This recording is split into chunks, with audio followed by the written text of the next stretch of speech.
qui va nous mener dans le chant de l'hymne national, c'est bien ça?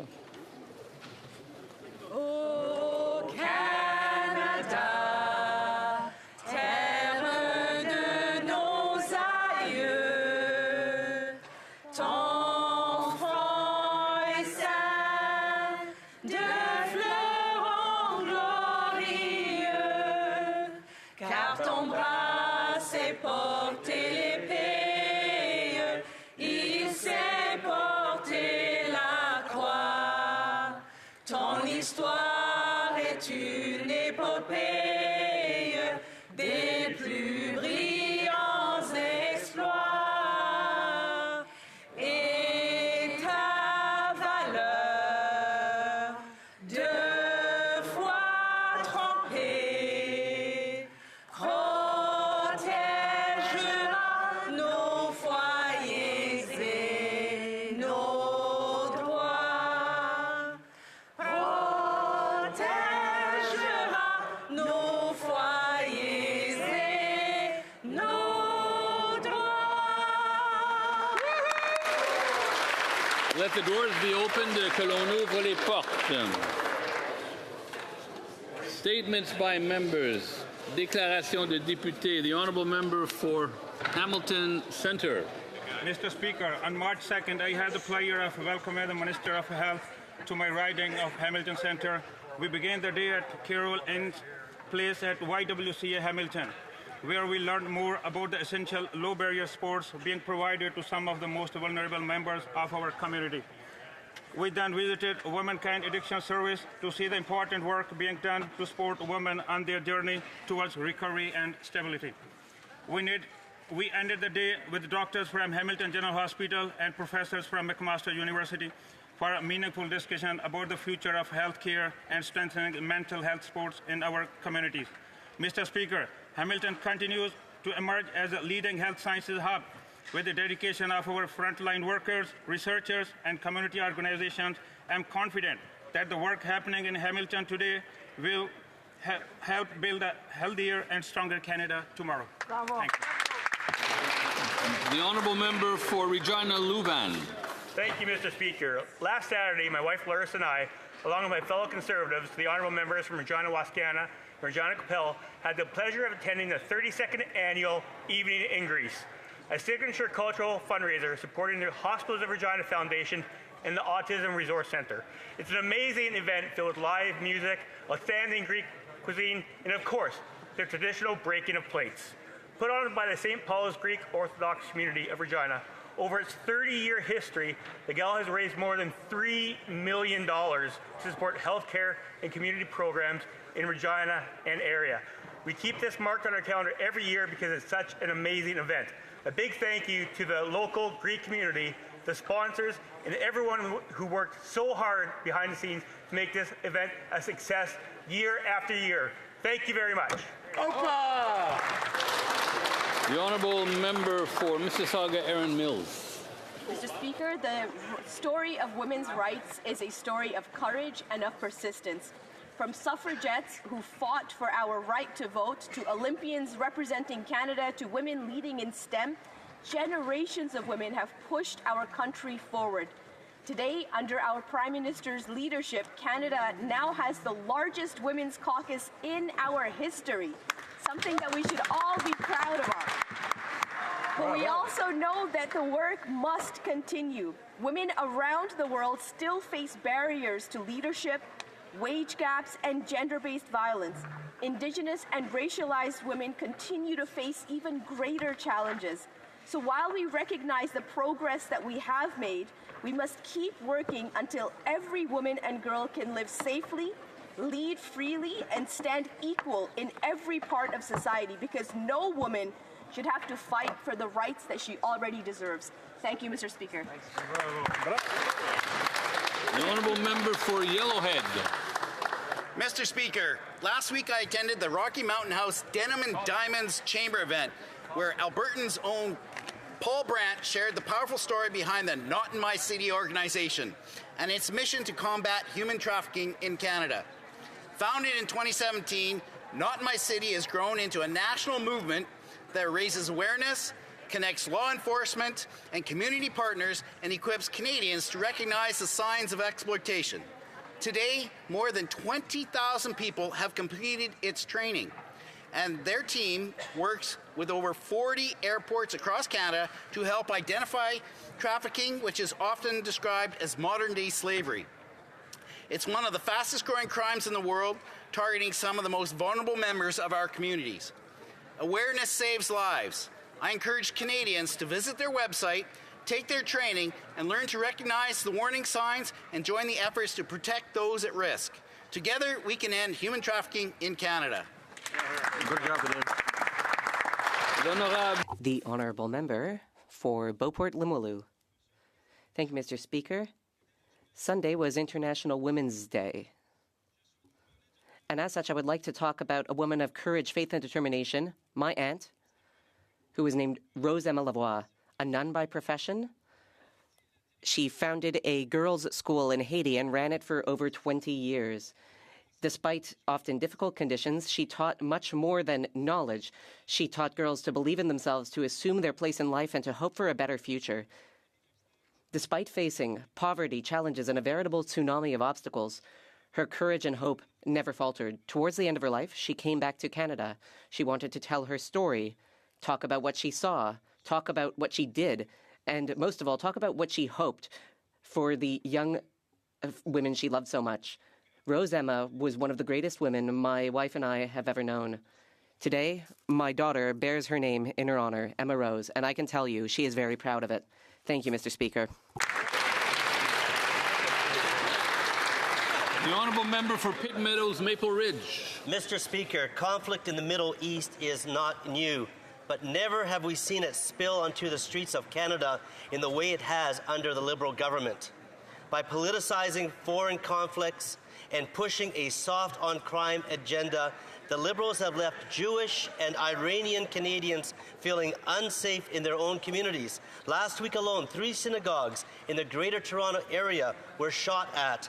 Canadians have heard enough of the condemnations and the endless empty words. Words are not enough. The truth is that terrorists operate on our streets while the laws already in the books go unenforced.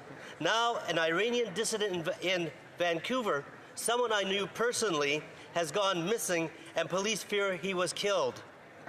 Yet successive Liberal immigration and public safety ministers have failed to stop hundreds of known active IRGC agents from living here. Why won't this government deport them now? The Honourable Member for Trois-Rivières. Thank you, Mr. Speaker. I am pleased to rise today to mark World Plumbing Day. Plumbers play an essential role in ensuring the safety and well-being of our communities on a daily basis. Their work ensures that clean water flows into our homes, schools, and our workplaces every day. Are also advancing water conservation, energy efficiency, and innovative building practices that support our environmental and economic goal. The plumbing and heating industry is a major economic driver, contributing more than $30 billion to Canada's GDP and supporting over 200,000 jobs nationwide. As Parliamentary Secretary to the Minister of Housing and Infrastructure, I want to thank plumbers, contractors, and industry leaders across Canada for the critical role they play in helping build the homes and infrastructure Canadians need. Your role is important, and we need you.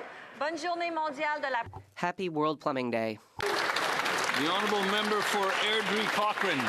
Mr. Speaker, around the world, countries are searching for secure and reliable sources of energy. Many, including Japan, South Korea, India, and Germany, have expressed a growing interest in Canadian energy. And Canada has the 4th largest oil reserves in the world and the ability to help meet that demand responsibly. Yet, despite years of promises, the government has not approved a single new pipeline to Tidewater. Their major projects office was supposed to speed up development, yet it has not approved a single project. Instead, Liberal policies like Bill C-69, the West Coast tanker ban, and endless regulatory delays continue to block Canadian energy from reaching global markets. Canada should be diversifying our energy exports so we are more resilient to instability abroad, and we reduce our dependence on the United States as our only customer by expanding access to global markets and allowing projects to move forward here at home. We can strengthen our economy, support Canadian workers, and ensure Canadian energy reaches the allies who are demanding it. The Honourable Member for Berthier-Maskinongé. Mr. Speaker, today I would like to pay tribute to a woman who left a major mark on life in Louisville, Ms. Françoise Augueplante. A municipal councillor from 2009 to 2025, she served with consistency and exemplary generosity for over 16 years, recognized for her listening ear and her close relationship with her people. She argued with conviction for a number of essential files like the skate park Lévesque, the return of Orléans Express bus service, and the merger of the municipal housing offices. A true pillar of community life, Ms. Augueplante also participated in a number of different organizations like the Association of People with Disabilities, the Maison du Commis Voyageur, and the Buckwheat Pancake Festival.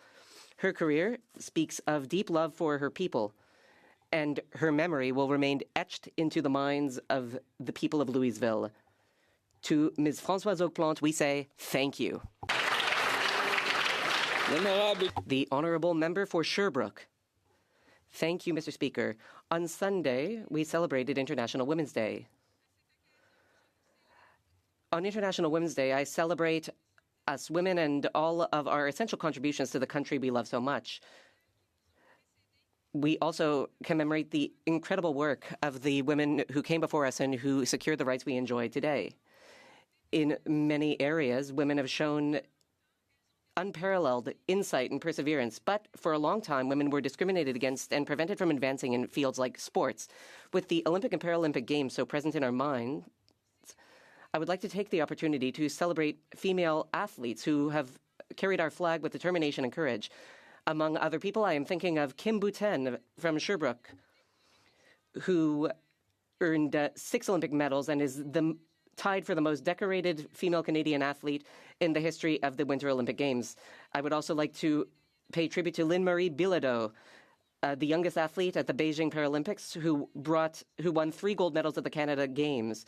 Through these women, we celebrate all women. Their triumphs and their ambitions are our own. The Honourable Member for Abbotsford South Langley. Canada cannot control what happens abroad, but the Liberals do control the policies here at home that are making life more expensive.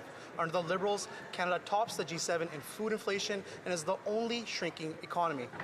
And the most vulnerable Canadians are the ones that are left to pay the price. 1 in 5 Canadians over 50 are now living in conditions comparable to the poverty line. After years of Liberal deficits and rising taxes, the seniors of Abbotsford South Langley, the very people who helped build this country, are struggling to afford basic needs. Yet the Prime Minister is pushing ahead with his rebranded carbon tax, the Clean Fuel Standard, and his industrial carbon tax, passing higher prices onto those who produce our food and goods, and ultimately onto all Canadians. These costs are imposed here at home, not abroad. When will the Prime Minister take responsibility for the policies he controls and scrap the taxes making life more unaffordable for all Canadians, especially our seniors? Yes. The Honourable Member for Argenteuil-la-Petite-Nation. Thank you, Mr. Speaker. Welder and pipe fitter. Aujourd'hui, je souligne. Today, I would like to mark World Plumbing Day, which is celebrated every year on March 11th. This day reminds us of the crucial importance of plumbing to the health, safety, and well-beings of all our communities all throughout the country. World Plumbing Day gives us the opportunity to recognize the outstanding work of Canada's plumbing professionals, whose expertise ensure that clean water, safe water reach our own businesses and public institutions. Plumbing professionals play a key role in modernizing our water systems, saving energy, and conserving water. Their commitment and innovation contribute directly to the safety and resilience of our communities. The plumbing and heating sector is also a major economic driver. It's over $30 billion to Canada GDP and supporting more than 200,000 jobs across the country. Je tiens à remercier. I offer plumbers a sincere thank you. Your essential work keeps our water systems safe, effective, and sustainable. The Honourable Member for Hamilton East, Stony Creek. Mr. Speaker, there are heroes among us today, and if it were not for them, a life would have been lost. 2 days ago, a member of my office suffered a sudden medical emergency, and in those critical moments, Parliamentary Assistant Elena Yazdani Constable Maxime Patry-Levine, Constable Sargison, and many other members of the Parliamentary Protective Service acted immediately. Because of their courage, quick thinking, and medical training, a life was saved, and I'm happy to report he is doing very well. In the hospital, the doctor had told me if there was not a defibrillator on site, a tragedy would have occurred. I would like to also thank my colleague from Lanark Frontenac for his endless work on advocating for access to defibrillators. We need more defibrillators in public spaces. Simply put, they save lives. I ask all members of this House to join me in recognizing and thanking the PPS, police, emergency services, and the heroes that we have here today.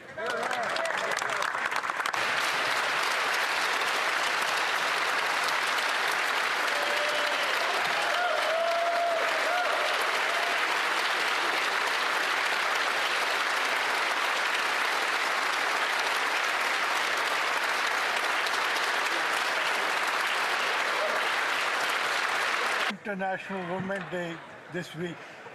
We take time to recognize the many contributions that women make in our communities, our workplaces, and families.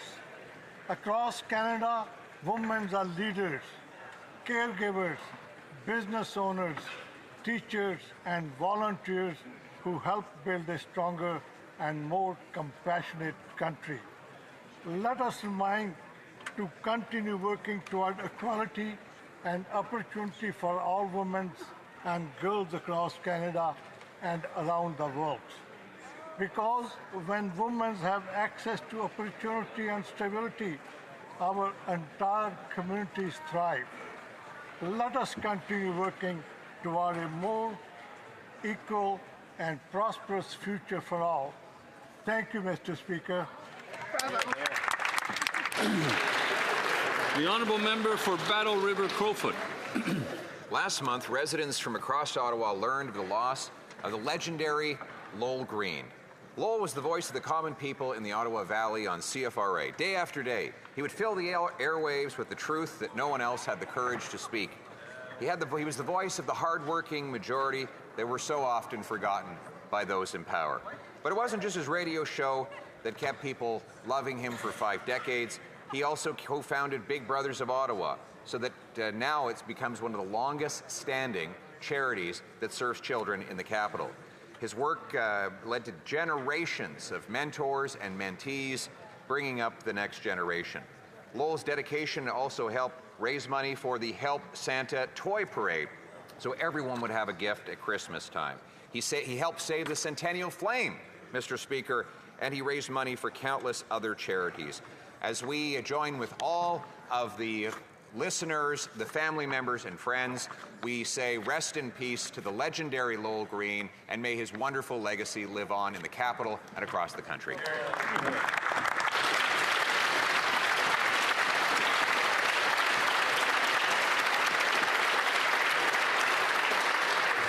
The honourable member for Etobicoke Lakeshore.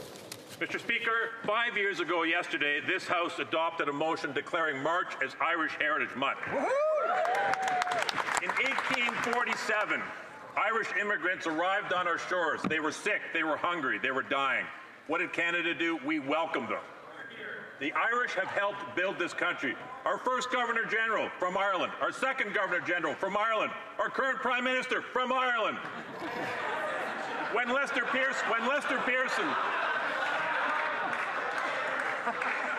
Pearson commissioned our new flag, he topped a man by the name of Patrick Reed, who had fought alongside Canadian soldiers in World War II, and the red maple leaf ensign was on their shoulder, and that's what inspired the flag design which we fly so proudly today.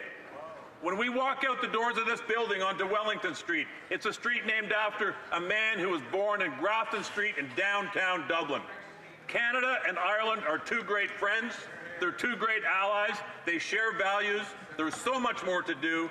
Mr. Speaker, I want to celebrate this month because Canadian-Irish history is Canadian history. Sláinte, Mr. Speaker.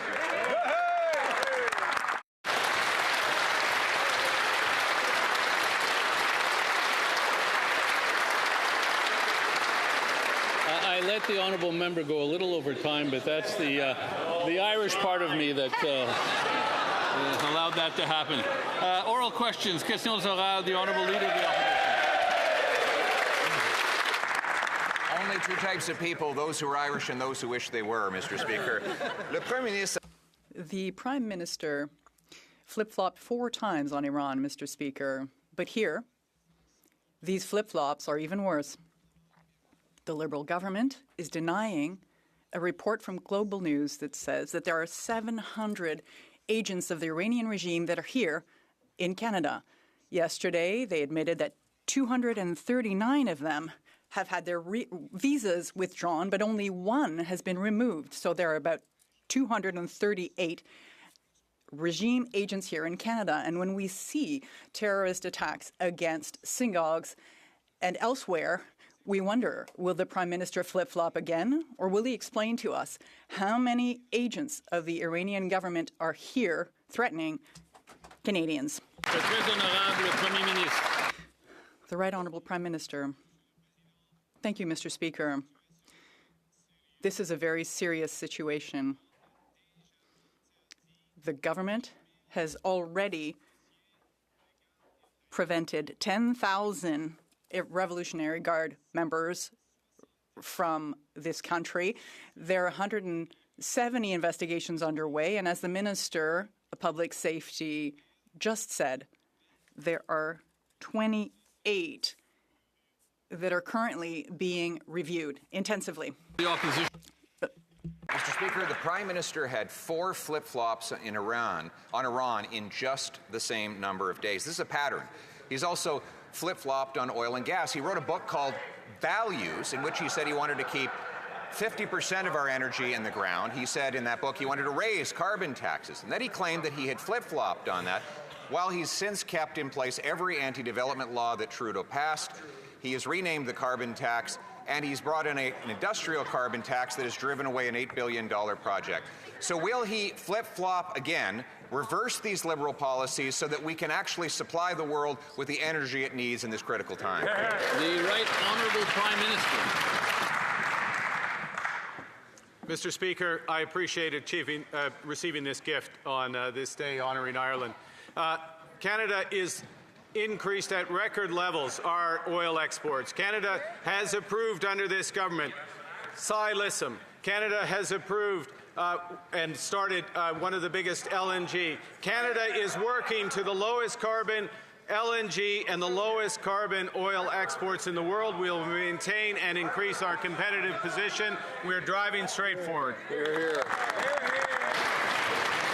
The Honourable Leader of the Opposition. Speaker, he's driving in circles. He said that he did not want, he wanted to keep 50% of our oil in the ground. He supported blocking the pipeline to the Pacific. He's not approved a single oil pipeline, and his major projects office has not approved a project of any kind. He's just tried to take credit for a project approved by Prime Minister Harper. Next, he'll be trying to claim credit for the Canadian Pacific Railway. So will the Prime Minister flip-flop again?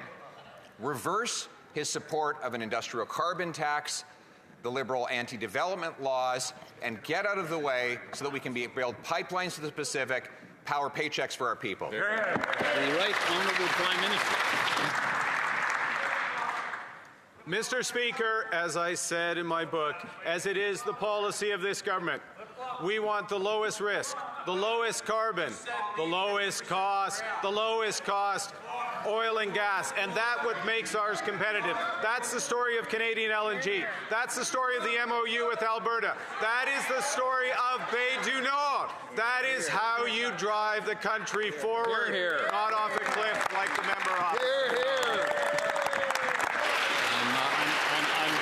I'm hearing a little too much of the member for Vernon Lake Country, Monash.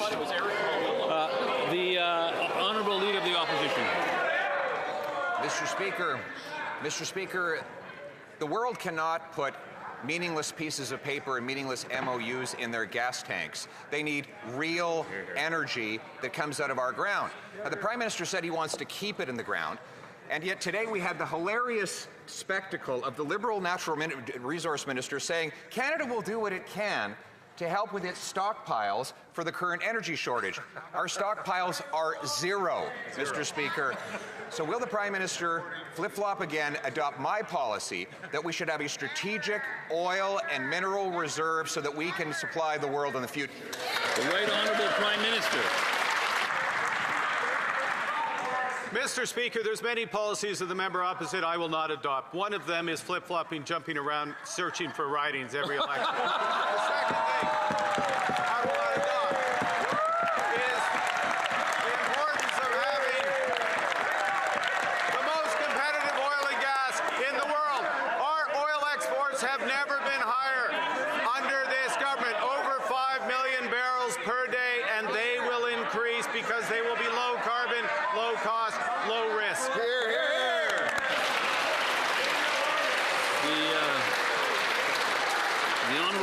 The Honourable Leader of the Opposition. Mr. Speaker, sometimes he makes it too easy. Today we have zero oil stockpiles. We have a strategic maple syrup stockpile, Mr. Speaker, which the Prime Minister could use to put maple syrup on the pancakes that he flip-flops on. But, Mr. Speaker, we don't have any oil to supply to the world in the time of this crisis. Will he reverse the anti-development policies that he has supported that has come from the previous Liberal government in order to unlock our production, power the world, and the paychecks here at home? The Right Honourable Prime Minister. Mr. Speaker, this is the way the G7 oil reserve works. If you're an importer, you have to have an oil reserve. If you're an exporter, which Canada is under this government, if you have record exports, which Canada is under this government, that is how you supply the world. I salute the work of the Minister of Natural Resource and the Minister of Finance, working with G7 counterparts, confirmed with my G7 leader counterparts today to release 400 million barrels from that strategic reserve. The Honourable Leader of the Opposition. To release 400 million barrels of oil from that strategic stockpile, how many of those are coming from Canada? Exactly zero. And the Prime Minister's excuse, the reason why we have no stockpiles, he says, is because we're a producer of oil. This is exactly the opposite of logic. The United States is a producer of oil. They have stockpiles. We have reserves, which the Prime Minister is successfully keeping in the ground. Just last week, we saw an $8 billion project canceled under his watch. We're importing gas from Australia. Why won't he get out of the way so we can produce our own energy?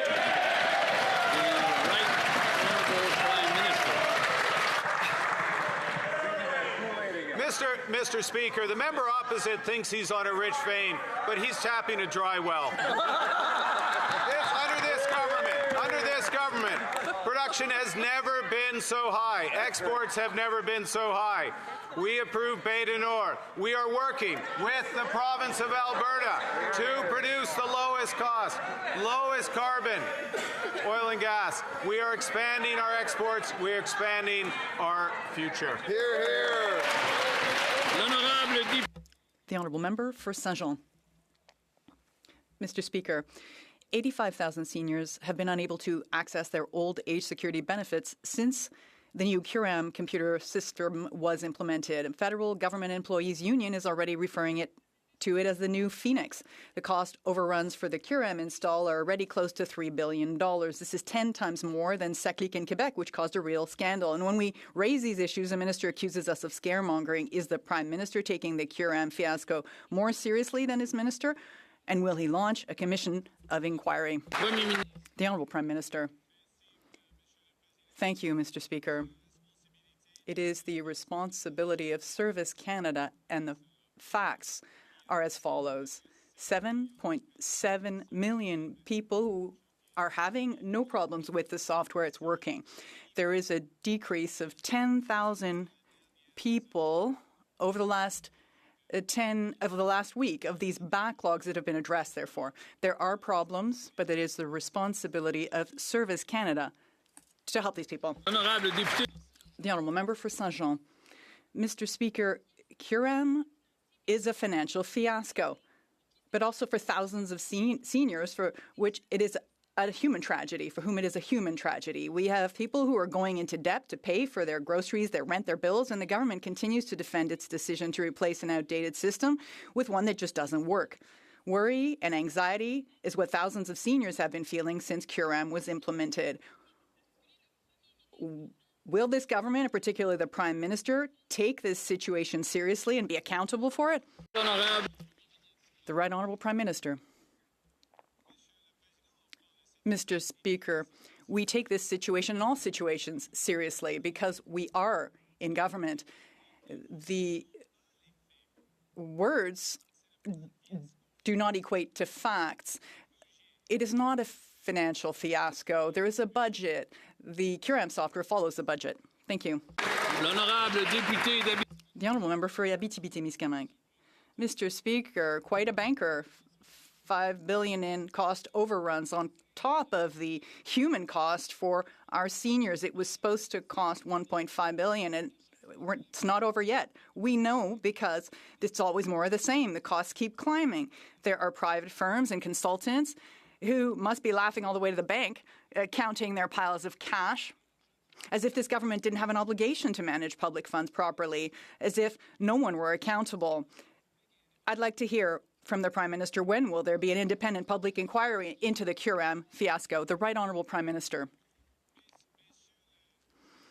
Mr. Speaker, it's curious. The government has already offered a briefing on this to the Bloc. No response from them. They haven't responded to the offer of a briefing. There have been discussions in committees. Yes, it's quite interesting, isn't it? So it's a good idea to have a discussion prior to an investigation or an inquiry. Honourable member for...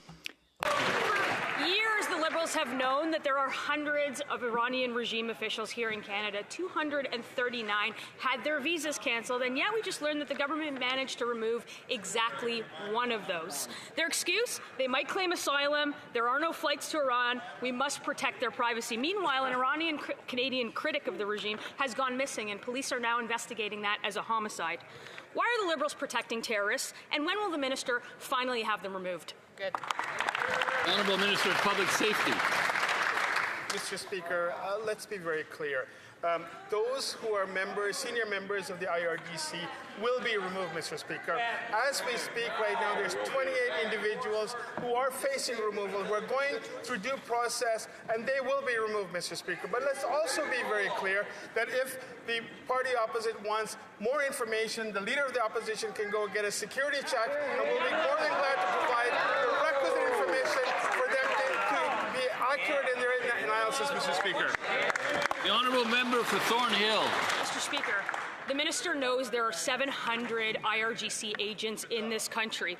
And those are just the ones we know about. The minister knows that dissidents are being threatened. He knows that activist businesses are being shot out. And he knows that intimidation is happening under his watch. And yet, after 3.5 years, the Liberals have deported exactly one of those terrorists. So will the minister commit to returning to this House within 1 week with a plan to expel more than just one activist, regime activist? Minister. Mr. Speaker, the Canada Border Service Agency is working diligently to ensure the safety and security of Canadians, including the removal of 28. Those are going through the process of being removed, Mr. Speaker. Canada has identified the IRGC as a listed terrorist entity under Canadian law. We have listed Iran as a state sponsor of terrorism.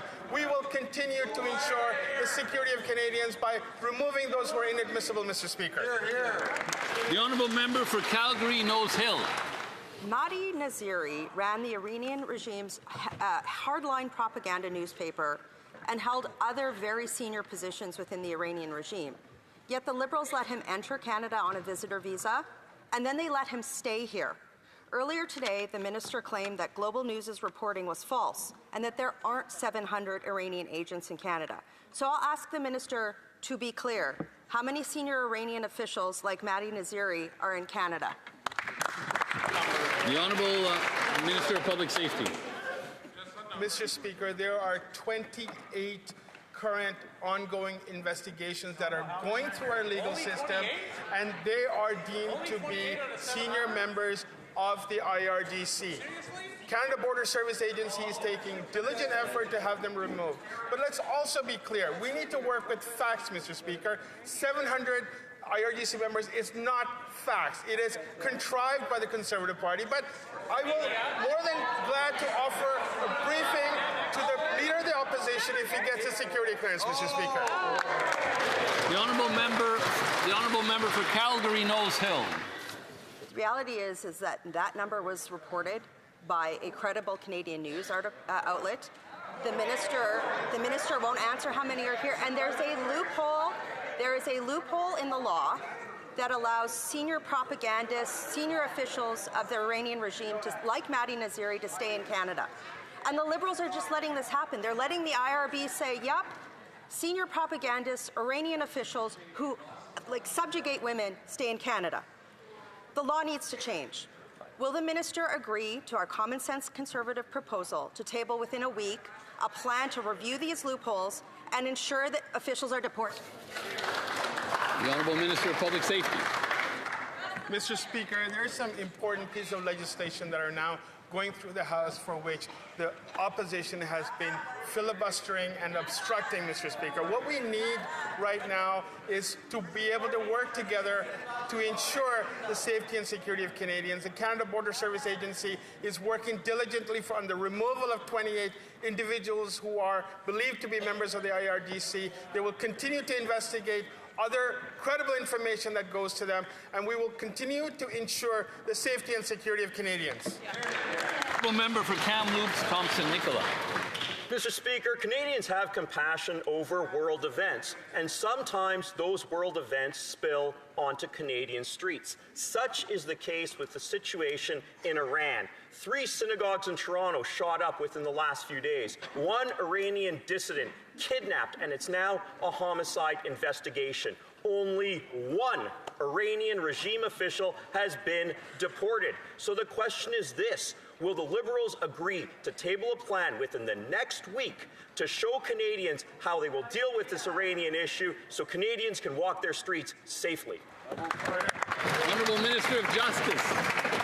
Mr. Speaker, my honourable colleague raised a number of issues in his question. One is the reality that many communities are facing when it comes to violence committed against their community of faith. We are all aghast at the horrors of the shooting that's taken place against synagogues in Canada over the last number of weeks, but it's important that we take action to actually provide solace to the communities who are facing such serious public safety threats. This includes funding to help protect the institutions where people practice their faith and pray, but it also includes legislative efforts that will more severely punish hate crimes in this country, including hate crimes committed against communities of faith. Members of this House have an opportunity to support the Combating Hate Act to help provide such protection to communities. I hope we can count on theirs. The Honourable Member for Charlebourg, Haute-Saint-Charles. Mr. Speaker, the Liberals have known for years that there are Iranian regime agents that are here in Canada, yet this week we learned that they've deported only 1 of the 230 cancelled visa holders. And representatives of the Liberal government told the Standing Committee on Immigration they couldn't remove Iranian regime officials because they were allowed to apply for asylum and that their privacy had to be protected. Well, what is the plan to deport these scoundrels from our country? The Honourable Government House Leader.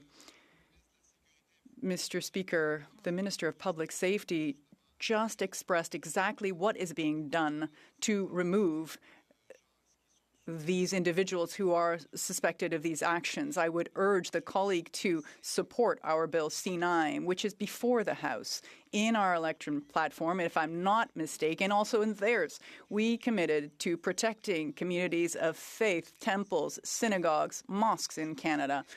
Legislation is before this House. Will the member opposite and his colleagues vote in favour of this very electoral commitment they have? The member for Charlesbourg, Haute-Saint-Charles. What we've heard from the Minister of Public Safety is very little compared to what he actually needs to get done. But today we submitted some clear plans to the government. We're asking for the government to urgently enforce deportation orders against Iranian regime agents, assess the level of terrorist threat in Canada that hasn't been changed since 2014, stop approving any asylum applications without a face-to-face interview. Will the government table a plan in the next 7 days to take action against this Iranian regime here in Canada? Yes or no? Mr. Speaker, the government has designated that segment of the Iranian community as a terrorist entity. The Minister of Public Safety is taking serious measures to respond to the situation underway. But I repeat my question to the honourable colleague. He committed, like I did, like all of us, to protecting communities of faith in Canada, community centres, Jewish businesses and Muslim businesses, the temples, synagogues. Mr. Speaker, will the member and his colleagues answer yes, say yes to these communities? The honourable member from Mirabel. Mr. Speaker, the people of Terrebonne are concerned about expropriations related to the high-speed rail project, and they're right. Because in Bill C-15, the Liberals weakened the Expropriation Act specifically to limit the rights of landowners along the train route. The mayor of Terrebonne is demanding real public consultations. The Lanaudière UPA fears that our best farmland will be split in two and then abandoned. Everyone's concerned. Why are the Liberals facilitating expropriations and treating Terrebonne residents like second-class citizens instead of working to gain social license? The Honourable Minister of Transport. Mr. Speaker, the high-speed rail project is dream-worthy. It is a dream for residents in Terrebonne. It's dream-worthy for entire communities through Quebec and Ontario. We're going to be able to radically change things for the people in these regions. 40% of Canadians, including in Terrebonne, are for it. We will be respecting standards and ensuring social acceptability or license for sure, but we will certainly be moving forward with the high-speed rail in Canada.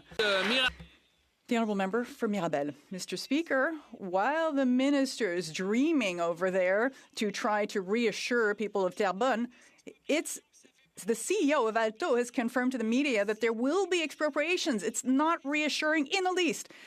And he hopes, the CEO hopes, that it won't be their main tool, the expropriation that is. In other words, they'll make offers to Terrebonne residents along the route, and if they're not happy, Alto will use the tools provided by the Liberals under Bill C-15 to expropriate them. That's not agreement by mutual consent. Why don't the Liberals include Terrebonne residents in the project instead of threatening them? Mr. Speaker, the residents of Terrebonne, Quebecers, Ontarians, and Canadians all are dreaming of this technology. We will be doing this appropriately. We will consult landowners, consult with mayors, representatives, agricultural groups. We will do this with respect for all of these groups, and we will arrive at something that is high-end technology, that is the pride of Canada, that will change things for our communities. That is what high-speed rail is about, Mr. Speaker. For York Centre. Last week, 3 synagogues were shot at in Toronto. The war abroad is spilling onto our streets, while hundreds of Iranian agents are operating in Canada. Conservatives are calling on Liberals to table a plan within a week to enforce deportation of Iranian officials, to disrupt Iranian efforts to launder money, and reevaluate Canada's terrorism threat level. Will the Liberals stop the Iranian regime here at home, or will Canada remain a playground for the Revolutionary Guard? Hear, hear. The Honourable Minister of Justice. Mr. Speaker, again, my colleague, like one of the previous questioners, raised the very real challenge of communities that are facing hate crimes, including synagogues that are being shot up in this country. We have efforts to intimidate and obstruct people from practicing their faith, not just at synagogues, but at temples, at mosques, at our churches. We need to do more to ensure that people can live freely, not just enjoy rights that are written on paper, that are actually enjoyed in communities. This includes adopting new laws that will criminalize certain behaviors that target people on the basis of their faith. We have an opportunity to support the Combating Hate Act to deliver this outcome now for Canadians. I hope that Conservative members will join us. The Honourable Member for York Centre. Speaker, shooting at synagogues is already illegal. Just like the Prime Minister, the Justice Minister is all talk, no action. Now an Iranian dissident is missing and police fear that he's murdered. Meanwhile, Canadians actually recognize an Iranian official at the gym. Conservatives are asking Liberals to table a plan within a week to reevaluate Canada's terrorism threat level, to identify gaps in our national security, and rid our country of IRGC. When will this Liberal government start protecting Canadians and finally deport those that are connected to the Iranian regime? Hear, hear. The Honourable Minister of Public Safety. Mr. Speaker, our security threat levels are assessed by our agencies, our law enforcement agencies, including the RCMP and CSIS. It is not politicians who assess those threats, Mr. Speaker, and that is a very good thing. But let me also say that Canada Border Service Agency is taking every effort on the removal of those who are inadmissible to Canada, who are members of the IRGC. There's 28 of them that are now going through the process. We will ensure the safety and security of Canadians, Mr. Speaker, and we will ensure that those who are inadmissible to Canada will be removed. Member for Richmond Hill South. Never have foreign conflicts spilled onto our streets the way that they have under this Liberal government. 3 separate synagogues were shot at in a week in the GTA. An Iranian dissident in BC has gone missing, and police are investigating it as a homicide. An Iranian dissident in Thornhill had his boxing gym shot up 17 times the day after organizing a rally in Richmond Hill. Canadians are watching violence and intimidation spread in their own communities while the Liberals sit back and do nothing. Will this Liberal government table a plan to take action against the Iranian regime operating here at home so that Canadians can feel safe on our own streets? The Honourable Minister of Public Safety. Mr. Speaker, I've had the opportunity to visit 2 of the synagogues that were attacked last week, Mr. Speaker, and it is deeply heartbreaking to see that their sense of security has been breached. As a government, we're taking decisive action, including $10 million that was just announced to ensure the coordination of security efforts in places of worship as well as other community centers within the Jewish community. But that's not enough, Mr. Speaker. We also have legislation in front of the House, which is C9, which the Jewish community has been asking for us to pass, and I urge the party opposite to pass it forthwith. The Honourable Member for Richmond Hill South. Mr. Speaker, Canadians don't need more photo ops, they need results. This week, we learned the Liberals have only removed 1 IRGC official after nearly 4 years. At the House Immigration Committee, Liberal officials said that they couldn't deport them because there were no flights to Iran and because they needed to protect their privacy. Conservatives are calling for the enforcement of deportation orders for Iranian regime officials, close loopholes which allow human rights abusers to be admitted, and crack down on the regime money laundering in Canada. I'm going to ask again, when will this Liberal government implement the Foreign Influence Registry, stop rubber stamping refugee claims without in-person interviews, and finally deport the regime agents terrorizing our community? The Honourable Minister of Justice. Mr. Speaker, as has been litigated during the debate in this chamber already today, the IRGC has been listed, and that carries with it certain consequences about the inadmissibility of certain individuals. Their files are reviewed, and people who are not allowed to remain in Canada will in fact be removed. The concern underlying the questions in the House of Commons today, though, have to do with the safety of Canadians, including the safety of Jewish Canadians to practice their faith freely during a context where synagogues are being shot up. There is a piece of legislation, the Combating Hate Act, Bill C9, that has been before this House. We have an opportunity to offer protection that communities are asking for. It is a shame that the party opposite will not listen to Jewish Canadians and do what they're asking. The Honourable Member for Windsor West. Mr. Speaker, Canada's sovereignty is not negotiable, but foreign conflicts are spilling onto our streets. 3 synagogues have been shot up this past week. An Iranian dissident has disappeared and police think he may have been killed. But the Liberals are patting themselves on the back because they removed 1 Iranian official linked to the IRGC. There's hundreds more on our streets. The number 1 job of any government is to protect its citizens. They're not doing that. Will this Liberal government table a plan within 1 week to deal with the Iranian agents in our country, on our streets? It's about time they did that. The Honourable Secretary of State for Combating Crime. Mr. Speaker, we do have a plan. That is why we listed the IRGC as a terrorist entity. This provides our law enforcement and CBSA with the tools to hold people inadmissible in our country and then remove them. CBSA is working through the files, and they are removing those with links to the IRGC, Mr. Speaker. This is the plan. Along with that, we are protecting our institutions. We just made an announcement for $10 million extra today to make sure that our religious communities are safe. Honourable Member for Nunavut.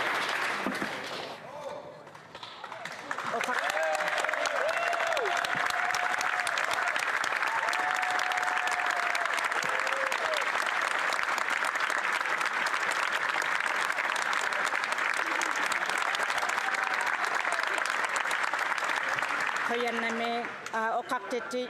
I am proud to join a team that will take the larger picture of meeting the current political environment and is set on meeting the immediate needs of the North. Northerners know that food security is about more getting foods on the shelves. It is about addressing the cost of living, local capacity, and true food sovereignty. Can my colleague, the Minister of Northern and Arctic Affairs, tell this House how our government is moving toward beyond food subsidies and creating a food economy for those that call the North home?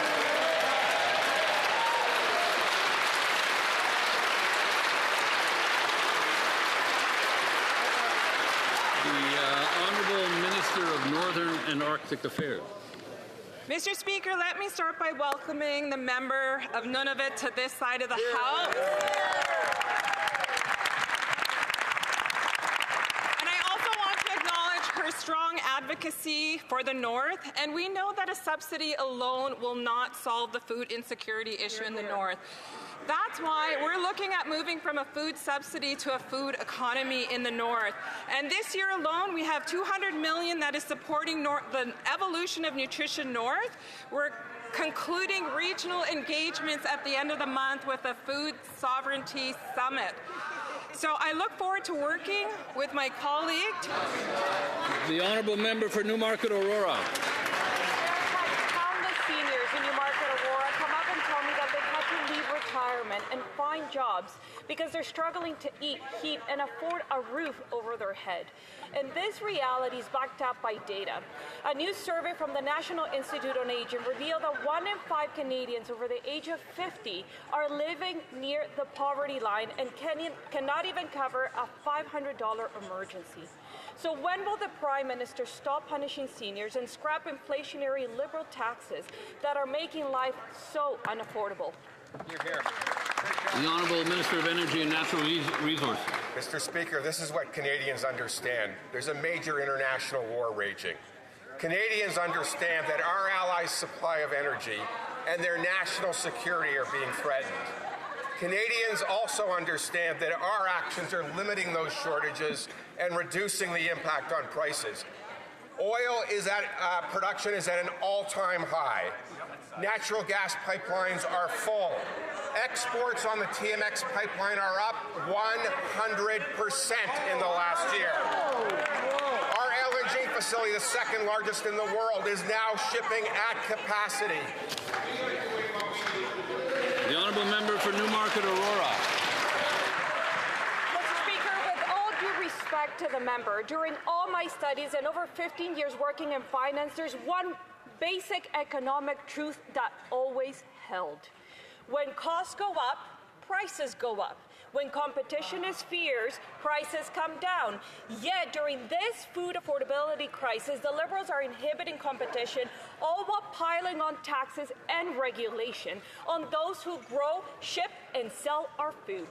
So when will this Prime Minister finally apply this basic economic fundamental, cut taxes and regulations so Canadians can get real relief at the grocery aisle? The Honourable Minister.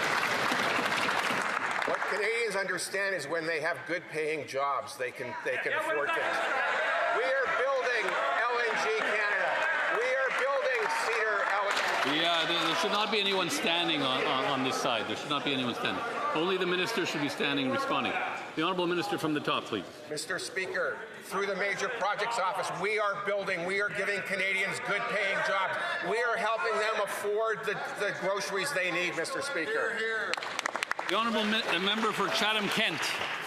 Our farmers and fishermen are being punished with unreliable fertilizer supplies and a rising fuel tax to 17 cents that's driving up the cost of everything. Instead of supporting, the Liberals have shuttered agricultural research stations and fueled the G7's worst food inflation. It's outrageous that while he plays economist, 1 in 5 Canadians over 50 is now trapped in poverty, choosing between eating and heating. When will this Liberal Prime Minister accept responsibility for what he can control, scrap the Liberal taxes and policies that are making life unaffordable for Canadians? Honourable Minister of the Environment and Climate Change. Mr. Speaker, let me say it once again. Studies show that the impact of the industrial carbon price on the price of food is zero. But if we want to talk about how we're supporting Canadians and Canadian food security, the member from Chatham-Kent-Leamington might be interested in what we're doing to support greenhouse production. It's a big thing in his area, helping farmers in his areas. We're supporting greenhouse farmers with investments and tax incentives to increase capacity and production. That will help Canadian food security. And if you want to talk about taxes, the first thing that this government did, we cut them. Excellent. The honourable member for Chatham-Kent. Mr. Speaker, let me tell you what 15 national ag organizations wrote to the committee. They wrote and said that closing ag research centres will undermine research that they say is fundamental to keeping food affordable. At the same time, the Liberal government is pushing ahead with their fuel tax, which is rising from 7 to 17 cents per litre, while also raising the carbon taxes on steel, aluminum, plastic and farm equipment. All of these Liberal decisions have a direct impact on Canada's ag sector, causing production costs to rise, which get passed on to Canadians at the grocery store. These costs are imposed at home, not abroad. When will these Liberals stop driving up food prices for Canadians? The Honourable Minister of Agriculture and Agri-Food.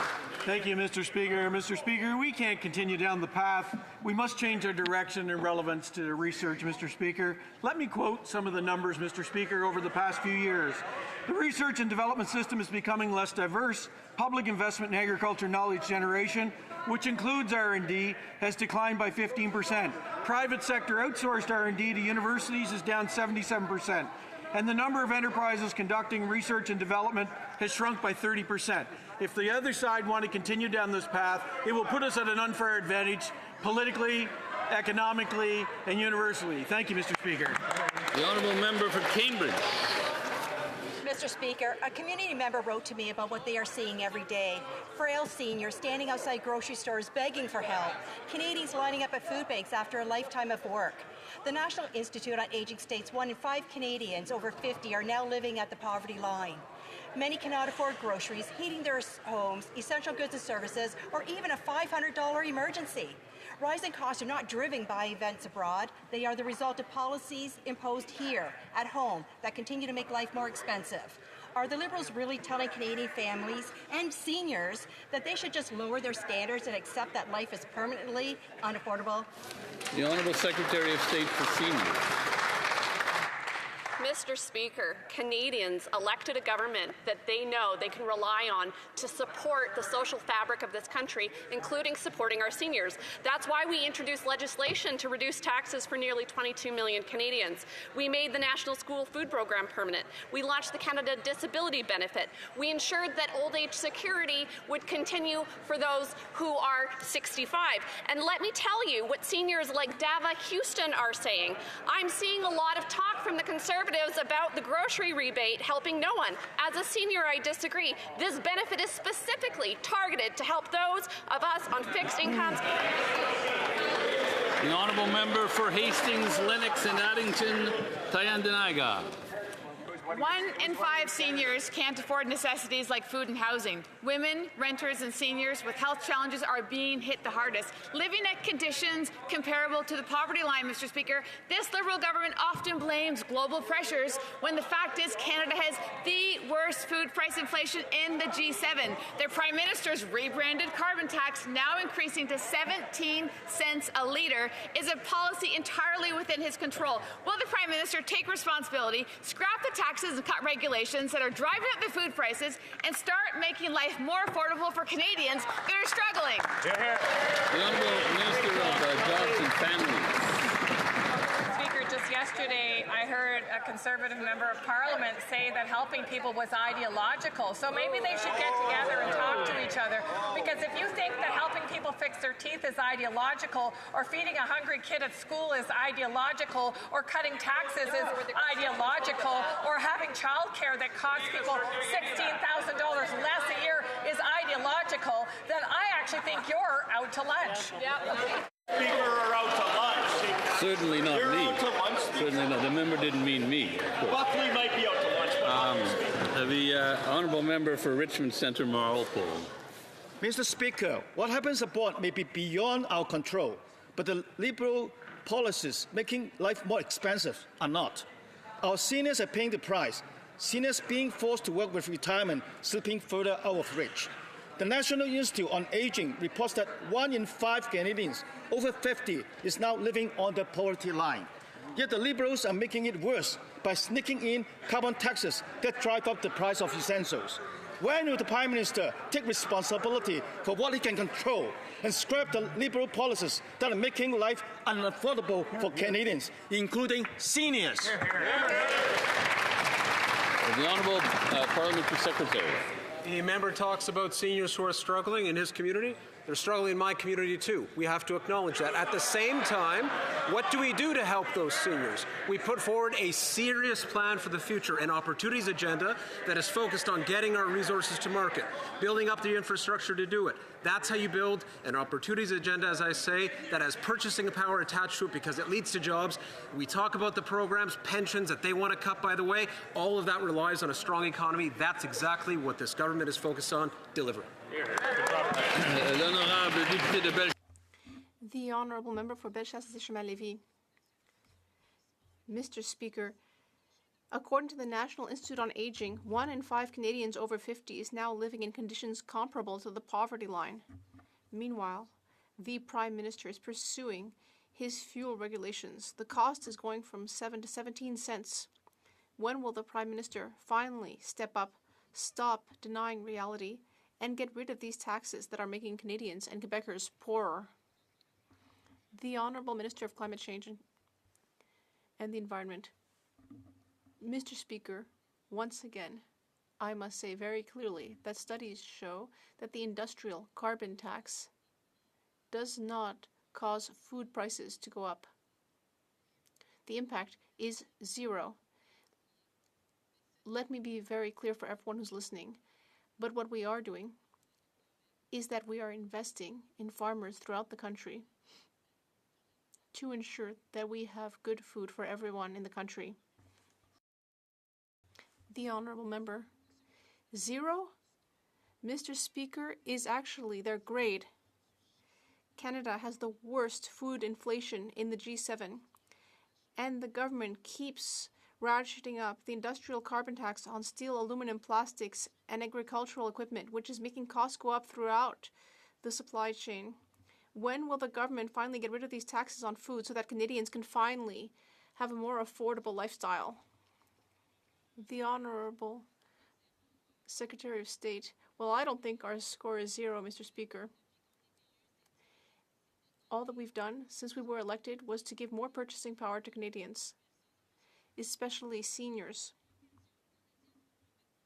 Once again, the Canada Child Benefit, yes, that's not for seniors, but it does represent significant gain in purchasing power. And more recently, the groceries benefit will give people more purchasing power to help them face the current global situation, as everyone knows. The Honourable Member for Mont-Saint-Bruno-L'Acadie. Mr. Speaker, our government is working hard to help all Canadians find a place to live. Recently, a project for seniors opened in Drummondville.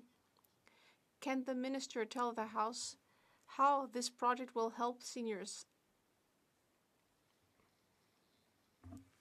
The Honourable Minister of Housing and Infrastructure. Thank you for the question.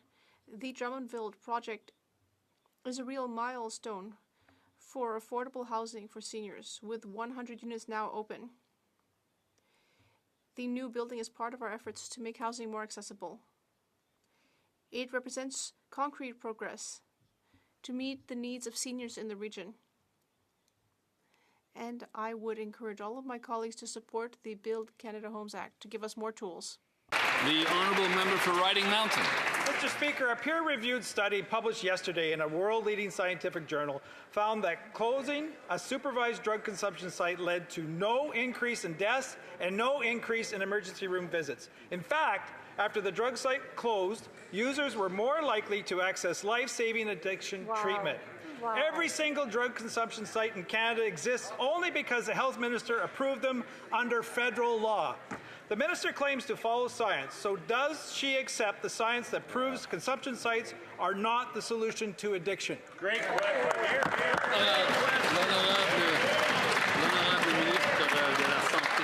Merci, Monsieur le Président. Comme mon collègue le sait déjà, je l'ai répété plusieurs fois, il n'y a pas une seule solution pour résoudre cette crise.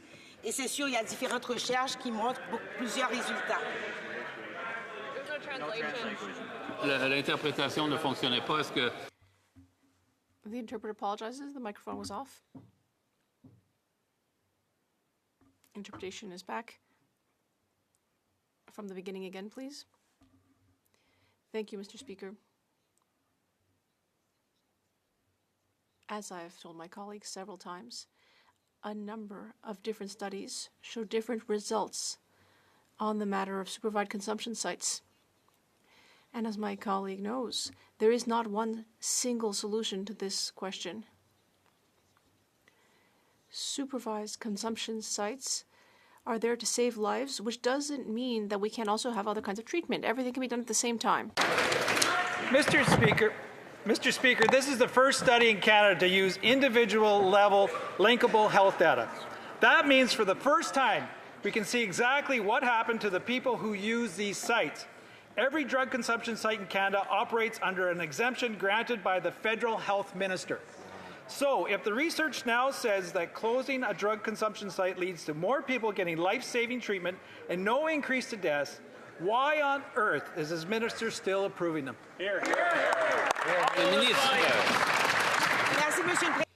Thank you, Mr. Speaker. My colleagues should know that the exemptions are when the provinces that fund the supervised consumption sites fund those projects after consultation with their own stakeholders. As I've said before, yes, we are saving lives with these sites, but also we are working hard on treatment. The Honourable Member for Montmorency Charlevoix. Mr. Speaker, this is another failed Liberal drug policy experiment. The Liberals promised that injection sites would reduce overdose deaths. But in BC, deaths have skyrocketed by 400%. And in Quebec, deaths have doubled. More than 50,000 Canadians are dead. And now a key study from Alberta shows that closing an overdose prevention site did not lead to an increase in deaths, and in fact, more people eventually sought treatment. How many Canadians have to die before Liberals finally put an end to this? Admit that they made a mistake, and finally take a different prevention-based approach. The Honourable Minister of Health. Mr. Speaker, it's very clear that we can walk and chew gum at the same time, which means that at the very same time that we can save lives through supervised injection sites, we can also offer treatment and prevention programs.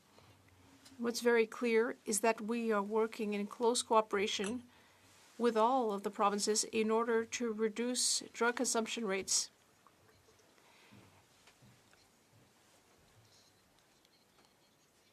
And all of the numbers on drug-related deaths have gone down in Canada. I would just like to remind the member that we need to address the colleagues through the chair. East Steveston. Mr. Speaker, in 2025, the Port of Vancouver had a record-breaking year for exports, moving more Canadian goods to global markets than ever before. This is a point of pride for my city, my constituents in Richmond East, Steveston, who help power this success every day through their work in trade, transportation, and port operations. Could the Minister of International Trade update this House on what this record-setting year at the Port of Vancouver means for Canadian workers and for Canada's growing trade opportunities? The Honourable Minister of International Trade.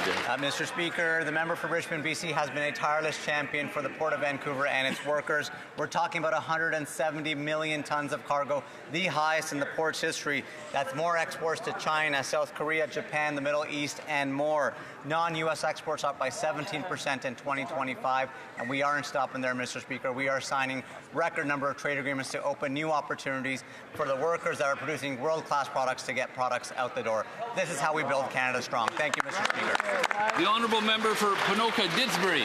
Mr. Mr. Speaker, yesterday the Liberals tried to clarify the rules behind their ridiculous gun grab scheme. Canadian soldiers deployed before the gun grab program started will return after the amnesty period ends. This means they have no opportunity to declare their firearms under this gun grab policy. Because of this, many armed forces members will return to Canada as criminals because the Liberals won't extend the amnesty period. This is very troubling. If the Liberals trust our deployed soldiers with the biggest guns we have, why on earth would they not trust them with their plinksters and turkey guns when they get home?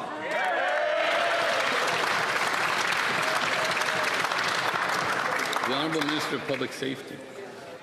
Mr. Speaker, I want to thank the over 42,000 firearms that have been enrolled, Mr. Speaker, on the compensation program. Those correspond to individual law-abiding gun owners who are going to abide by the law, Mr. Speaker. The amnesty period, as you're aware, expires on October the 30th, and I look forward to ensuring that those law-abiding gun owners get the compensation that they deserve. The Honourable Member for Vancouver East.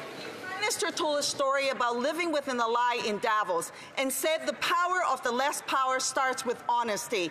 Former Liberal cabinet ministers Alan Rock and Lloyd Axworthy, who are honest with Canada's complicity in the killing of civilians, have come out publicly in support of Bill C-233. They said Parliament now faces a clear choice: maintain an outdated exemption that undermines Canada's credibility, or adopt a modern principle statement that reflects our commitments and responsibilities. Will the Prime Minister be honest with reality and vote yes to Bill C-233? The Honourable Minister of Foreign Affairs.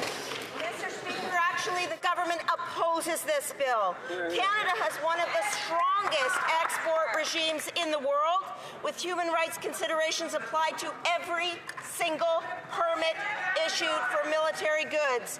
The changes proposed in this bill would decimate Canada's defence industry, would weaken Canada's role in NATO, and would jeopardize the capabilities of our Canadian Armed Forces. This bill does not close a loophole, Mr. Speaker.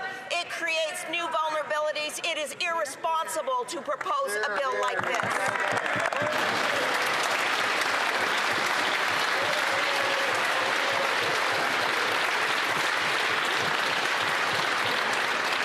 I wish to draw the attention of members to the presence in the gallery of Mr. Dara Kaliri, Minister for Social Protection and for Rural and Community Development, and the Gaeltacht of Ireland.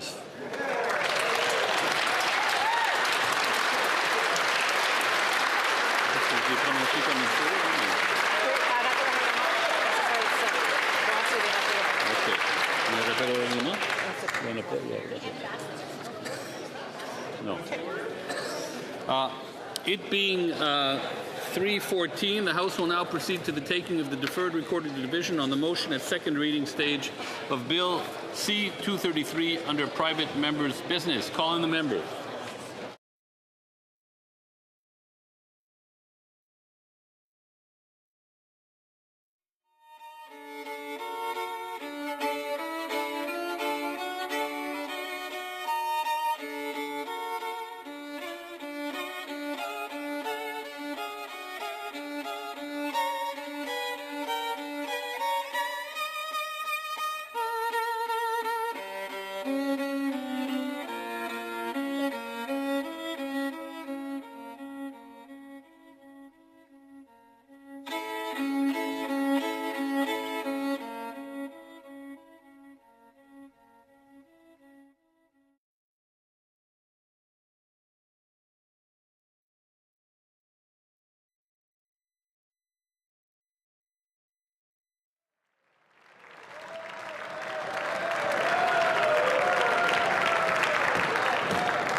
The question is as follows. Ms. Kwan, seconded by Mr. Boulris, moved that Bill C-233, an act to amend the Export and Import Permits Act, be now read a second time and referred to the Standing Committee on Foreign Affairs and International Development. La période de 10 minutes. The 10-minute voting period for members voting electronically is started, and the House will now proceed to the vote. We will start with the sponsor of the item. Kwan. Ms. Kwan. Nous procéderons. We will now proceed to members participating in person. All those at my left in favor of the motion will please rise. Sixth row. Excusez-moi, Sorry, sixth row, please, on my left. Mr. Johns. Mr. Johns. Miss Gazan. Ms. Gazan. Cinquième rangée à ma gauche. Fifth row on my left. Quatrième rangée à ma gauche. Fourth row on my left. Third row. Second row. First row. Sixth row. Would all those at my right opposed to the motion please rise? Sixth row on my right. Ms. Williams. Mr. Saini. Cinquième rangée. Fifth row all in favor. Mr. Weiler. Monsieur Zuberi. Monsieur Zuberi. Miss Idlout. Ms. Idlout. Monsieur Al-Soud. Mr. Al-Saoud. Miss May. Ms. May. Quatrième rangée. Fourth row. Casey. Mr. Casey. Mrs. Zaid. Mrs. Zaid. Troisième rangée à ma droite. Third row on my right, those in favor. Deuxième rangée à ma droite. Second row on my right. First row on my right. All the, Monsieur Guilbeault. at my left. All those at my left opposed to the motion will please rise. Mr. Kimmich. Mr. Kimmich. Mr. Kimmich. Mr. Gunn. Mr. Gunn. Mr. Holman. Mr. Holman. Miss Kirkland. Miss Kirkland. Mrs. Conans. Mrs. Conan. Miss Cronus. Miss Cronus. Mr. Currick. Mr. Currick. Mr. Lawton. Mr. Lawton. Mr. Mahal. Mr. Mahal. Mr. Mantle. Mr. Mantle. Mr. McKenzie. Mr. McKenzie. Mr. Reynolds. Mr. Reynolds. Mr. Rowe. Mr. Rowe. Mr. Stevenson. Mr. Stevenson. Fifth row on my left. Mr. Grullo. Mr. Grollo. Mr. Giovanni. Mr. Giovanni. Mr. Anderson. Mr. Anderson. Mrs. Anstey. Mrs. Anstey. Mr. Au. Mr. Au. Mr. Bailey. Mr. Bailey. Mr. Bélanger, Sudbury Est, Manitoulin, Nickelbelt. Monsieur Bélanger, Sudbury-Est, Manitoulin, Nickelbelt. Mr. Bunk. Mr. Bonk. Mrs. Borelli. Mrs. Borelli. Miss Cobania. Miss Cobania. Mrs. Cody. Mrs. Cody. Mr. Dawson. Mr. Dawson. Mr. Gill, Brampton West. Mr. Gill, Brampton West. Mr. Gill, Calgary McKnight. Mr. Gill, Calgary McKnight. Mr. Gill, Windsor West. Mr. Gill, Windsor West. Fourth row on my left. Mr. Arnold. Mr. Arnold. Monsieur Lefebvre. Mr. Lefebvre. Mrs. Gallant. Mrs. Gallant. Mr. Reed. Mr. Reed. Mr. Hoback. Mr. Hoback. Mr. Diot. Mr. Diot. Mr. Epp. Mr. Epp. Mr. Macaulay. Mr. Macaulay. Mr. Menegakis. Mr. Menegakis. Mrs. Jansen. Mrs. Jansen. Mr. Abultaif. Mr. Abutaif. Mr. Motts. Mr. Motts. Mr. Dalton. Mr. Dalton. Mr. Dowdle. Mr. Dowdle. Mr. Cram. Mr. Cram. Mr. McLean, Calgary Centre. Mr. McLean, Calgary Centre. Mr. Tolmie. Mr. Tolmie. Monsieur Beaulieu. Monsieur Beaulieu. Third row on my left. Mr. Van Popta. Mr. Van Popta. Mr. Kelly. Mr. Kelly. Monsieur Généreux. Monsieur Généreux. Monsieur Gould. Monsieur Gould. Mr. Viss. Mr. Viss. Mr. Tucker. Mr. Tucker. Mr. Steinley. Mr. Steinley. Mr. Davidson. Mr. Davidson. Mr. Calkins. Mr. Calkins. Mr. Redicop. Mr. Redicop. Miss Rude. Ms. Rude. Mr. Ho. Mr. Ho. Mrs. Falk, Battlefords Lloydminster, Meadow Lake. Mrs. Falk, Battleford, Lloydminster, Meadow Lake. Miss Gladue. Ms. Gladue. Mr. Canna. Mr. Majumdar. Correction, Mr. Majumdar. Mr. Majumdar. Mrs. Goodridge. Mrs. Goodridge. Mr. Shipley. Mr. Shipley. Mr. Bragdon. Mr. Bragdon. Monsieur Savard-Tremblay. Monsieur Savard-Tremblay. Monsieur Sainte-Marie. Monsieur Sainte-Marie. Madame Larouche. Madame Larouche. Madame de Bellefeuille. Madame de Bellefeuille. Second row on my left. Mr. Caputo. Mr. Caputo. Mr. Small. Mr. Small. Mr. Major. Mr. Major. Mr. Jennis. Mr. Jennis. Mr. Moore. Mr. Moore. Mr. Workington. Mr. Workington. Mrs. Cramp-Nyman. Mrs. Cramp-Nyman. Mr. Canna. Mr. Canna. Madame Vien. Madame Vien. Monsieur Godin. Monsieur Godin. Mr. Cooper. Mr. Cooper. Mr. Lawrence. Mr. Lawrence. Monsieur Champoux. Monsieur Champoux. Monsieur Perron. Monsieur Perron. Madame Gill, Côte-Nord, Kawawachkamac, Nitassinan. Madame Gill, Côte-Nord, Quebec-Chamach, First row on my left. Mr. Schmale. Mr. Schmale. Mr. Brock. Mr. Brock. Mr. Bazan. Mr. Bazan. Monsieur Deltel. Monsieur Deltel. Mr. Shear. Mr. Shear. Miss Lanceman. Miss Lanceman. Mr. Hallan. Mr. Allan. Miss Lewis, Haldeman Norfolk. Miss Lewis Haldeman Norfolk. Mr. Chong. Mr. Chong. Mrs. Stubbs. Mrs. Stubbs. Mr. Barlow. Mr. Barlow. Mr. Albis. Mr. Albus. Madame Normandin. Madame Normandin. Monsieur Brunel Duceppe. Monsieur Brunel Duceppe. All those on my right opposed to the motion will please rise, starting with the sixth row on my right.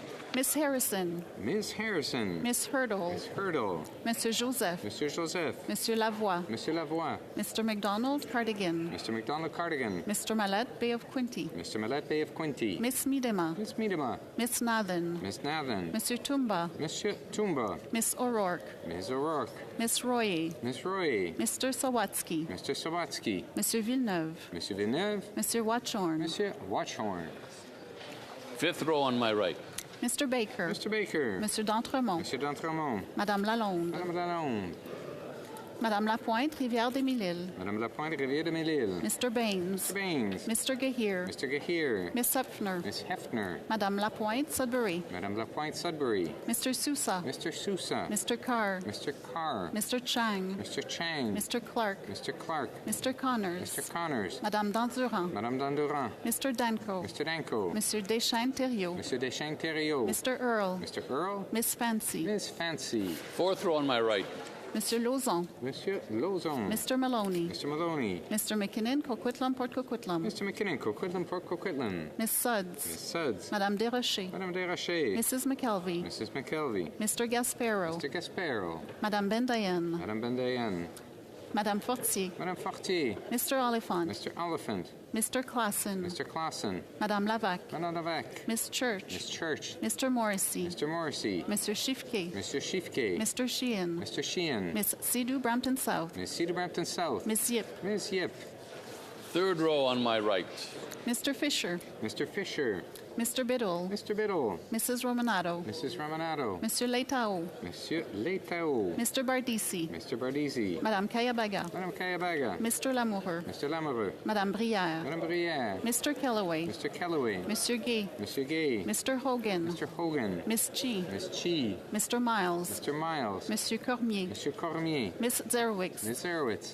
Monsieur El Khoury. Monsieur El Khoury. Mr. Fonseca. Mr. Fonseca. Monsieur Yacono. Monsieur Yacono. Second row on my right. Ms. Jazek. Miss Jazik. Mr. Osborne. Mr. Osborne. Mr. Fragascados. Mr. Fragascados. Mr. Fuhrer. Mr. Fuhrer. Mr. Vancouverdin. Mr. Vancouverdin. Ms. Gainey. Miss Gainey. Miss Sahota. Miss Sahota. Miss Chartrand. Miss Chartrand. Mr. Gerritsen. Mr. Gerritsen. Miss Anand. Miss Anand. Miss Alti. Miss Alti. Mr. Sarai. Mr. Sarai. Miss McLean Esquimalt Saanich Suk. Miss McLean is Kwame Sanasuk. Mr. Long. Mr. Long. Mr. Zericelli. Mr. Zericelli. Madame Chanette. Madame Chanette. Miss Latanzio. Miss Latanzio. Mr. Nagvi. Mr. Nakfi. Mr. Housefather. Mr. Housefather. Miss Grow. Miss Grow. Mr. Dogood. Mr. Dogood. First row on my right. Madame Diab. Madame Diab. Mr. McDonald Malpeck. Mr. McDonald Malpeck. Mr. McGinty. Mr. McGinty. Mr. McKinnon Gatineau. Mr. McKinnon Gatineau. Miss Thompson. Miss Thompson. Mr. Ananda Sangare. Mr. Ananda Sangare. Madame Michel. Madame Michel. Mr. Sidhu Brampton East. Mr. Cedar Brampton East. Mr. Solomon. Mr. Solomon. Mr. Duclos. Monsieur Duclos. Mr. Wilkinson. Mr. Wilkinson. La Chambre attendra maintenant. The House will now wait for the electronic voting period to end before resuming its proceedings.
Je désire informer la Chambre que I wish to inform the House that the electronic voting period has ended. You may use the hand raise function and the chair will recognize you. pas de main levée. Le bureau va maintenant compiler les... The table will now compile the results of the vote. Yeas pour 22-22. Nays contre 295-295. Je déclare la... I declare the motion defeated.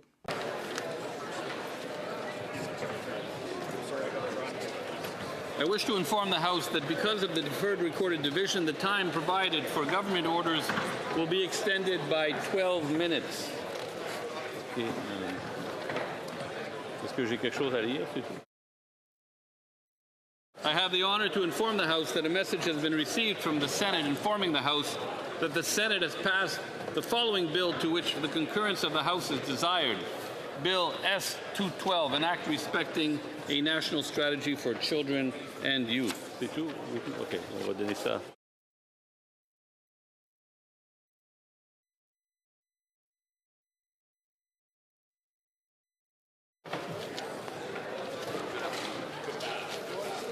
I almost forgot. Order. Point of order? Oh, no. Daily routine of business, tabling of documents. The Honourable Parliamentary Secretary to the Government House Leader. Yes, Mr. Speaker, pursuant to Standing Order 36AA. Order, actually, the Parliamentary Secretary to the Government House Leader first. Government House Leader, Parliamentary Secretary. Yes, thank you, Mr. Speaker. Pursuant to Standing Order 36.8a, I have the honor to table in both official languages the government's responses to 12 petitions. These returns will be tabled in electronic format. Thank you, Mr. Speaker. The Parliamentary Secretary to the Minister of Public Safety. Apologies, Mr. Speaker. Pursuant to Standing Order 32.2, I have the honor of tabling in both official languages the following agreement between Canada and Australia on cooperation and mutual administrative assistance in customs matters, done at Wellington on November 19th, 2025. Dépôt de projet de loi imminent. Introduction of government bills. Statements by ministers. Reports from interparliamentary committees. Your honourable member for Tobique Mactaquac. Thank you, Mr. Speaker. And today, Mr. le Président, conformément à Pursuant to standing orders, I have the honor of tabling before the House in both official languages 4 reports from the Canada-United States Interparliamentary Group, CIUS. First concerns the IPG's participation at the Council of State Governments, CSG, in South Carolina, the Southern Legislative Annual Convention or Conference from July 8th to the 12th, 2023. The second concerns the IPG's participation at the annual summit of the Pacific Northwest Economic Region known as PAMWAR in Boise, Idaho from July 16th to 20th, 2023. The third concerns the IPG's participation at the annual meeting of the Council of State Governments Western Legislative Conference in Los Angeles in California from November 12th to 15th, 2023. And the fourth concerns the IPG's annual congressional visit to Washington, D.C., May 15th to 16th, 2024. So I would like to present these today. Thank you. The Honourable Member for Brossard-Saint-Lambert.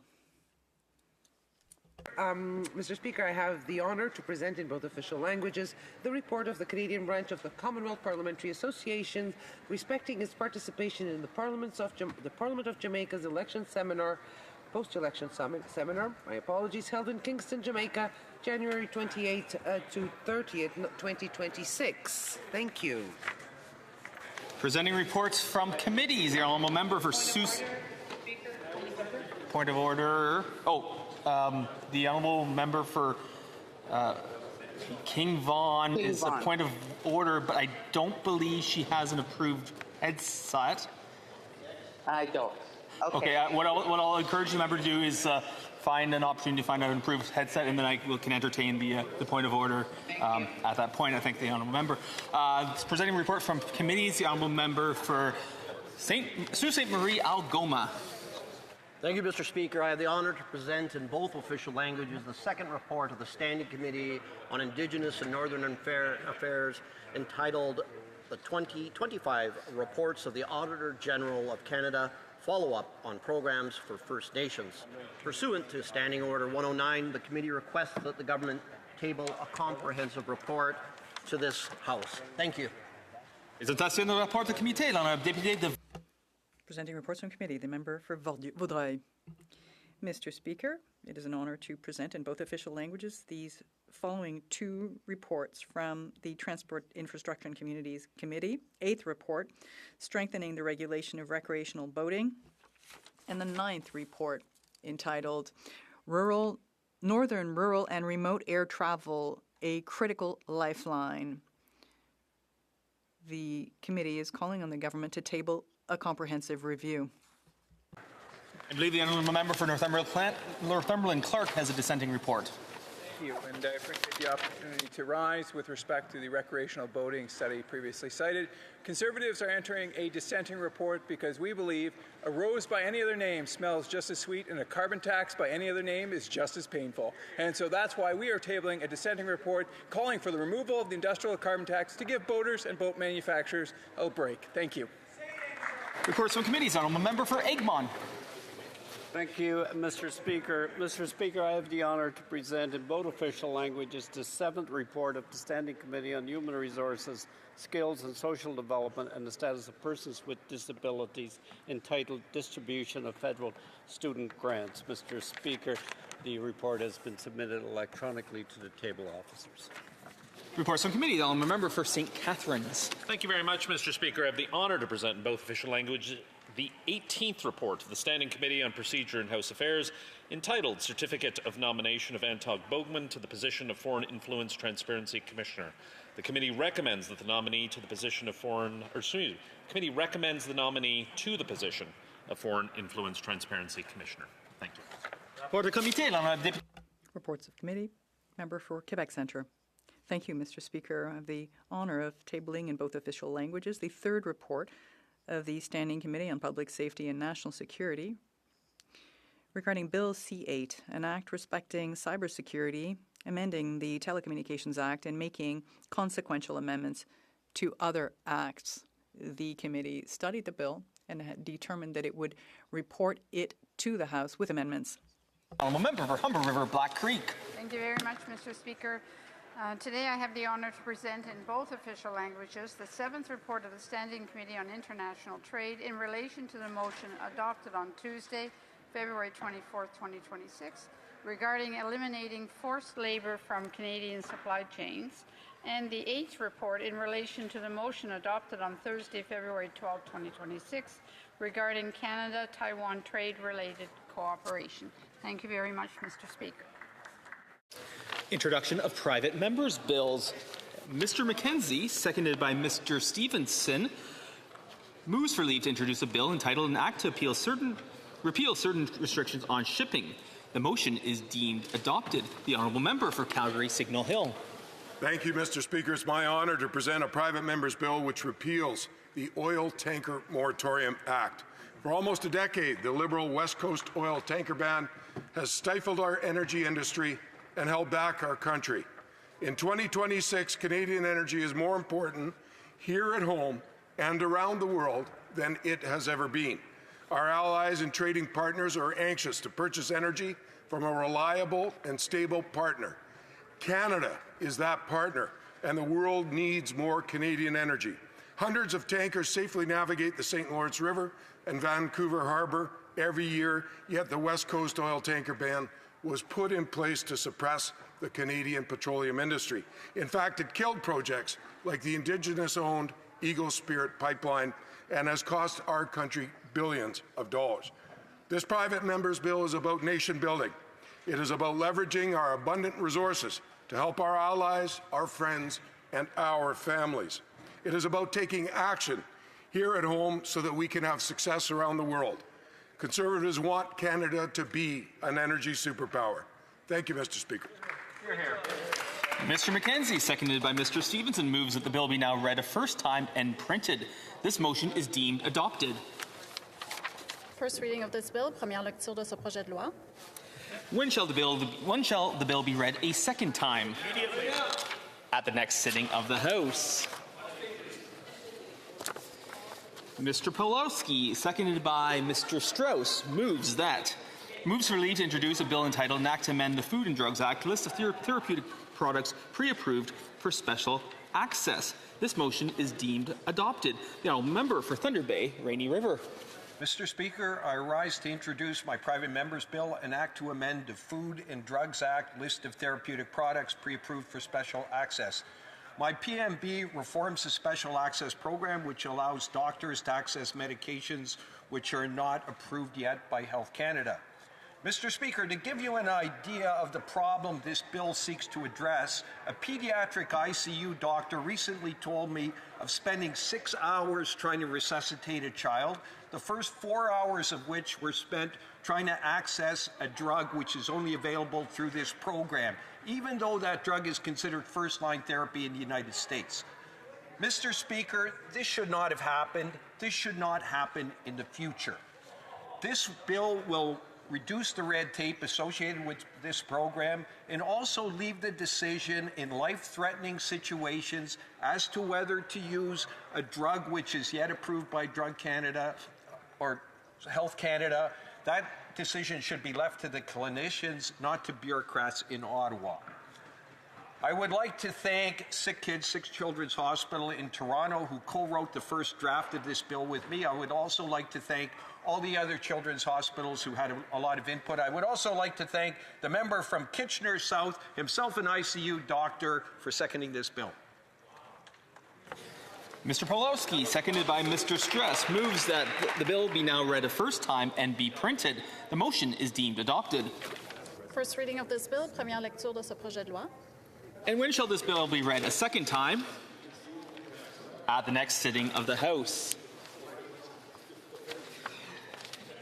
Mr. Bain, seconded by Mr. Coteau, moves for leave to introduce a bill entitled An Act to Establish a National Framework Respecting Skilled Trades and Labour Mobility.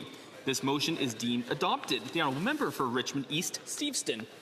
Thank you, Mr. Speaker. I rise today to present my first private member's bill.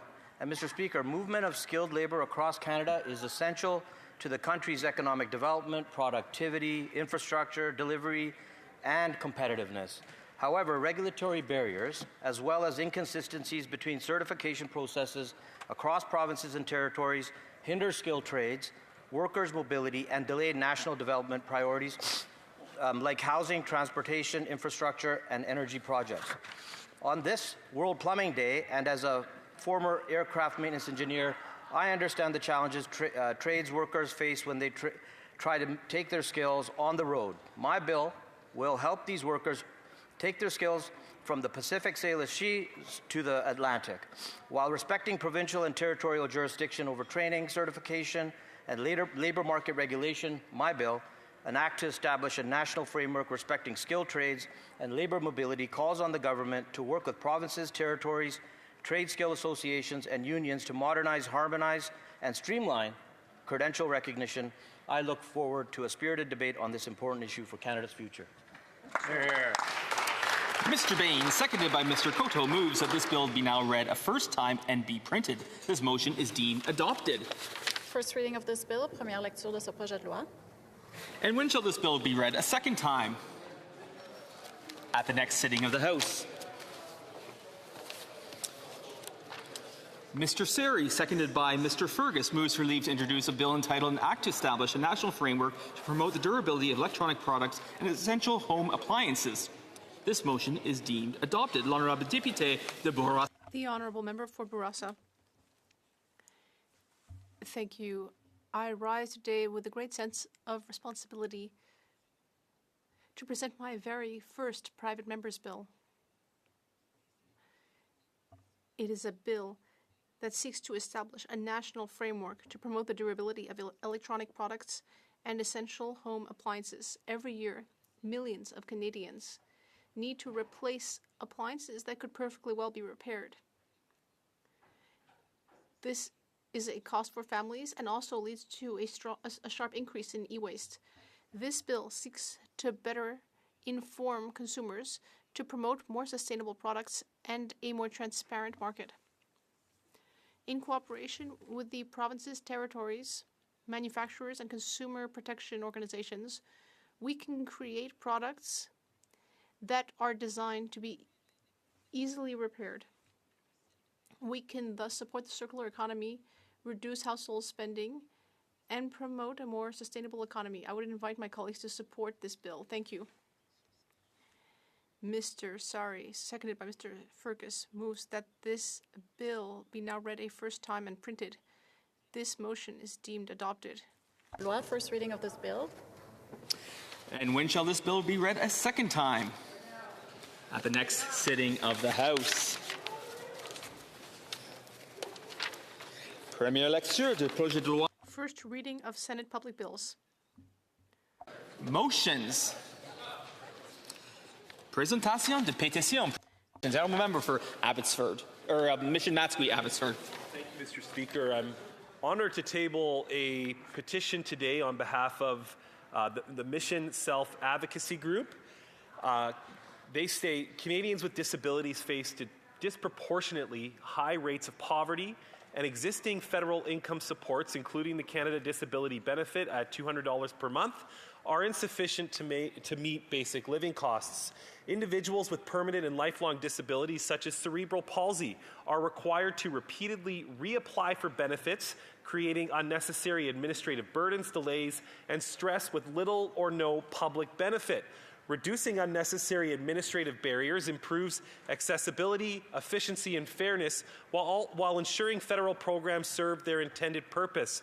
Therefore, the signatories of this petition call upon the Government of Canada to increase the Canada Disability Benefit to $500 per month, to implement a one-time application process for individuals with permanent disabilities, and to significantly reduce administrative and paperwork requirements associated with the Canada Disability Benefit so that essential supports are accessible, dignified, and effective for Canadian citizens and permanent residents. The second petition I would like to present today is on behalf of the stream keepers on the Miami River in Harrison Hot Springs. Stream keepers throughout the province of British Columbia are committed volunteers that deserve certainty for funding and support from the Salmon Enhancement Program beyond the current budget end of March 31st, 2026. The Salmon Enhancement Program collaborates with the Pacific Stream Keepers Federation in training that ensures that community volunteers are able to protect and improve aquatic health, habitat status, land use, and stock assessment within their communities. Therefore, these petitioners are calling upon the Government of Canada not to cut program funding for the Salmon Enhancement Programs across British Columbia, which educate thousands of young people on salmon habitat and life cycles. Thank you, Mr. Speaker.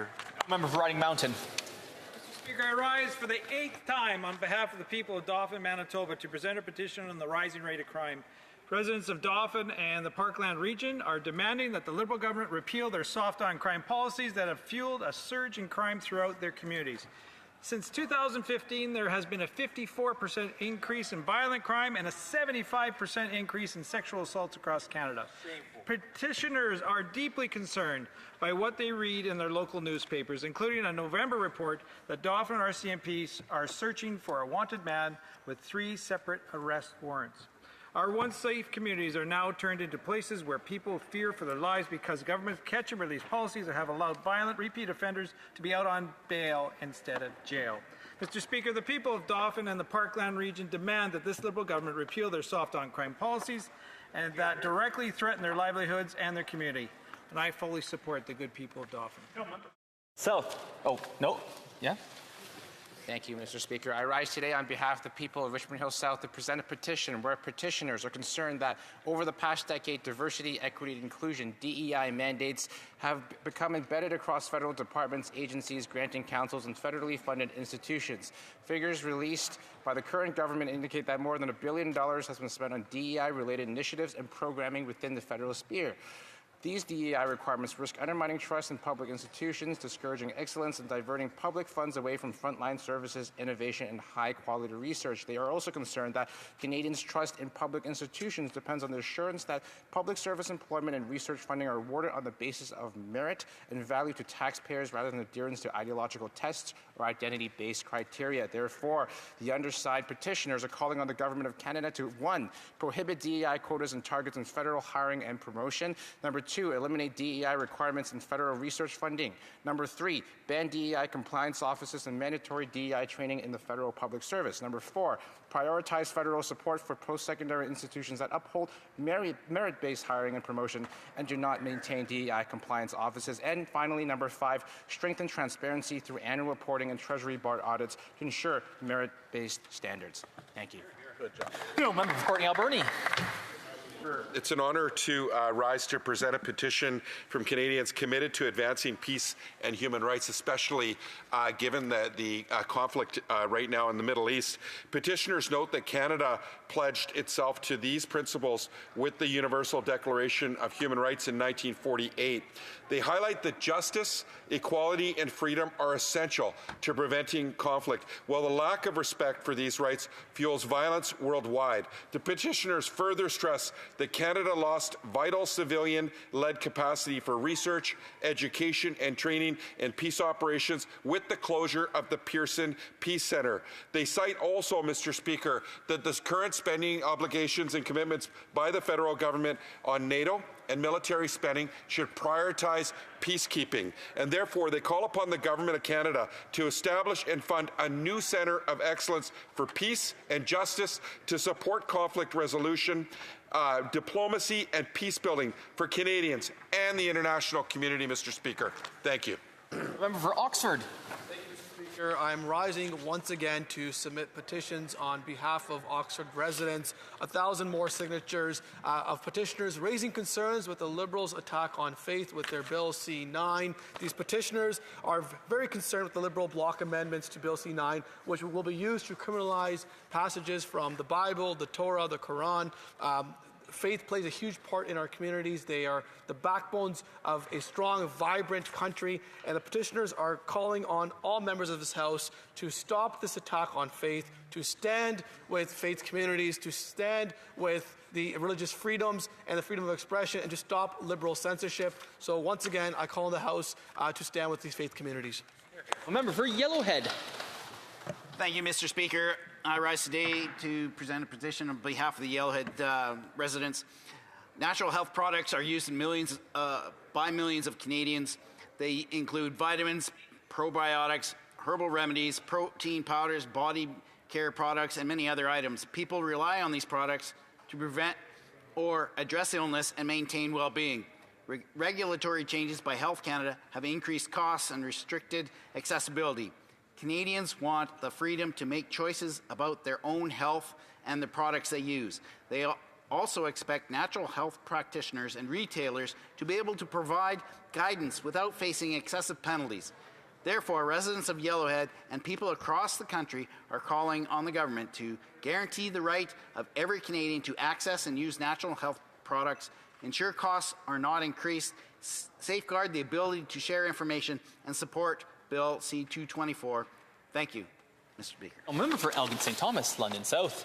Thank you, Mr. Speaker. Once again, I rise to present a petition on behalf of folks in Elgin, St. Thomas, and London, as well as people across the country who are calling on the Liberal government to withdraw the divisive and toxic Bill C-9, which takes aim at religious freedom and freedom of expression. Petitioners continue to be concerned with comments made by the Minister of Canadian Identity and Culture that quoting certain scriptures should attract criminal prosecution, which is why they do not trust this Liberal government at this current juncture to stand up for these fundamental freedoms.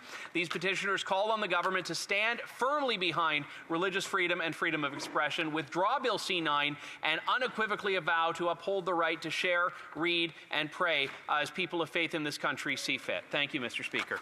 The honourable member for Nanaimo, Ladysmith. Thank you, Mr. Speaker. It is my honour to present a petition on behalf of Canadians who are opposed to Bill C-9. They are concerned that this broad and overreaching piece of legislation will restrict freedom of expression and freedom of religion, and they call upon the government to not restrict debate on it and to withdraw the bill. Thank you, Mr. Speaker. Presenting petitions, présentation de pétition. Questions on the order paper. The Honourable Parliamentary Secretary, the Government House Leader. Yes, thank you, Mr. Speaker. The government's responses to questions number 754 to 776 could be made orders for returns. These returns would be tabled in an electronic format immediately.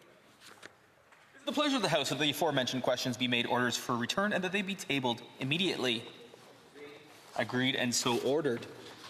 And the Honourable Member. Yeah, and finally then, Mr. Speaker, I would then ask that all remaining questions be allowed to stand. Is it agreed? Agreed and so ordered. Notice of motions for the production of papers. The Honourable Parliamentary Secretary, the Government House Leader. Yes, thank you, Mr. Speaker. I ask that all notices of motions for the production of papers also be allowed to stand at this time, please. Is it agreed? Agreed and so ordered. Orders of the day. Ordre du jour. Ordre émanant du gouvernement. Government orders, government bills, commons. Report stage of Bill C-18, Canada-Indonesia Comprehensive Economic Partnership Agreement Implementation Act. There being no motion at report stage, the House will now proceed without debate to the putting of the question on the motion to concur in the bill at report stage. Brampton East, seconded by Mr. Van Couverden, moves that Bill C-18, an act to implement the Comprehensive Economic Partnership Agreement between Canada and Indonesia, as amended, be concurred in at report stage. If a member participating in person wishes that the motion be carried or carried on division, or if a member of a recognized party participating in person wishes to request a recorded division, I would invite them to rise and indicate it to the chair. On division? Agreed? I therefore declare the motion carried on division. When shall the bill be read a third time? Right now. Monsieur Sidhu Brampton S, appuyé par Monsieur Van Couverden, propose que... Mr. Sidhu Brampton East, seconded by Mr. Van Couverden, moves that Bill C-18, an act to implement the Comprehensive Economic Partnership Agreement between Canada and Indonesia, be now read a third time and do pass. Debate. The Honourable Member for Beauport-Limoilou. Thank you very much, Mr. Speaker. I would like unanimous consent to share my time with my colleague for Ottawa Centre. Unanime? Is there unanimous consent? Agreed. The Honourable Member, please. Mr. Speaker, today I rise to speak about Bill C-18 and Canada's trade diversification. First of all, I'd like to start by talking about my riding, Beauport-Limoilou. I would like to talk about a few businesses in my riding that engage in international trade. For example, on 5th Avenue in Limoilou, we have Maple 3. I met with that business a few years ago, and I met with a team. What I saw there tells us a lot about the economic reality of our riding. Maple 3 takes a product that is very, very typical of our riding, maple water, and it turns it into natural beverages that are now in the international market. For example, in markets like Singapore and Hong Kong. And the business is also developing its presence in other Asian countries. Behind these exports, we have a small team of entrepreneurs and employees who are innovating, developing products, and creating an international presence from this little neighborhood in Limoilou. Then on Jérémy Fortin Street, also in Limoilou, we have the Primatech Laboratory, which designs and manufactures specialized tools to install hardwood flooring. And today, this Quebec manufacturer with so much know-how is now in markets abroad. So professionals elsewhere in the world are using products that are designed here in my riding. In Beauport, we also have businesses who are participating in international markets. For example, the Fée des Grèves Fumoir takes seafood products and is part of an agri-food supply chain which enables Quebec products to end up far away from our shores. That involves local jobs in processing, quality control, packaging, and logistics. Let me give one more example. In Beauport, the SIO Group, which enables businesses to structure their import-export processes, identify foreign partners, and navigate international markets.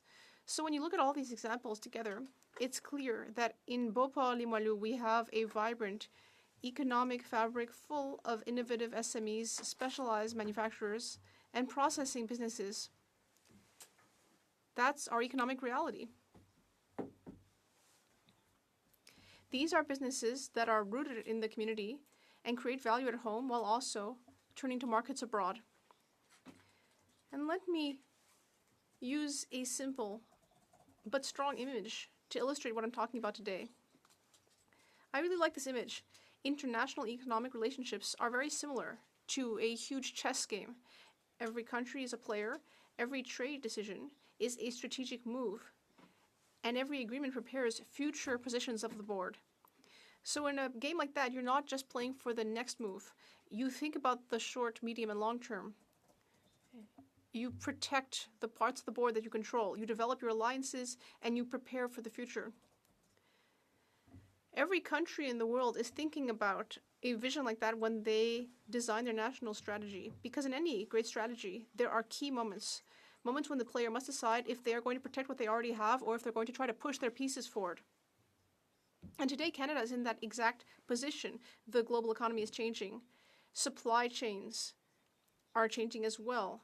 And the geopolitical balance is changing. In our world economic chess game, Canada is not a mere spectator. Canada is a player who needs to consider the short, medium, and long term, which is exactly what we're seeing with Bill C-18.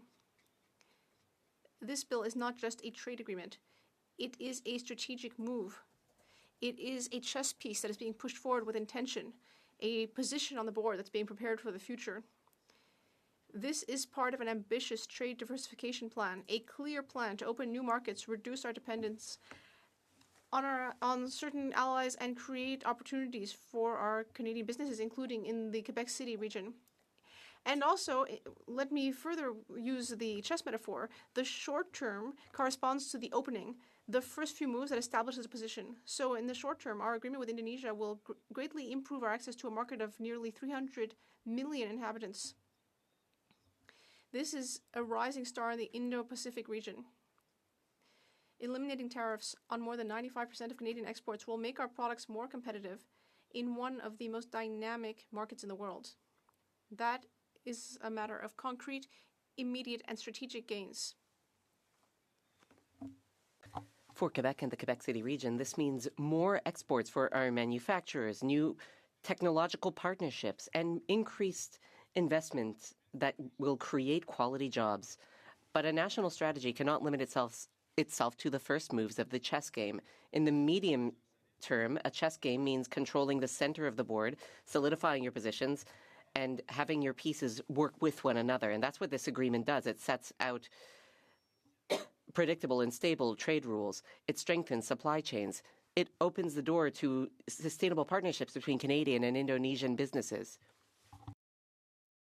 For key Quebecois sectors like aerospace, clean tech, artificial intelligence, sustainable energy, this will mean a real strategic advantage in a growing market. What we are doing today is consolidating our position so that our businesses can grow in the future. Great nations, like great chess players, always think about the long term. By 2050, Indonesia is set to become one of the 5 largest world economies. For Canada, this means that the strategic move is to establish robust trade relationships with this rising star. For too long, our economy has depended far too much on one main trading partner. Diversifying trade means reducing risk, upping our resilience, and preparing the ground for Canada's future resilience. It means giving predictability to our businesses. This is why our government has noted the need for predictability. We are aimed at doubling exports to non-U.S. markets over the next decade. This is not a slogan. This is a national strategy. And the agreement with Indonesia is a cornerstone of our strategy. The first bilateral agreement between Canada and an ASEAN country is a clear sign that we are engaged in the Indo-Pacific region. In the current global chess game, some countries are backing away. Canada is moving forward. Some are choosing protectionism. Canada is choosing partnership. Some people are moving their pieces reactively. Canada is moving its pieces strategically. This bill shows leadership in a world marked by economic and geopolitical uncertainty. It is a sign that Canada will remain a major player on the global trade scene. It is a sign that Quebec will continue to export our innovation. It is a sign that our businesses will continue to have access to growing markets. A good chess strategy is based on 3 principles: anticipating, diversifying, and building. Anticipating risks, diversifying options, and building a winning position. And that is what C18 is all about. It prepares our economy to face the realities of the 21st century. It ties together Canadian ingenuity and global demand. It creates opportunities for Quebec businesses. It strengthens the prosperity of communities throughout the country. Canada is playing with confidence, clarity, and determination. As such, I would invite all members here in this House to support Bill C-18 so we can build a more diversified, more resilient, and wealthier economy. Because, Mr. Speaker, in the worldwide chess game, Canada is not just defending its position, we are playing to win. Thank you. Questions and comments? The Honourable Member for Beauce. Thank you, Mr. Speaker. And my colleague from Beauport Limoilou represents a magnificently beautiful region. He is lucky to live there. And we all believe in expanding markets. However, I'm going to pick up my colleague's chess analogy. You can't just go after pawns and miss the king, because chess is about seizing the opponent's king. And the king is our trading relationship with the United States. Canada seems to be avoiding this difficult discussion.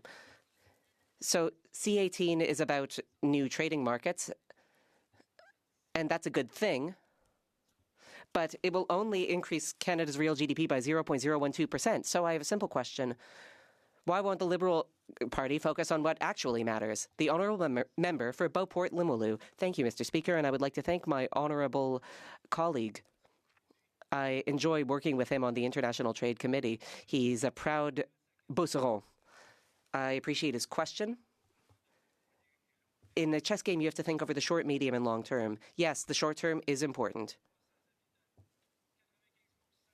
And in the short term, we will be able to export 95% of our exports tariff-free. That benefits people in Beauce. And then if you look over to the long term, we want to double non-U.S. exports over the next 10 years. Indonesia is the 4th largest economy in the world, and it is a growing economy. As such, now is the time for Canada to set up a winning position. And that is what we are doing. That's good for our future. The Honourable Member for Joliet-Manawan. Thank you, Mr. Speaker. I would like to thank my colleague for his speech. First, does he think it will be good for his riding of the Quebec City region, which already has businesses exporting goods to Indonesia? He gave examples of this. And, well, does he have any reserves about respect for labor rights in Indonesia? We know that Indonesia has almost 1 million child laborers. For example, in the textile industry and in the copper industry, they are facing risks to their health and safety. What safeguards are in the bill to make sure that we do not end up importing products created through the exploitation of foreign workers? The Honourable Member, thank you. And I would like to thank my colleague for his question. let us be clear. Canada has always found the exploitation of workers unacceptable. And Canada has always inserted worker protection clauses in trade agreements. Yes, there are businesses in my riding working with Indonesia. And I did talk a lot about Beauport Limoilou because I'm proud of my region. If you look at the reaction from different trade unions and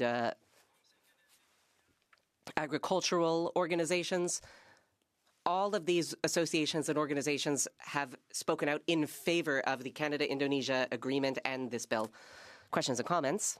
Yes, thank you, Mr. Speaker. I think this is substantial legislation. When you take a look at Indonesia, the role, the player that it is, in particular, in that whole Pacific area, we were talking about billions of dollars between bilateral trade between Canada and Indonesia today, and this is good news in terms of the potential that is there.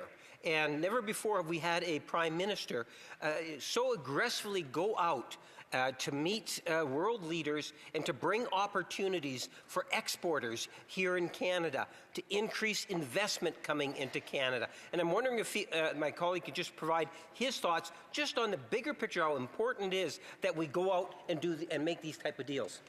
The Honourable Member for Beauport Limoilou, 40 seconds, please. Thank you to my colleague. Thank you, Mr. Speaker. We saw $2.3 billion of exports in 2024. We're ranked fourth in the world. But we can up that number even further. We could raise our exports exponentially. Canada is now positioning itself for the future. We are investing in our infrastructure as well.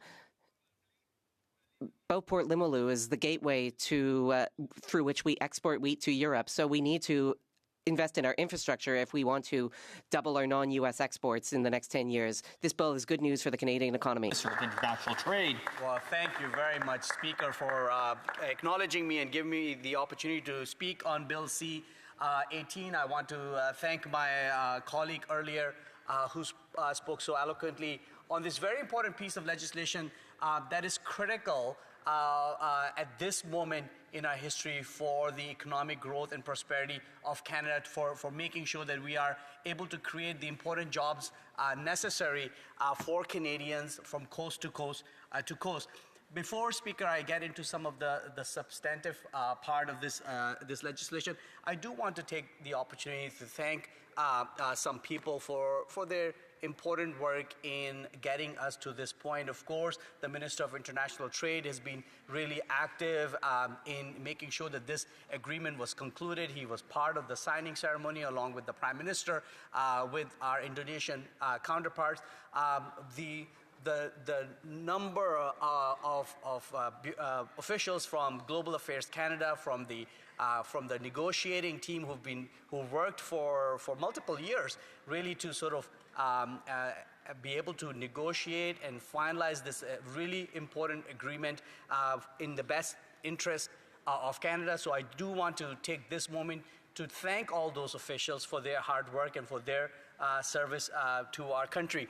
I also really want to acknowledge all members of the Standing Committee on International Trade. It's a real pleasure to work with them, and I mean that from all three parties, including the government that is part of the committee. It's been a very cooperative committee. It was a very cooperative process the way we worked together. We were able to share ideas with each other. There were some changes, as you see from the report stages, some minor changes that were added to the bill, and it all happened in a thoughtful, consultative works. I really thought that was Parliament working at its best, and committee really demonstrating how working together for the well-being of Canadians, for our own constituents, is extremely important. So thank you. I also want to extend my gratitude to the Indonesian ambassador here in Canada, His Excellency Mohsen Siab. He recently arrived in Canada, a person with a lot of knowledge, of course, about Indonesia, but also really keen to learn about Canada and a very enthusiastic champion for this legislation So I just want to thank him and really look forward to working with him in terms of implementing this agreement once it's passed through this house and from the other place and becomes law, so that we can create those opportunities for Canadian companies in the Indonesian market. Speaker, as it's been said during the second reading, we heard this during the committee, but I think it's worth repeating how important this Canada-Indonesia Comprehensive Economic Partnership Agreement is, also affectionately referred to as Canada-Indonesia CEPA. It represents an important milestone in Canada's trade engagement in the Indo-Pacific region. It was, as you know, Speaker, was concluded in December of 2024, and it was signed, as I mentioned earlier, in September of 2025. And what this agreement does is seeks to deepen economic ties with Indonesia, which is a nation of nearly 280 million people. It's a big country in the Indo-Pacific region, and it has a thriving economy of $1.9 trillion, and that was in 2024. So imagine having a bilateral, comprehensive economic agreement with a country that size for Canada, how beneficial it could be. And that is what we have been able to accomplish through this very important agreement. Now, the agreement is quite focused. It is quite expensive in terms of breadth and scope for Canadians. It is, as I mentioned, is a fairly comprehensive trade agreement that addresses market access for goods, services, and investment, and includes provisions on small and medium-sized enterprises, labor, environment, and women's economic empowerment. It is truly a model agreement in terms of when it comes to free trade agreements as to how modern trade agreements can be developed. And Canada is really working along with our friends from Indonesia, is really able to set the stage for it. Now, the committee process, Speaker, as I mentioned, was a really positive one, and we got to hear from many stakeholders who represented various diverse backgrounds and who spoke to us in support of this agreement. The two that really sort of came to fore for me was one, of course, our agriculture and agri-food sector. Their enthusiastic support for this was quite remarkable. Whether we're talking about cattle, we're talking about pork industry, or we are speaking of pulse and soya industries, they all were really keen for this agreement, because for them, this agreement gives preferable market access into a large economy. They see their Canadian exports rising significantly in an already robust market because of the preferential treatment that they receive under this agreement. And they were really keen, and they really stressed to all of us that we should try to conclude and pass this agreement, the ratification of it through our Parliament as quickly as possible. So I just want to take this opportunity to thank them, and through all those important associations, in particularly thank all our farmers who work so hard day in and day out to make sure that we're producing world-class food, not only for Canadians, but be able to sell that around the world. And I think Indonesia, they realize, is that growing market, is that growing economy, that population where Canada can be selling that sustainable, good quality food to Indonesians. The other sector that was really highlighted during the committee process was the nuclear sector. We had representative from a nuclear company, Realis, who was presented, who spoke about how the opportunities this creates around energy security, and to be able to export Canadian technology when it comes to safe, reliable, stable nuclear technology. As you know, CANDU is a Canadian innovation. It's remarkable in terms of creating energy around the world, not only just in Canada. And companies like Atkins Realis are quite keen to be engaging with countries like Indonesia which this agreement allows them at a preferential basis and to be able to find ways to sell that technology, which means not only, of course, helping Indonesia to have more energy security, to be able to meet their net zero targets by 2050, but also, and most importantly, from our perspective, creating really good paying jobs for Canadians. In my province of Ontario alone, we have got perhaps one of the world's best supply chain for nuclear energy. And if we are able to open more export markets for that technology, it will only mean more jobs for Canadians. So this agreement creates that opportunity, allows for our Canadian companies like AtkinsRéalis to be able to sell in places like Indonesia. The last point, Speaker, I want to talk about is why this agreement is important for the work that we are doing as a country in trade diversification. I think this House spends a lot of time talking about the challenges that we're going through, the protectionism that we are seeing right now, especially as it relates to our American partners. Our effort is to diversify our trade. Our effort is to double our non-U.S. exports in the next 10 years. That's the goal that the Prime Minister set. And this agreement is a really important example of how we do this. But not only that, this is an opening for us to be able to finalize our agreement with the ASEAN countries, which Indonesia is part of. Other major countries like Philippines, Thailand, Singapore, Vietnam are also part of the ASEAN countries. And this sets the template in terms of the work that we need to do. I want to thank the Vice President of Trade from Indonesia, who was instrumental in this. When I met with her in Kuala Lumpur, Malaysia, at the ASEAN Ministerial Summit, she committed to me that she will make sure that ASEAN also finalizes an agreement right this year in 2026 so that we can keep building stronger economic ties with other countries and create good paying jobs for Canadians coast to coast to coast. Thank you very much. Questions and comments. Question et commentaire. The member for Sandwich Gulf Islands. The Honourable Minister, of course, most Canadians know AtkinsRéalis by its original name, now disgraced, of course, as SNC-Lavalin, a company so corrupt it can't do business anywhere in the world after bribing Gaddafi's family to get a contract. We also know AtkinsRéalis got the deal of deals when Harper sold all of AECL to them for $17 million, and now using the name Canadian Nuclear Laboratories, it masquerades as having a real technology for small modular reactors that don't exist anywhere. Can the minister possibly justify why we're throwing billions of dollars into this without a single day of debate in this place about nuclear technology?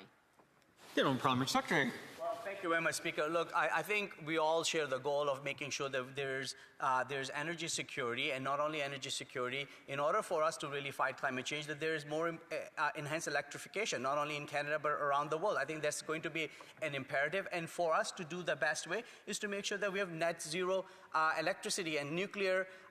Some may disagree, but I fundamentally believe that nuclear is a very important source of that net zero technology. Canada has been a leader in nuclear technology, in safe nuclear technology. We have demonstrated in places like Ontario, the province that I come from, and I think there's an opportunity to help meet those climate change goals around the world, and Canada can take a leadership role in that. L'Honorable Député de Shefford. The Honourable Member for Shefford. Thank you, Mr. Speaker. I'd like to discuss the process at the Bloc Québécois. We're proud that we allow for the passage of an amendment that would compel the minister to ensure that there is a 3-year review with a tabling of report in the House, and that's fine. But we want to discuss we're looking at debating the application of the agreement rather than the agreement itself. The Bloc Québécois tabled a bill, my colleague for Saint-Hyacinthe, Baguette Acton, that aimed to strengthen Parliament's role in the ratification process for treaties. Mr. Speaker, wouldn't it be democratic for us to be able to discuss this further, to discuss the process as well? What would my colleague have to say to that? Thank you very much for the question. I'm very pleased to work with my colleague from the Bloc Québécois on the amendment in this bill. Agreed with him that that agreement in having a report back mechanism is a good procedural step to make sure that we as parliamentarians are able to take a full stock of the promise of these legislation. So I thank the member opposite for his constructive approach to this and look forward to continue working with him. Final member for Thunder Bay, Rainy River. I'd like to thank the member for his speech, and I would note that some of the organizations that support this agreement are Cereals Canada, Canadian Agri-Food Trade Alliance, Wheat Growers Association, Canadian Cattle Association, Soy Canada, a lot of agricultural associations. This seems to be a good deal for Canadian farmers. I don't know what trade barriers existed before with Indonesia, but if the member could help to explain how this is going to benefit Canadian farmers. Parliamentary Secretary. I thank the member for his very good question, and he's absolutely right. The agriculture sector was extremely enthusiastic because it opens a very big market for them. But some of the big barriers that exist are around sanitary and phytosanitary conditions. This allows for better regulatory harmonization, allows for better process and understanding, but allows for high quality products that are grown in Canada to be sold in places like Indonesia. So I think it is a good news for our farmers. Our farmers were present at the committee process, and they agreed with it that this agreement will allow for them to export more Canadian-produced goods in places like Indonesia. We have time for a brief question. The honourable member for Edmonton Manning, about 30 seconds. Thank you, Mr. Speaker. The question to the member is, what distinguishes this agreement from other free trade agreements we have? Is there any specific element of this agreement that can make it so special? The honourable parliamentary secretary, an equally brief response. Thank you, member, for the very good question. As I mentioned, this is a more modern free trade agreement than we have done in the past. That's why we don't call it free trade agreement. We call it a more comprehensive economic agreement. I think this is the kind of template that we'll be able to use in other places like ASEAN and Mercosur. We're negotiating with Philippines and Thailand as well. There's a great desire for engagement with Canada. People want to buy Canadian-produced goods, especially when it comes to our agriculture and energy resources. That's the work we're doing through agreements like the one we are debating here today. Thank you. Resuming debate. Reprise du débat. The honourable member for Calgary Signal Hill. Thank you, Mr. Speaker. I wish to split my time today, with the permission of the House, the agreement of the House, with the honourable member from Beauce. Agreed? Yes. Agreed and so ordered. The honourable member. Thank you, Mr. Speaker. It's my pleasure to rise in the House today on behalf of the residents of Calgary Signal Hill to speak to this Bill C-18, an act implementing the Canada-Indonesia Comprehensive Economic Partnership Agreement. Let me begin by stating clearly that Conservatives believe in trade. Canada has always been a trading nation. From the earliest days of Confederation, our prosperity has depended on our ability to reach beyond our borders and sell Canadian goods and expertise to the world. For that reason, we approach trade agreements with a constructive mindset. When agreements expand market access, reduce tariffs, and create opportunities for Canadian producers, we welcome them. At a time when natural resources are more critical than ever, we are a truly fortunate nation. Canada holds some of the world's most abundant natural resources, including oil reserves that have the potential to make Canada one of the most influential and prosperous nations on earth.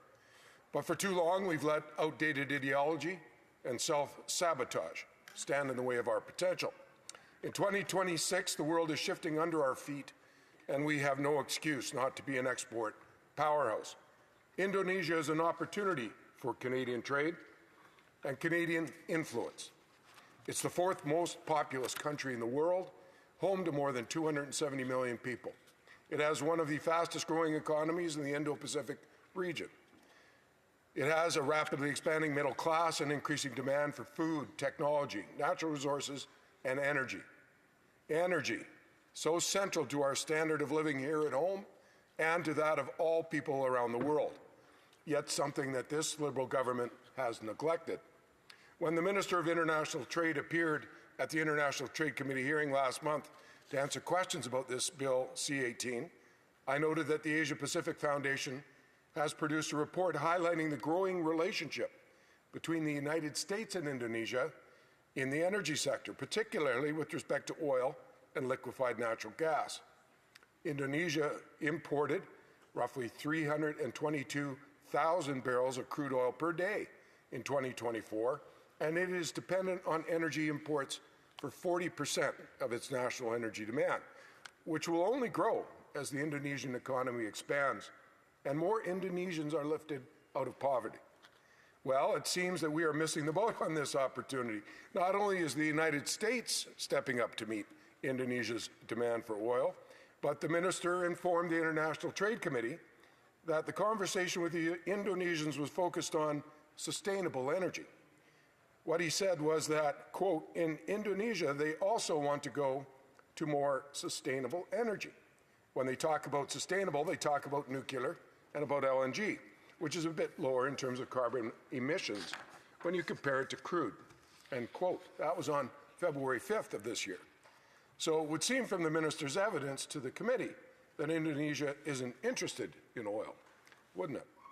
Well, as it worked out, 15 days after the minister spoke to the committee, Indonesia signed an agreement with the United States that covers, among other things, $15 billion per year in American energy exports to Indonesia, including $3.5 billion of liquefied petroleum gas and $4.5 billion of crude oil.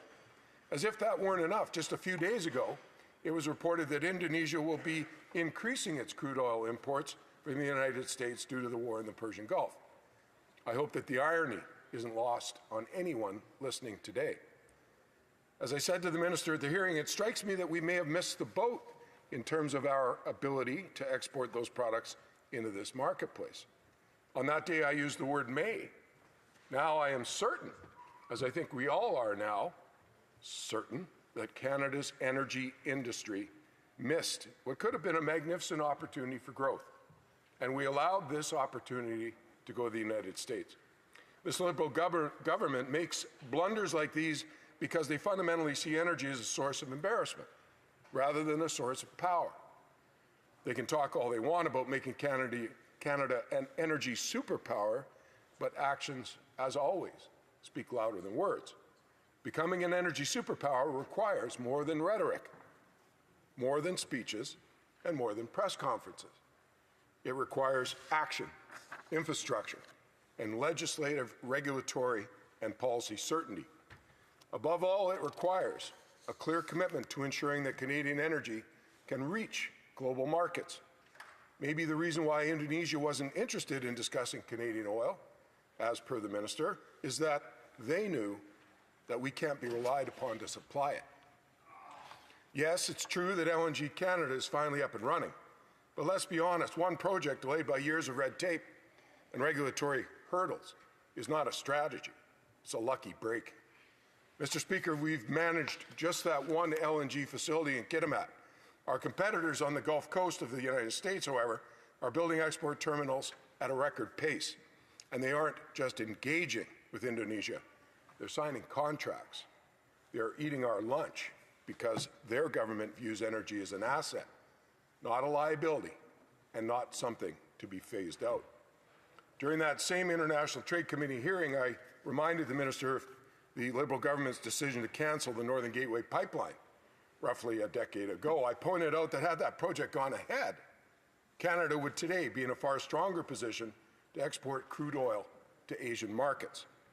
Canada should be well positioned to supply that demand. We have vast energy resources. We have world-class producers. We have workers who are second to none anywhere in the world. And we have some of the highest environmental standards in the world.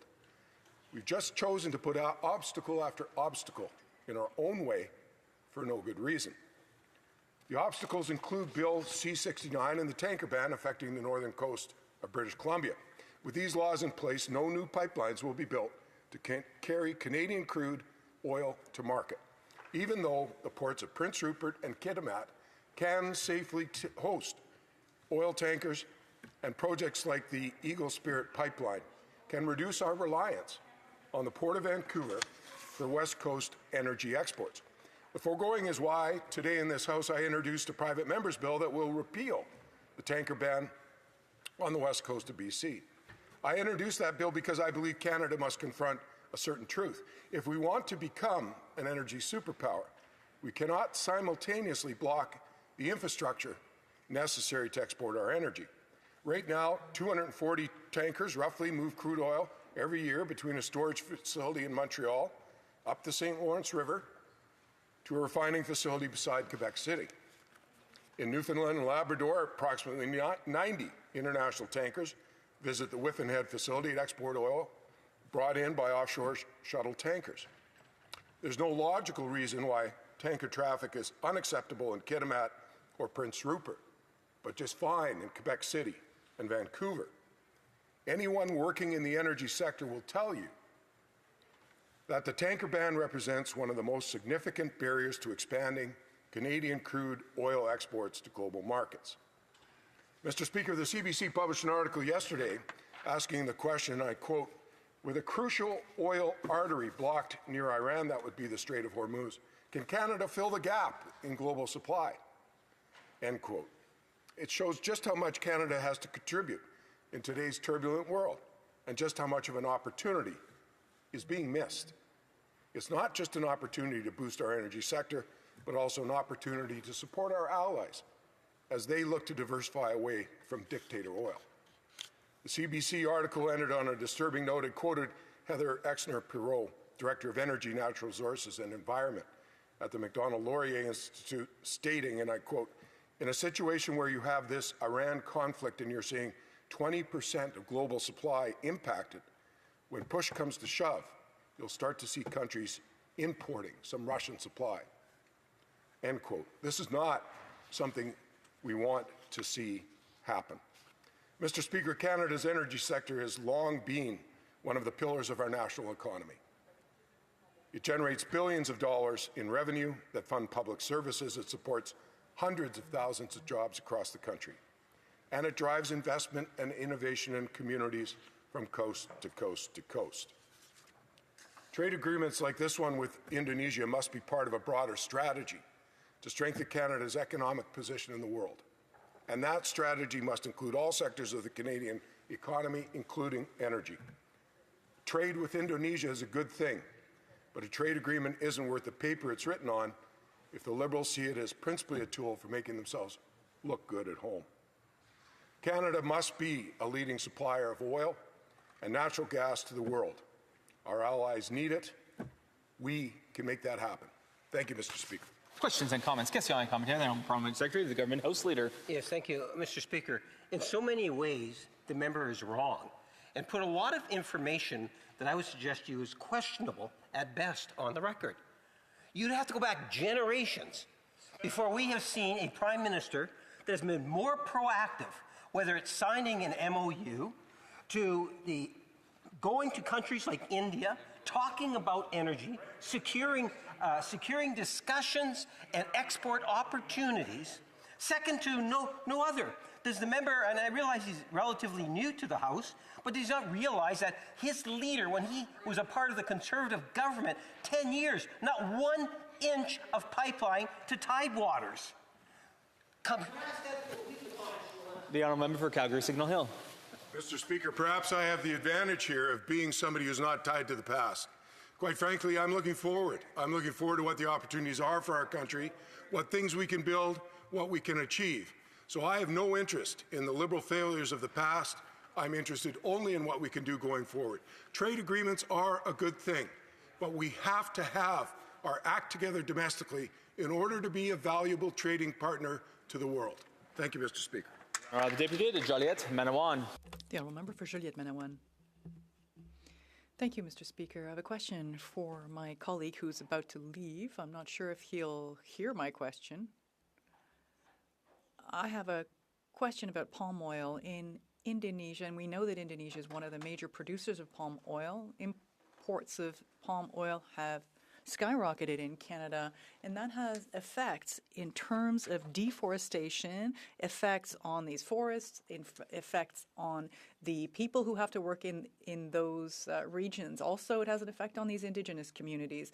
Should Canada follow the EU's example, create a special group that can focus on this issue specifically? Calgary Signal Hill. Mr. Speaker, a trade agreement gives us opportunities to work with other countries around the world. We're not going to immediately be in any position to impose standards or our standards of living upon a trading partner, but it is the beginning of a relationship. And in that, we can grow over time to appreciate different practices. Canada has many of the world's leading environmental, agricultural, industrial, and energy practices. When we trade with other nations, we have the opportunity to exchange that expertise and improve circumstances in both countries. Comments now, member for Noka-Disbury. Thank you very much, Mr. Speaker. I just want to set the record straight on what's happened over the last couple of decades in this place. When Stephen Harper became the Prime Minister, he didn't inherit a single Tidewater pipeline project from the previous Chrétien Martin government. When he actually left office in 2015, there was 4 of these projects, not to mention the number of projects that were actually done in expanding our trade to the United States. But I want to ask my colleague, because he's from Calgary, he talks about oil and gas. He actually knows what he's talking about, unlike the guy that's chirping me across the way here right now.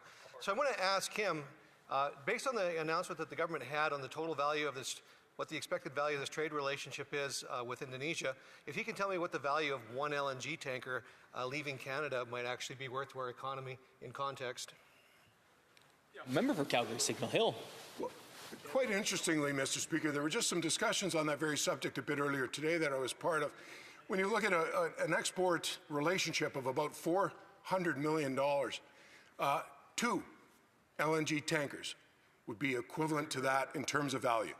So, Mr. Speaker, it is obvious that our greatest opportunity to increase trade, to provide for Indonesia, to provide opportunities for export for Canadian companies is in energy.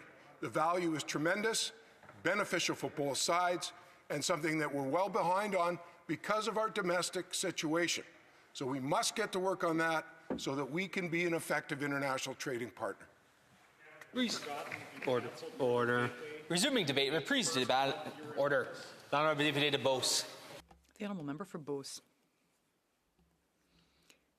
Thank you, Mr. Speaker. To start, it's a pleasure and an honour for me to represent the beautiful region of Beauce in this House. Today, I rise to speak to Bill C-18, the Canada-Indonesia Economic Partnership Agreement.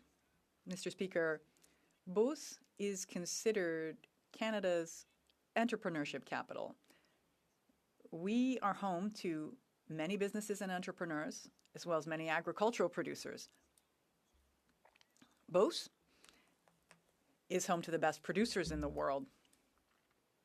We work hard at home, and we're proud. Above all, we are committed to growing our economy. Beauce and the Beaucerons, the residents of Beauce, are creators of wealth, and that's the reason why, as parliamentarians, we must do everything we can to help them develop new markets, but develop them with care and rigor and discipline. Conservatives have always defended and will always defend free trade, but also fair and reciprocal trade. That's what we would call a win-win approach, Mr. Speaker. This approach should remain our priority while Canada seeks to diversify its markets.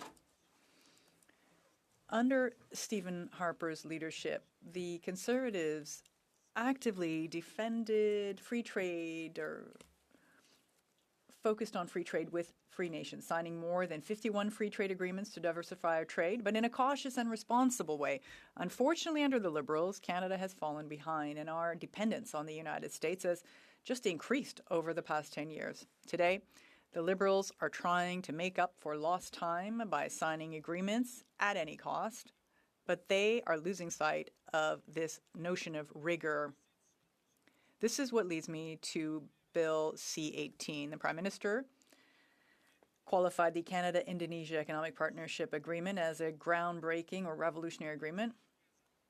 However, it represents 0.012% of Canada's GDP by 2040. This is marginal. Canadians need concrete results. But the Liberals are hiding the reality, which is that our country is still facing unjustified U.S. tariffs. Mr. Speaker, as you know, La Beauce borders the U.S., and that position enables our businesses, farmers, and manufacturers to thrive. by trading with the biggest economy in the world. But the Liberals have let down people in Beauce. They have nearly given up on our relationship with the U.S. They promised that they would quickly sign an agreement with Washington. But today, we are stuck in a dead end. What I hear about every day is not Indonesia. It's about the American tariffs. Every day in Beauce, I hear people saying, can we get a deal with the U.S.? They don't mention Indonesia. Because that's just not the priority here. Meanwhile, the Prime Minister and the Minister of International Trade are globe-trotting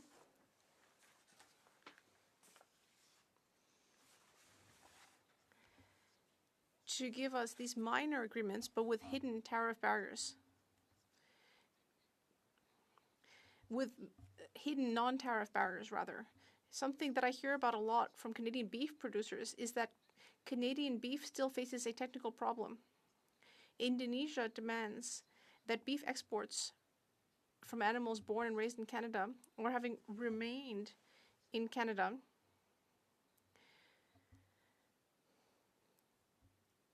for 4 months before they are slaughtered.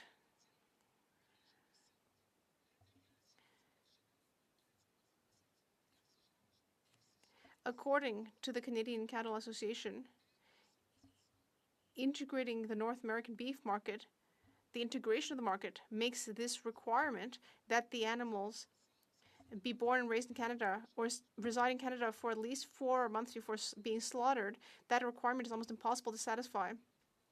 And it means that it might prevent our Canadian producers from benefiting from the tariff-free access to the Indonesian market. It's a serious challenge.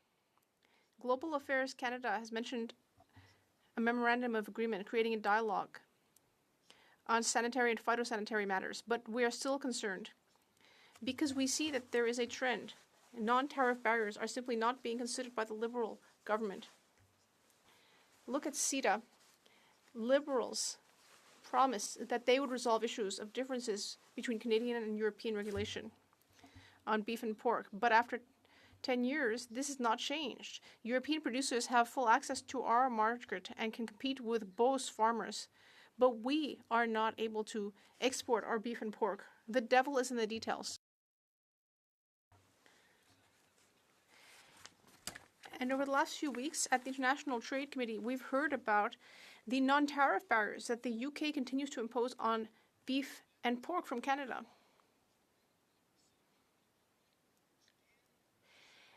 The fact that the UK has joined the CPTPP on paper gets rid of tariffs on Canadian beef and pork, but in practice the UK continues to impose non-tariff barriers in order to close their markets to us. And the consequences on pork and beef producers are devastating. Let me quote some numbers from the Library of Parliament. In 2024, the UK exported $42 million of beef to Canada. In the first half of 2025, $28 million worth. And in 2024, Canada exported only $85,000 worth of beef to the UK. And in 2025, only $0. Zero.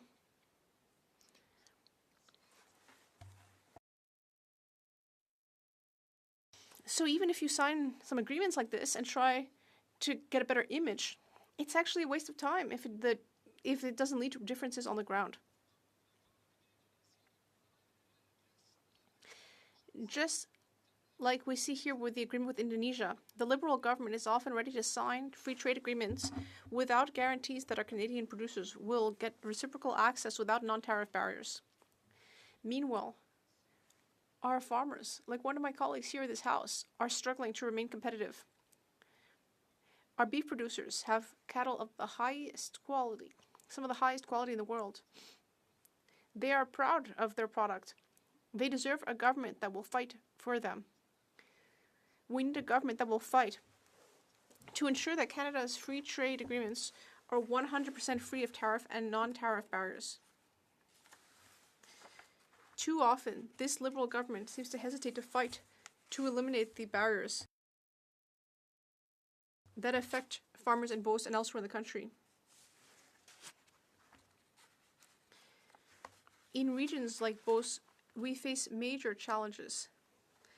For example, the US tariffs, non-tariff barriers in Europe, and massive increases in input costs.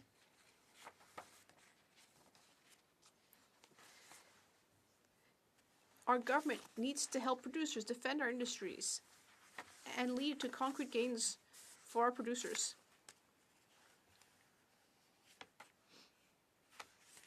We need to put Canada first. Canada cannot control what presidents and negotiators in other countries do, but Canada can control its own future.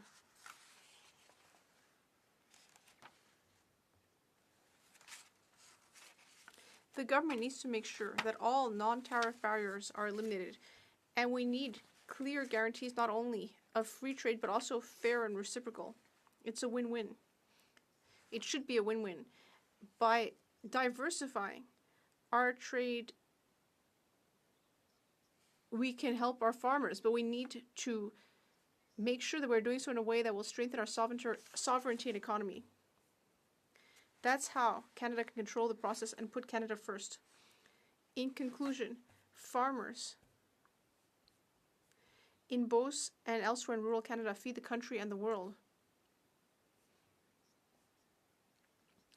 But they are not able to benefit from free trade unless they have real reciprocal access to new markets. But Bill C-18 does not actually remove non-tariff barriers. So our farmers have to continue to struggle to get real, fair, reciprocal access for their products. Thank you. Avant de procéder aux questions. Before moving to questions and comments, order. It is my duty pursuant to Standing Order 38 to inform the House that the questions to be raised tonight at the time of adjournment are as follows. The Honourable Member for Courtenay Alberni, Marine Transportation. The Honourable Member for Cloverdale Langley City, the Economy, and the Honourable Member for Calgary Nose Hill, Immigration. Commentary, the Honourable Parliamentary Secretary to the Government House Leader. Yes, thank you, Mr. Speaker. The member was talking about the pork industry. It's an $8 billion industry here in Canada. You know, less than a year ago, I was with the Minister of Agriculture in the Philippines, where we highlighted representatives from the province of Quebec dealing with the industry. You know, I've met with, as recently as yesterday, with Manitoba pork industry. We understand the true value of that industry.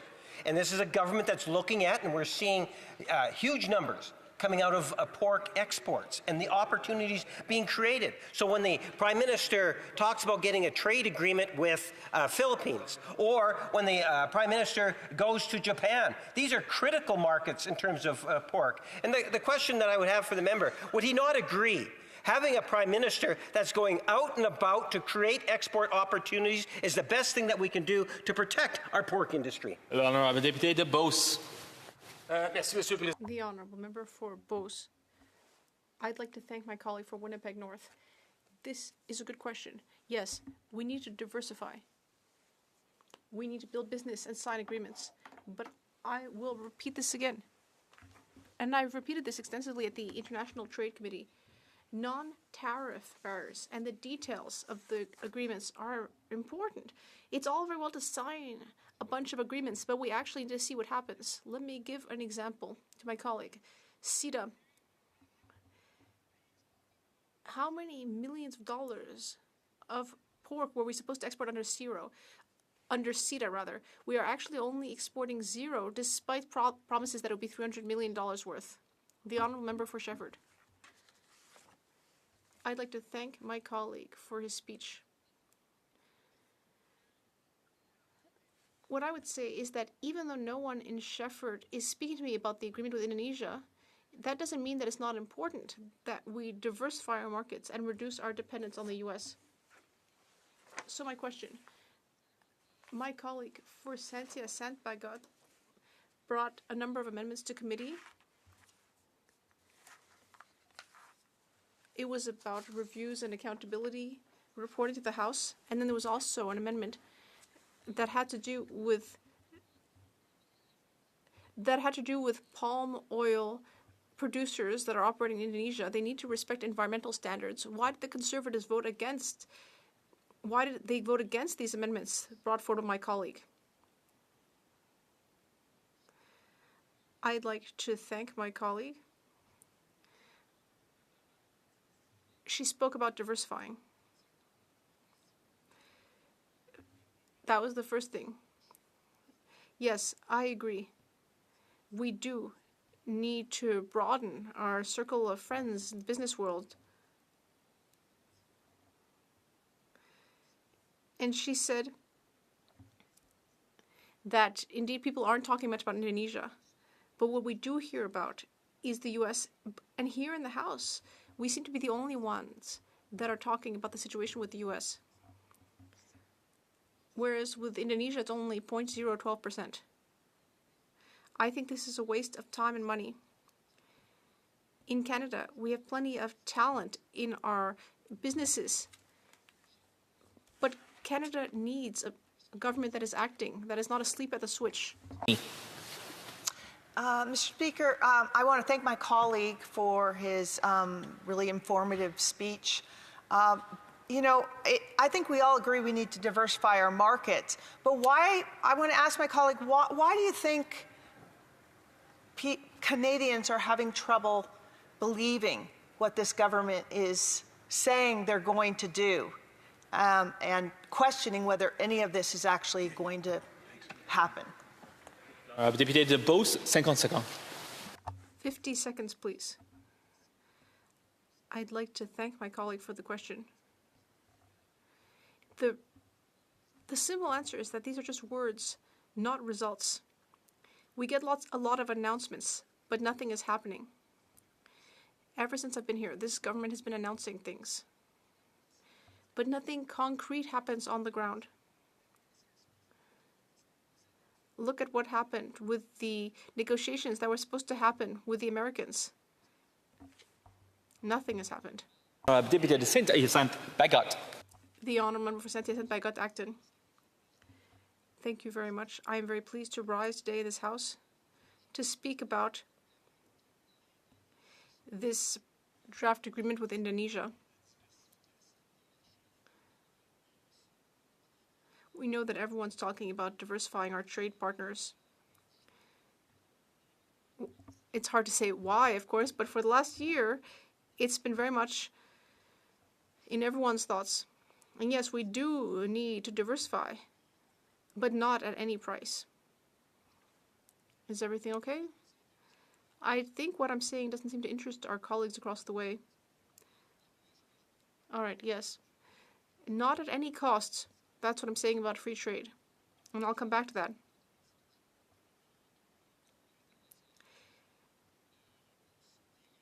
We need a rules-based international order.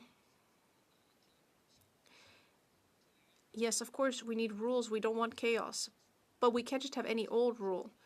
We need the right rules. And it's the same thing for free trade. Of course, when we have properly regulated free trade, yes, it can be positive, especially for a small economy like Quebec's economy. It can be helpful. But it needs to be done properly. Because we see that in the 90s, there was a sudden increase because of globalization in the 90s, because of aggressive neoliberalism. And these were regulatory agreements that actually ended up imposing the sovereignty of multinationals on communities and countries. I will return to that. But let's first talk about the positive aspects of all this. As a member for Saint-Bagot Acton, we know that Saint-Hyacinthe is the Canadian capital of agri-foods processing. In the entire area, we know that it's a very agricultural community. So I am pleased to know that in the agreement, there are things that will be good for our agricultural producers. For example, there's a lot about grain, and this will be very good for that. And I'm also very pleased that 2 amendments were carried. In fact, they were the only amendments that actually went through. My amendments were the only ones that were agreed on, and it's exactly the same as what I brought in for the Canada-Ukraine agreement a few years ago, which is that the minister responsible for the agreement should annually table a report on human rights and the behavior of Canadian companies in the country in question. So we should get a yearly report about that. That's one of the things. And the other thing, I will be talking again about the UK tomorrow. So this is something that I brought in for the UK, that every 3 years there should be a review to ensure that if we're signing on to something like this, it should be re-examined after 3 years. And I think a 3-year period is a very reasonable amount of time in order to come and put this back on the table. I think this is entirely reasonable. And now, I spoke about the positive aspects, but now I have to discuss the negative aspects. I cannot believe that Canada, which says that it's a progressive country, is still signing an agreement like this. It seems to be from another time. First of all, we are in a monarchy, and much as we might expect, there is no transparency to parliamentarians or provinces. Both here and in any similar negotiation, there is complete opacity. We often hear from officials and negotiators who say they spoke with their Quebec counterparts, but in fact, I'm not sure that there has been real consultation. In fact, I very much doubt it. Normally, they just come with a fait accompli, and they say, this is how it is. Despite the fact that if a province is against an agreement, it should be able to withdraw from that. That's how things should be. For example, in Belgium, if with Belgian federalism, if a portion of the country is against it, then it can withdraw. That's what it should be like in a federation that respects its members, but that's not what we have here. And there's nothing that enables a province to say that it wants to send its own representatives and negotiators. There isn't that opportunity for a province to say, we want to have a distinct perspective and have our voice heard in these negotiations. There's nothing in the Canadian Constitution that would enable that to be the case either. And there isn't any transparency for parliamentarians either. As parliamentarians, we have been elected by the public. We have constituents that we are responsible, that we are accountable to. We are responsible for carrying their interests to this parliament. And why is it then that we don't get told what is happening? We are not kept up to date on these agreements with other countries that are very complex and that have real effects, not at all abstract effects on people's daily lives. How can it possibly be that we are not kept up to date?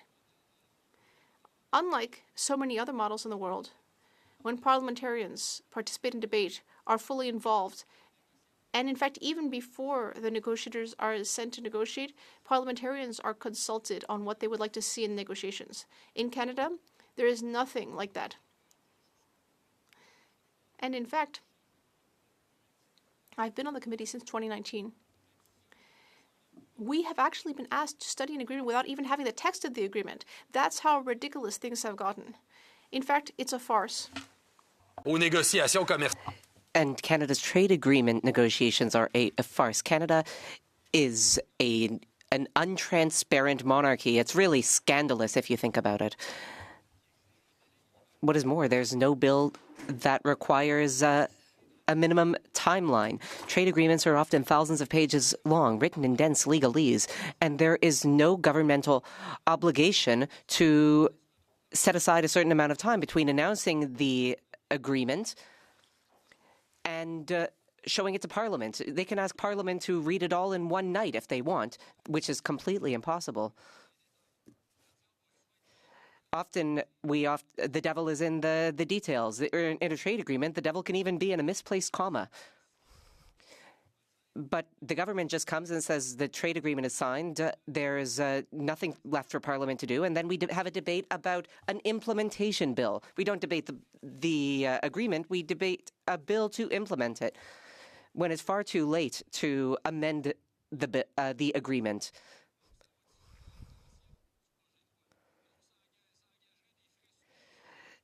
What is more, when a committee studies a bill, it cannot change its underlying purpose, and it cannot make any changes that would spend government funds. I find that a shame. I think that represents flagrant disrespect for the democratic role of Parliament. Now let's talk about the agreement itself. The agreement is problematic in a number of different ways.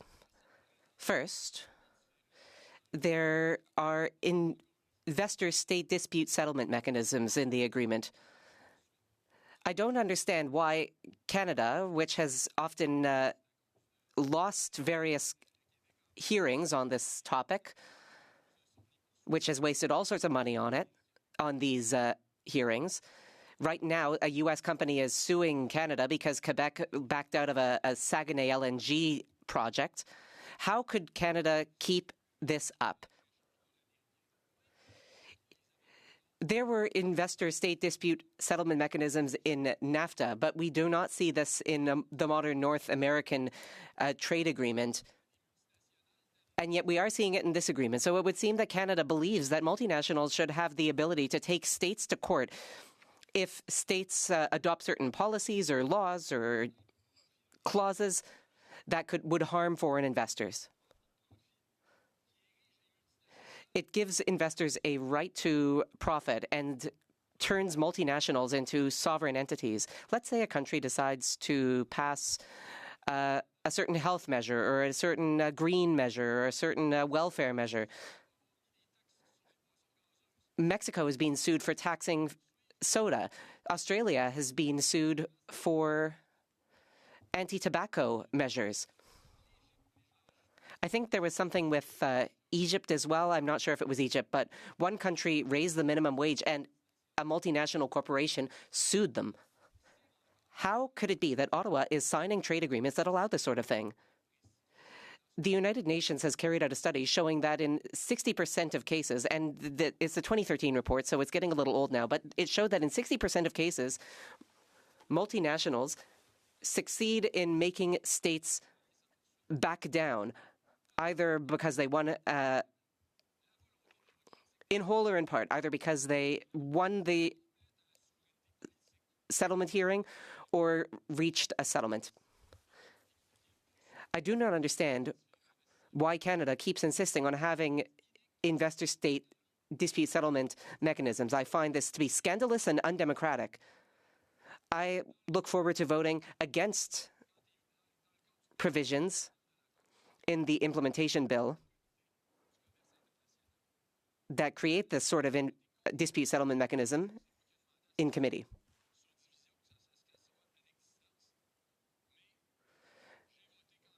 I did not vote against the bill itself, but I look forward to, but I did oppose these provisions. Another issue with the agreement is human rights. Indonesia is not exactly a human rights role model. We know that there are certain regions of Indonesia where warlords are present and violence is felt. I propose Bill C-251, which imitates the very functional American model to prevent exploitation. Canada has no working model to ban imports made via forced labor.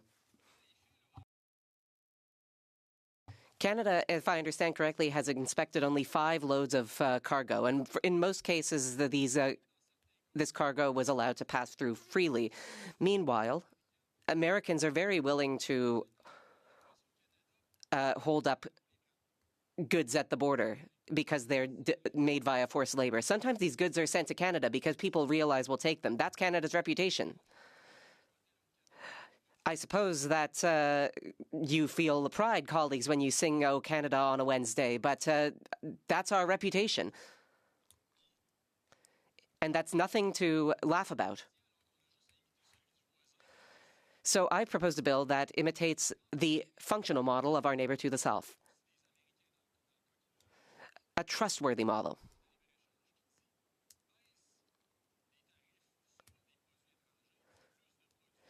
Now, when you sign a free trade agreement, tariffs are lifted, and this tends to lead to more imports. we're not so worried about products being made with forced labor coming out of the United States, but we are worried about it coming from Indonesia, and yet there's no provision to prevent this in the free trade agreement. Sure, the government has pointed to a statement of principles in the agreement, but those aren't principles, those aren't rules. There's nothing binding there. There's no flesh on the bone. The government has said, oh, but this statement of principles will be able to start a discussion about the environment. Well, all sorts of trade agreements had chapters about the environment. What has been the benefit of these agreements? CUSMA was signed 6 years ago. We signed a free trade agreement with Ukraine 2 years ago. Have we seen any great environmental improvements since then? These agreements have had environmental chapters. What has been their use? We know that Canada has a tendency to send toxic products and problematic products to Indonesia and other countries of the world so that they can be recycled there. Some will say that, oh, that's how Indonesia and countries like it make money through this recycling industry. It will increase GDP there. But the GDP increase will not be immediate, and there's another aspect that falls through the cracks. Sure, these products have an impact on the environment, groundwater, they have an impact on workers, but there's also an economic cost to exporting these products to other countries. The countries receiving these products will need to spend money to take care of workers exposed to toxic chemicals.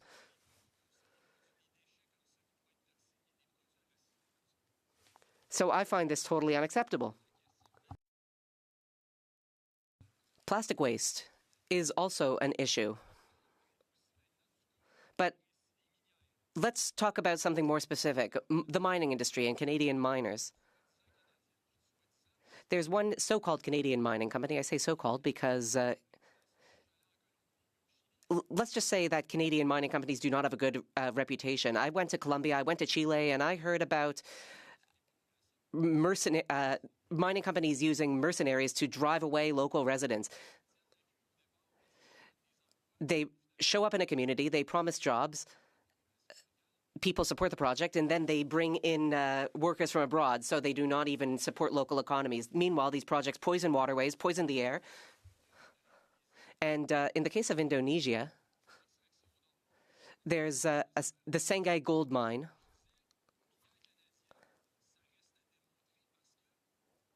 It's run by a Canadian company, and Canada has shown total complacency. Our miners get off scot-free. This should ring an alarm bell. And I say these companies are only so-called Canadian because all you need to be designated a Canadian company is a Canadian postal code. And once you've got one of those, it's off to the races. You can trade on the Toronto stock market and so on and so forth. You can get all those benefits. Meanwhile, we have investor-state dispute settlement mechanisms in the trade agreement, which means that if Indonesia ever decides that a Canadian mining company cannot operate, that mining company will be able to turn around and sue Indonesia. This is something that the government apparently believes in, this government which cares so much about human rights. And I'm sure you will look to us and say, but Canada has an ombudsman. Canada has an ombudsman, and people can file complaints with their office. If mining companies or different companies exploit another country, you can file a complaint. Allow me to laugh. The position of the ombudsman has been empty for a year. And even when there is an ombudsman, they're not allowed to subpoena testimony. They're not allowed to subpoena documentation.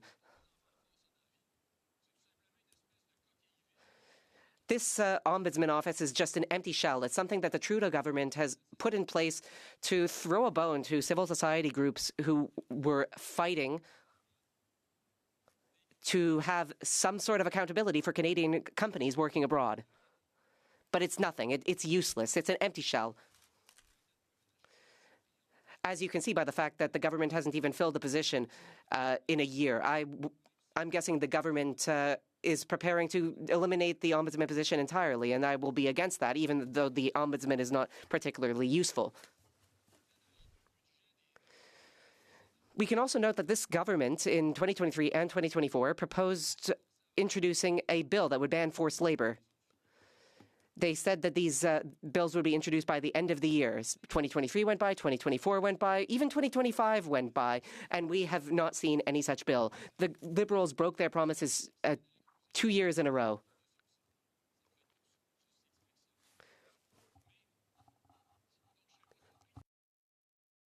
So I would not be surprised if they went and abolished the position of the Ombudsman altogether. I'm finishing up my speech, and thank you, Mr. Speaker, for reminding me that all good things must come to an end. So I believe in free trade. I believe in trade in general, but I find it very disappointing that Canada is still signing trade agreements that come from another era, that contain no human rights obligations, that contain no environmental obligations, and that turn multinational corporations into sovereign entities. This is undignified of a country that claims to defend human rights and to be progressive. I do hope, however, that these issues will be solved, because trade diversification is not a carte blanche to do anything you want. The honourable member for Quebec Centre. Unfortunately, in recent years, I have not had that much of an opportunity to witness the work of my colleague on the committee. It is obvious that he works very hard for the people in his riding. I'm very happy to hear him talk about the benefits in the trade agreement, especially for farmers, including farming from his riding. Here's my question. We know that in an ideal world, in an ideal trade agreement, things would be one way, but we are dealing with the real world. At the end of the day, does my colleague believe that this is a good trade agreement? The honourable member for Saint-Hyacinthe-Bagotte. When I talk for 20 minutes, it's not. I'm not there to. It's not to read poetry. It's to talk about nuance. There's some good elements in the trade agreement. There's some good stuff for farmers, exporters, and so on and so forth. But environmentally, the trade agreement is a disaster. It's a disaster for how it deals with multinationals, and it's a disaster for human rights. And I think that sums up my opinion. Cloverdale, Langley City. The Prime Minister claims that this Indonesia trade deal is a major breakthrough. And yet his own government says the economic impact will be just 0.012% of GDP by 2040. That's about the value of one tanker's worth of LNG. One. At the same time, the United States negotiated billions in Indonesian purchases of American goods, including energy, agriculture, and aircraft. Why does my colleague think that this Prime Minister keeps signing deals that look good in a press release, but leave Canada trailing behind our competitors? The honourable member for Saint-Hyacinthe-Bagotte-Acton. That is an excellent question. As I was saying, diversification is always a good thing, and we should work to achieve more trade diversification. And for this trade agreement, there's some good stuff for the economy. Meanwhile, there's some bad stuff as well.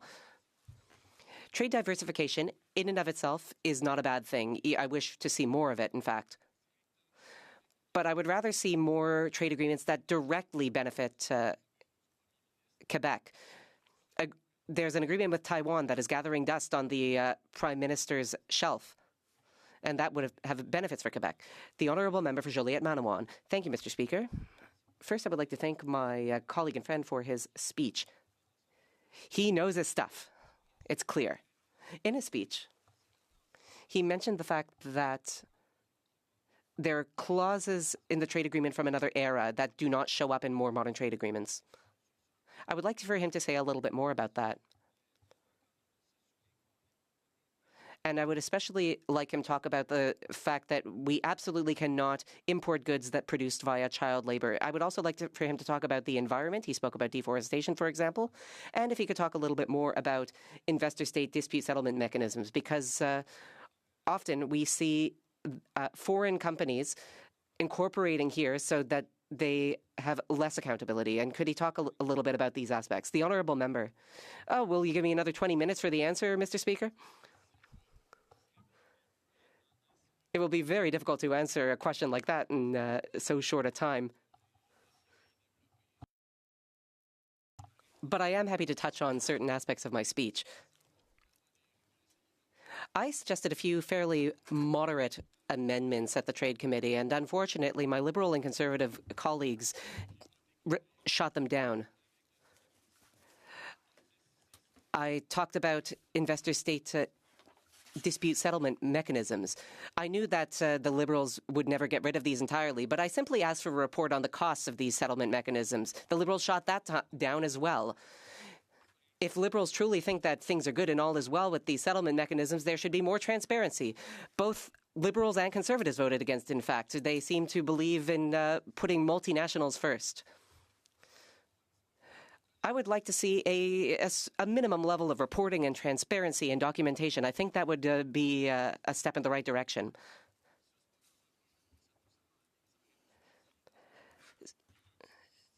And I would also like to see some measures to help out victims,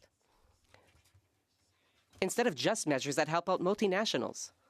They're victims of actions done abroad by Canadian multinationals, and I think there should be something for them in the bill. Or at the very least, there should be something for them in the legal framework writ large. I see you're stopping me there. All right, okay, I'll stop at that point. For conjugal violence. Thank you, Mr. Speaker. I have a question for my colleague from Saint-Hyacinthe, Bagot-Acton. As he knows, I am extremely concerned by trade agreements, including investor-state dispute settlement mechanisms that give foreign companies, like, for example, Caper Excellence, a company that bought up a majority of pulp and paper businesses in Canada, like Resolute in Quebec. And, well, agreements like this one would let Paper Excellence set up plants without environmental protection measures or measures to protect union labor. Does he agree with me? The honourable member for Saint-Hyacinthe Bagot-Acton. Allow me to delve a little bit deeper. Civil society used to be quite aware of this. In the 90s, there were protests against abuse of these mechanisms, but these days it seems very abstract. When you say the whole name, investor-state dispute, yada, yada, yada, it seems very vague and hard to understand. But these settlement mechanisms have real impacts. I talked about the fact that there have been lawsuits forcing countries to back down. But there's another impact as well, an effect that's even harder to quantify, which is what countries decide not to do. It creates these investor-state dispute settlement mechanisms create an environment of self-censorship. States say, we will not put in place such a policy because we might get sued and we might then lose. This is hard to quantify, but it is a major problem. For Winnipeg North. Mr. Speaker, I was a little bit disappointed in the Conservative member's question, as I appreciate, number one, that they're voting in favor of the bill. But having said that, she tried to downplay the amount of trade by saying it's fraction of a percentage point of GDP. We're talking about billions and billions and billions of merchandise trade with Indonesia. That's a whole lot of opportunities for Canadian. Yes, we are. And they don't understand that, Mr. Speaker. We are. Look at the numbers. Now, having said that, the question I have for the member opposite is he talks about the issue of consultation. And I think at times the Bloc could be found maybe not recognizing the amount of consultations and working with stakeholders, whether it's in the different levels of government or private industry. And I'm wondering if you could provide us. Order, l'honorable député de Saint-Hyacinthe. The honourable member for Saint-Hyacinthe, Acton Bagot. That wasn't a point of order? Okay. I gather that the question had to do with consultation with businesses and business people. There probably were some, and among premiers or prime ministers, I explained how the provinces didn't have their say in this. It's not because you get a phone call that you necessarily have veto that you can do anything. I gave the example of the Walloons in the Belgian constitution. If the Walloon parliament side is not in agreement, then Belgium says no. I think of the Wallonie region in Belgium specifically. In 2016, there was an example where under the trade agreement, Wallonie might have put a stop to the entire agreement. Member for Mississauga East, Cooksville. Well, thank you, Mr. Speaker. And Mr. Speaker, I'm proud to rise today in support of Bill C-18 and the Canada-Indonesia Trade Agreement, an agreement that reflects who we are as a country and where we're headed as an economy. Speaker, 1 in 5 jobs in Canada depend on exports, depend on trade. We're talking agri-food, forestry, aerospace, energy, manufacturing. Speaker, and we have a lofty goal. We would want to double our exports beyond the U.S. market, double those exports around the world, Mr. Speaker, and that is what we're doing. We're a government focused on building infrastructure, building opportunity, building Canada strong.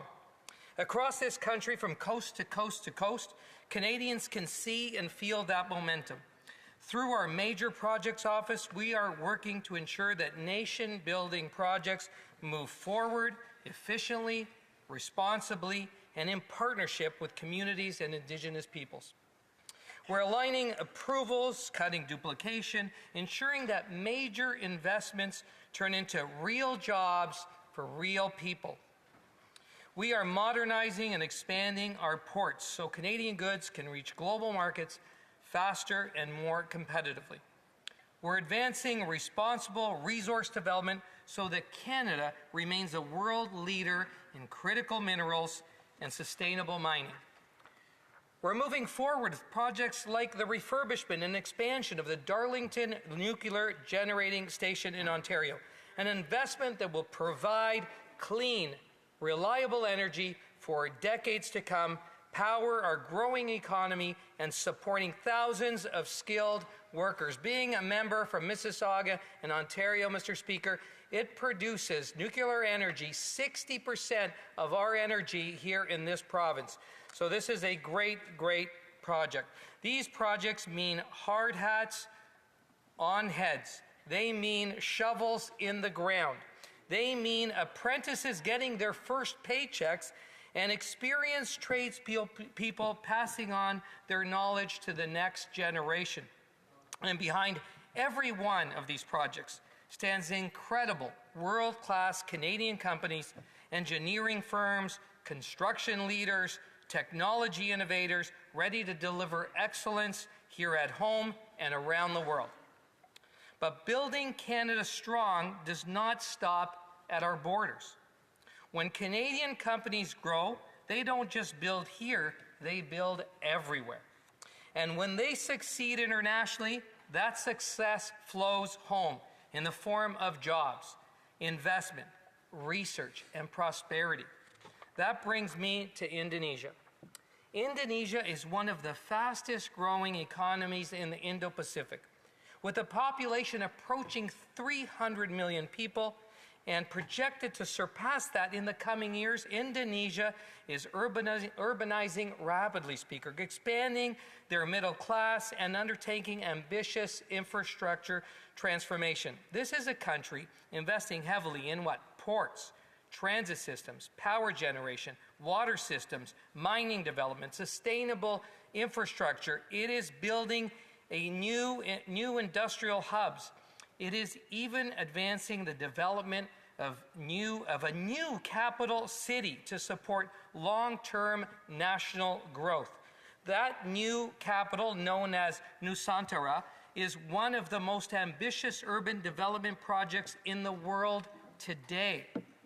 Planned for East Kalimantan on the island of Borneo, It is designed to ease pressure on Jakarta, which faces congestion, pollution, and land subsidence challenges.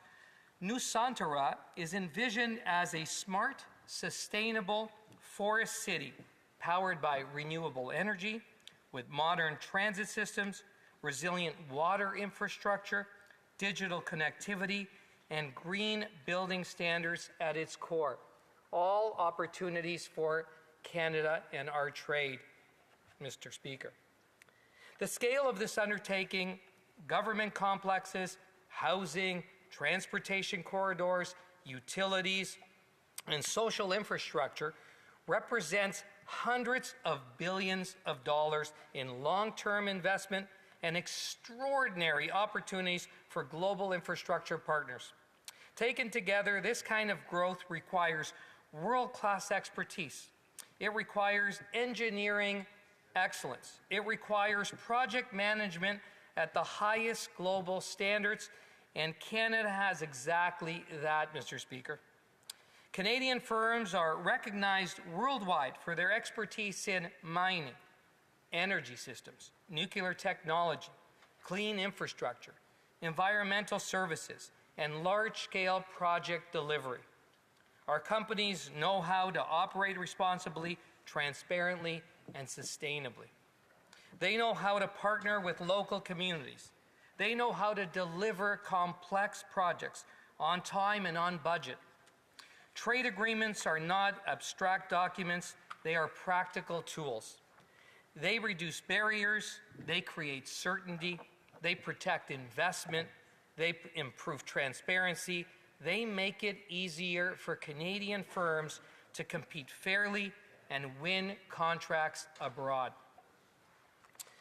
When we lower barriers to trade in services, when we protect intellectual property, when we ensure clear procurement rules, we are not just signing paperwork, we're opening doors for Canadian workers and businesses.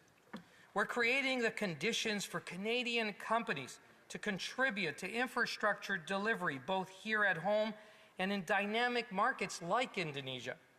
To bring this all together, I want to highlight a local example. Hatch. Hatch is a global engineering and professional services firm headquartered in Mississauga in Peel region. Hatch employs more than 10,000 people globally, including a significant concentration of highly skilled engineers, project managers, technologists, and support staff here in the GTA. Founded in 1955, Mr. Speaker, this company began as a small Canadian engineering firm and has had steady growth over 7 decades into a truly global enterprise with offices in 6 continents and projects in more than 150 countries.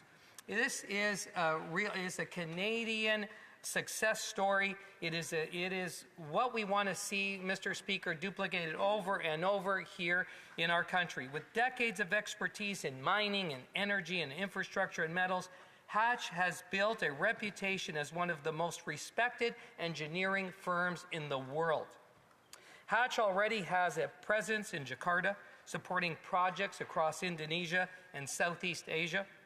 They are there because Indonesia is growing, and growing big time, Mr. Speaker. An agreement like this reduces barriers even further.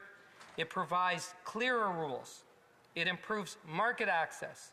It strengthens investment protections. It helps ensure that when Canadian companies bid on major infrastructure projects in Indonesia, they do so on a level playing field. And here's why that matters to families in my community.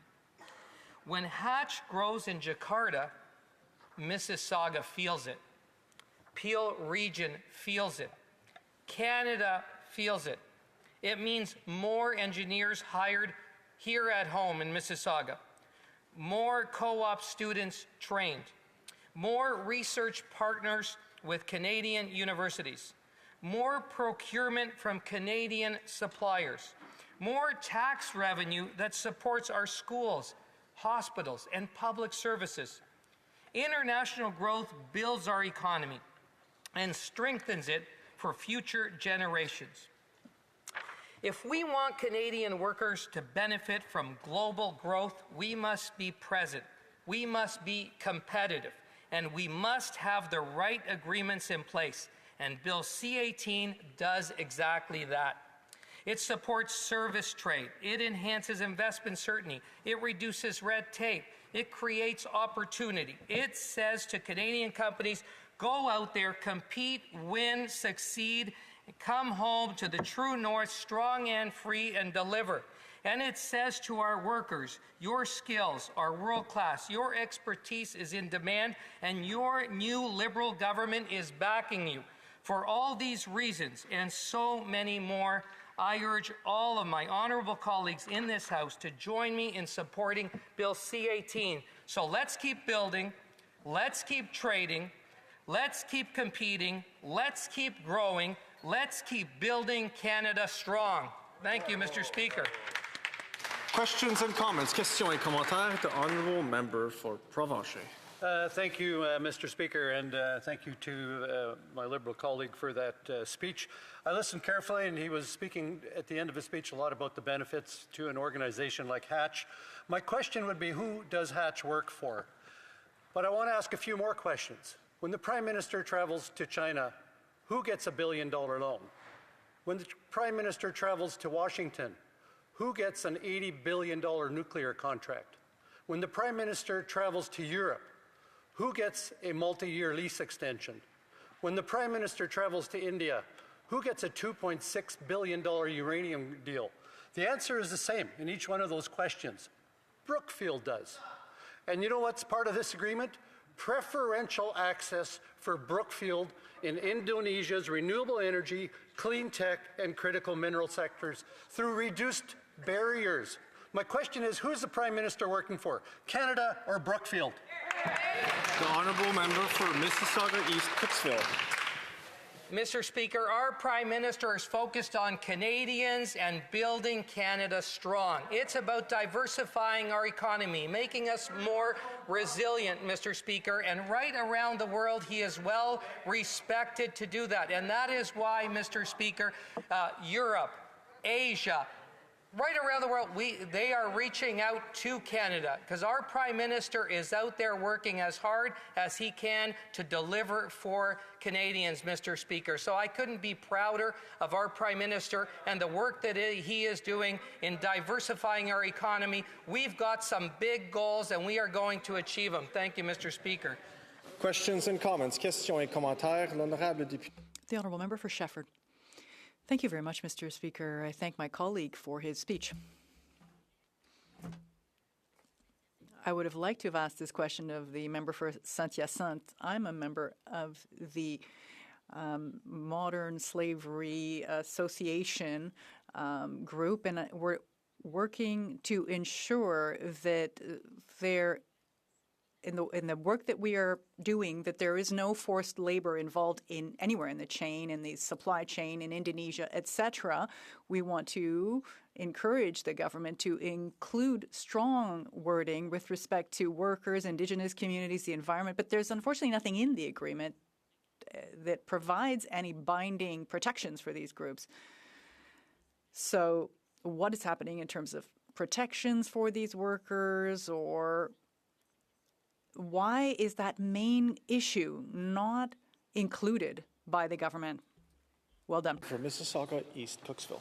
Well, thank you very much, Mr. Speaker, and I want to thank the honourable member for the question, the opportunity to talk about this agreement. And it is an agreement, as you can see, it's a comprehensive economic partnership agreement. And within that partnership, there are labor provisions, there are environmental provisions that are part of that agreement. So it is an agreement that is looking to raise standards, Mr. Speaker, and provide the stability, the predictability that we are all looking for. We believe in a rules-based order, and that is what an agreement like this agreement between Canada and Indonesia bring to the table, Mr. Speaker. So this is the type of agreement that I would hope that the member would support. I would think that she's going to be voting in favor because she understands that this agreement actually raises the standard and brings us to a better level, Mr. Speaker. Questions and comments. Questions et commentaires. L'honorable député. The honourable member for Alfred Bellon. I want to thank the honourable member for being such a strong advocate for jobs in his riding and for the city of Mississauga. Could the member share with this House which sectors he believes hold the greatest opportunities for trade diversification and for expanding Canada's trade in the years ahead? Thank you, Mr. Speaker.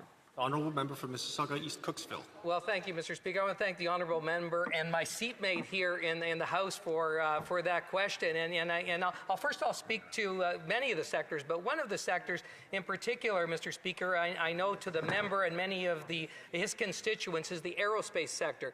So Indonesia is spending about $1 billion in aerospace as it grows, and buying planes for commercial use, for defense, etc., Mr. Speaker. And Canada only has a little bit of that investment. So we get about $3-4 million of $1 billion. We could double, triple, quadruple the amount of trade and more so that we are doing on the aerospace. But every sector is touched, be it forestry, be it agri-food, manufacturing, energy, every sector right across our country. This is very complementary agreement, Mr. Speaker, that works between Canada and Indonesia in terms of what our needs are. So I really foresee great growth in terms of our trade with Indonesia through this agreement. Questions and comments. Questions et commentaires. The honourable member for Saanich Gulf Islands. There's my friend from Mississauga East Cooksville.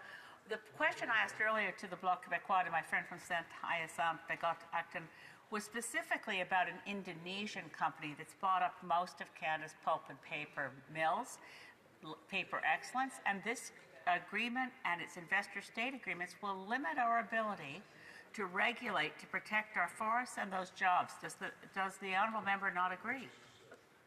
Honourable member for Mississauga East Cooksville.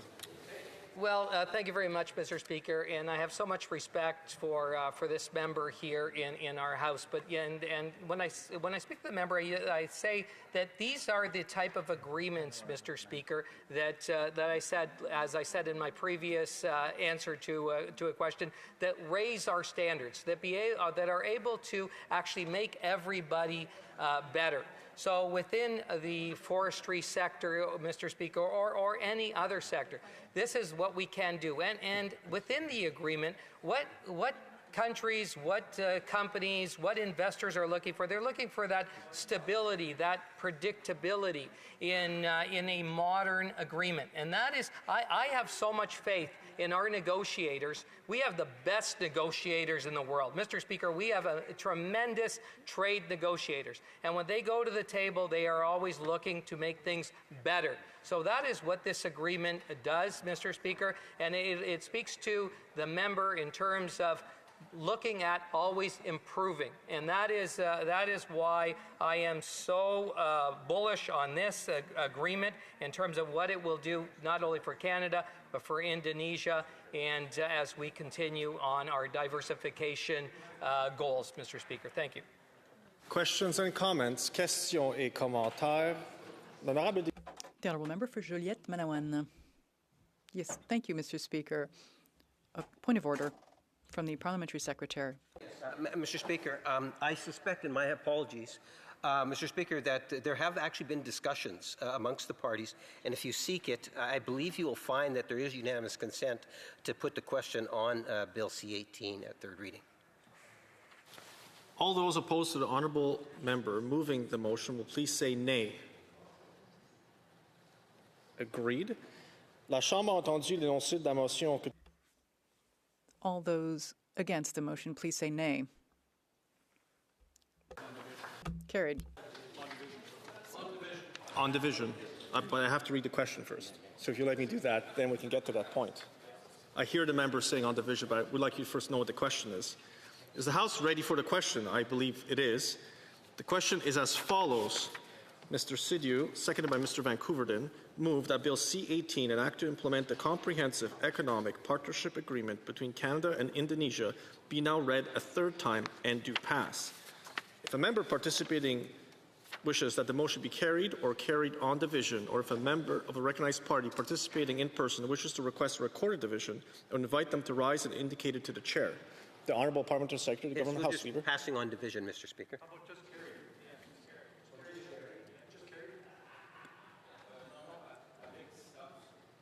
Adopté avec dissidence. Adopté avec. On division. Agreed. Donc, c'est adopté avec dissidence. Troisième lecture de ce projet. On division. Third reading of this bill. J'ai l'honneur d'annoncer à la Chambre I have the honor to inform the House that a message has been received from the Senate informing the House that the Senate has passed the following bill, to which the concurrence of the House is desired. Bill S3, an act to amend the Weights and Measures Act, the Electricity and Gas Inspection Act, the Weights and Measures Regulations, and the Electricity and Gas Inspection Regulations. being 5:41, the House will now proceed to the consideration of private members' business as listed on today's order paper. Madame. Affaires émanantes des députés. Reprise de l'étude à la deuxième. Resuming study at second reading of Bill C-246, an act to amend the criminal code, consecutive sentences for sexual offenses. Standing in the name of Ms. Thomas. I believe we had 6.5 minutes for the member for Shefford. Thank you very much, Mr. Speaker. Yes, indeed, Mr. Speaker, I had already spoken to this bill for 4 minutes at the end of the last hour. So I started speaking to this bill C-246,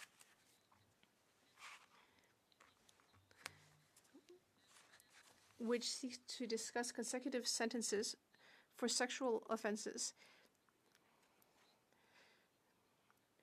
Some sexual offenses are some of the most serious crimes in our society. As we all know, they lead to serious trauma, relational difficulties, loss of the ability to resume normal life in some cases. So yes, indeed, they are some of the most terrible crimes in our society. According to Statistics Canada,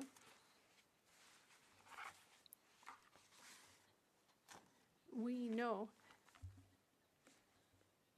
that the number has gone from 56 to 87 out of 100,000, which is an increase of 50% approximately. And that has also increased by 119% in Quebec, which means that in absolute terms, there are around 20,000 sexual assaults that were declared in 2015 and that had doubled by 2022. But we need to be cautious in how we interpret those numbers, because it may depend on some details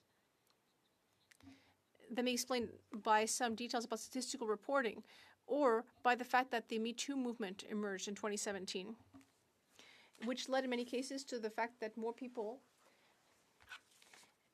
reported what had happened to them, and that there was also more activity in taking action on these complaints. So it may not necessarily mean that the crimes have increased in number, but rather that there's more visibility, and that's a good thing. Bill C-246 seeks to amend the criminal code in order to ensure that some sexual offenses have their sentences be carried out consecutively instead of simultaneously. So some of these involve sexual exploitation, incest, sexual assault, armed sexual assault, aggravated sexual assault, and so on. Yes, the Bloc Québécois will support this bill being studied at committee because sexual assaults are serious crimes that require serious consequences. And having consecutive sentences could recognize the gravity of every victim and every crime.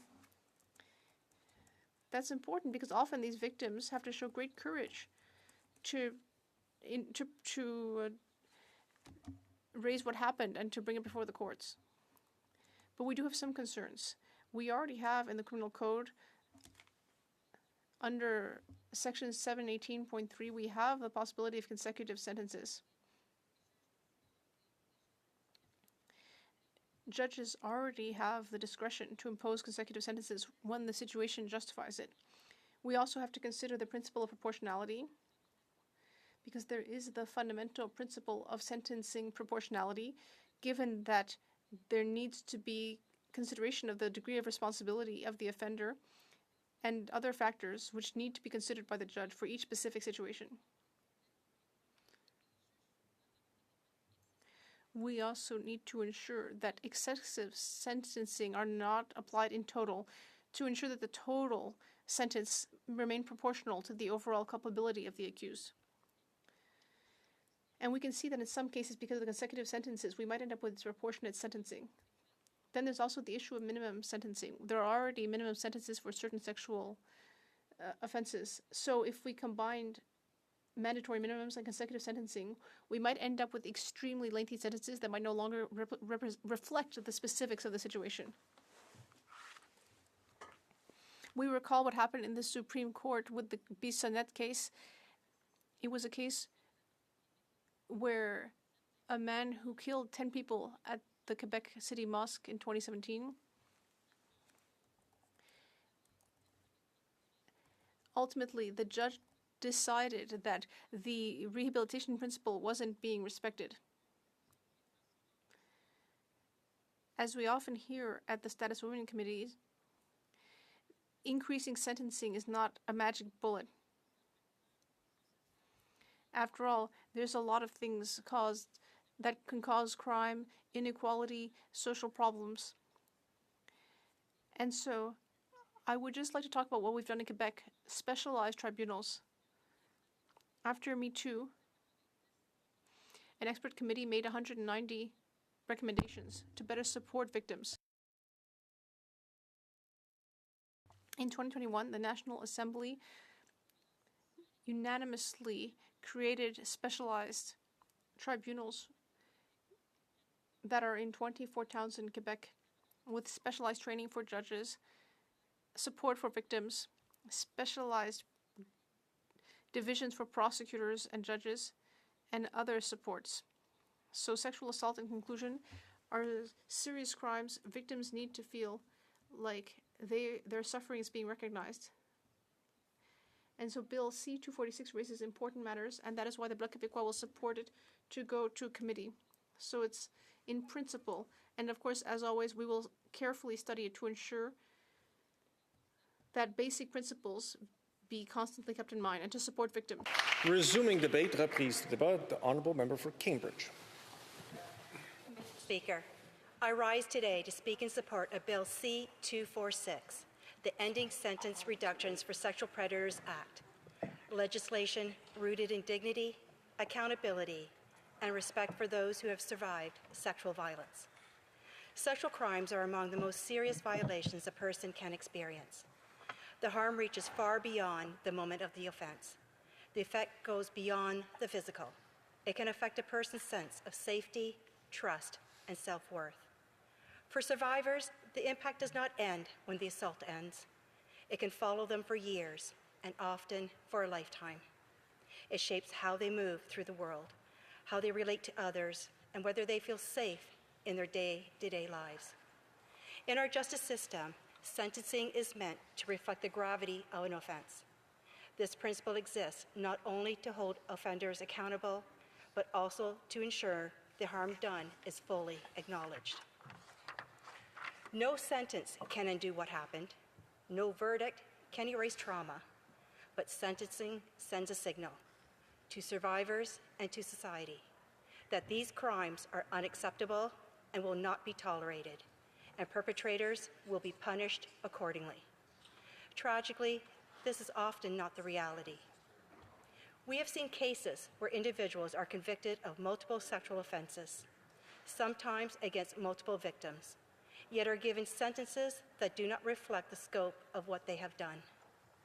In Toronto, a physician was convicted of 9 counts of sexual assault and 4 counts of sexual exploitation, taking place over nearly a decade. His patients came to his practice with the expectation of professionalism and care. Doctors swear an oath to do no harm. Instead, his patients were betrayed and victimized by someone who held a position of authority and trust. And what was the penalty for this doctor? Despite the number and seriousness of these offenses, this total sentence was just 3.5 years. In British Columbia, young women were deceived by a man posing as a talent agent and assaulted after being lured to so-called auditions. Even with multiple survivors, the sentence amounted to just 18 months. Unfortunately, these are not isolated examples. Sexual offenses are increasing across the country. Since 2015, reported sexual assaults have risen significantly, and women account for the vast majority of those harmed. Offenses against children have also increased sharply over the same period. So many lives permanently changed. In my own community, I have spoken with families, advocates, and frontline workers who support women and girls as they rebuild after sexual violence. These are not distant stories. They involve real people, harmed by someone they knew, someone in a position of trust, someone they were supposed to feel safe with. What I hear repeatedly is not a call for vengeance. It is a call to be fully seen and understood by the justice system. When survivors see offenders convicted of multiple sexual offenses serve sentences that are nearly identical to those imposed for a single offense, despite multiple convictions involving multiple acts of harm, it can feel as though their individual experience disappears into the process. The perception of being reduced or overlooked can deepen the harm long after the courtroom doors close. For survivors and their families, your journey through the justice system already requires extraordinary courage. Reporting assault, reliving it in court, often multiple times, facing scrutiny and disbelief. What is sometimes less visible is how long that process can last and how much it demands. Court proceedings stretch over months or years. Survivors are asked to recount the most painful moments of their lives over and over again in unfamiliar, intimidating settings. They are cross-examined. They wait for decisions that will shape their sense of justice and closure. When that process ends with a sentence that appears disconnected from the number or seriousness of the offenses, it can undermine faith not only in the outcome, but in the system itself. Sentencing should reflect what the court has found to be true. When convictions establish multiple sexual offenses, the sentence should reflect that multiplicity. Bill C-246 aligns sentencing outcomes with judicial findings, ensuring that repeated criminal conduct is treated as such. Bill C-246 addresses a loophole in the criminal code that allows concurrent sentencing, meaning sentences for multiple sexual offenses can be served at the same time. In practice, concurrent sentencing can result in an offender serving nearly the same amount of time, whether they commit one sexual offense or several, even when the number of offenses and victims is greater. The law recognizes the convictions as separate, but the sentence often does not meaningfully distinguish between them. It can create a perverse kind of discount where additional crimes do not meaningfully increase accountability for each offense or each person harmed. For those carrying the impact of sexual violence, this can feel as though the law is counting time rather than harm. It leaves the impression that additional violations are absorbed into the process rather than recognized as separate acts of violence. When the law treats multiple sexual offenses as one, survivors are left feeling that only part of what happened to them truly counted. Consecutive sentencing corrects that imbalance by ensuring that each offense is treated separately because each act caused its own harm. This approach also speaks to public confidence in the justice system. Canadians expect that when serious crimes occur repeatedly, the law responds in a way that reflects that reality. When sentences appear compressed or reduced, it can erode trust and raise questions about whether the system is equipped to deal with repeat sexual offending. Clear, proportionate sentencing helps reinforce that idea that the justice system recognizes patterns of harm and responds accordingly. It supports deterrence, not through harshness, but through certainty and accountability. Bill C-246 would require consecutive sentencing for sexual offenses, ensuring that each offense carries its own penalty and that each survivor's experience is treated individually. This approach already applies when sexual offenses are committed against children. This bill extends that same principle to adult survivors, recognizing something fundamental, that sexual violence causes profound harm regardless of age. Age should not be the discerning factor, as everyone deserves the same clarity and protection from the law, whether the abuse occurs in childhood or adulthood, whether it happens once or repeatedly, and whether it takes place in a home, a workplace, or a community setting.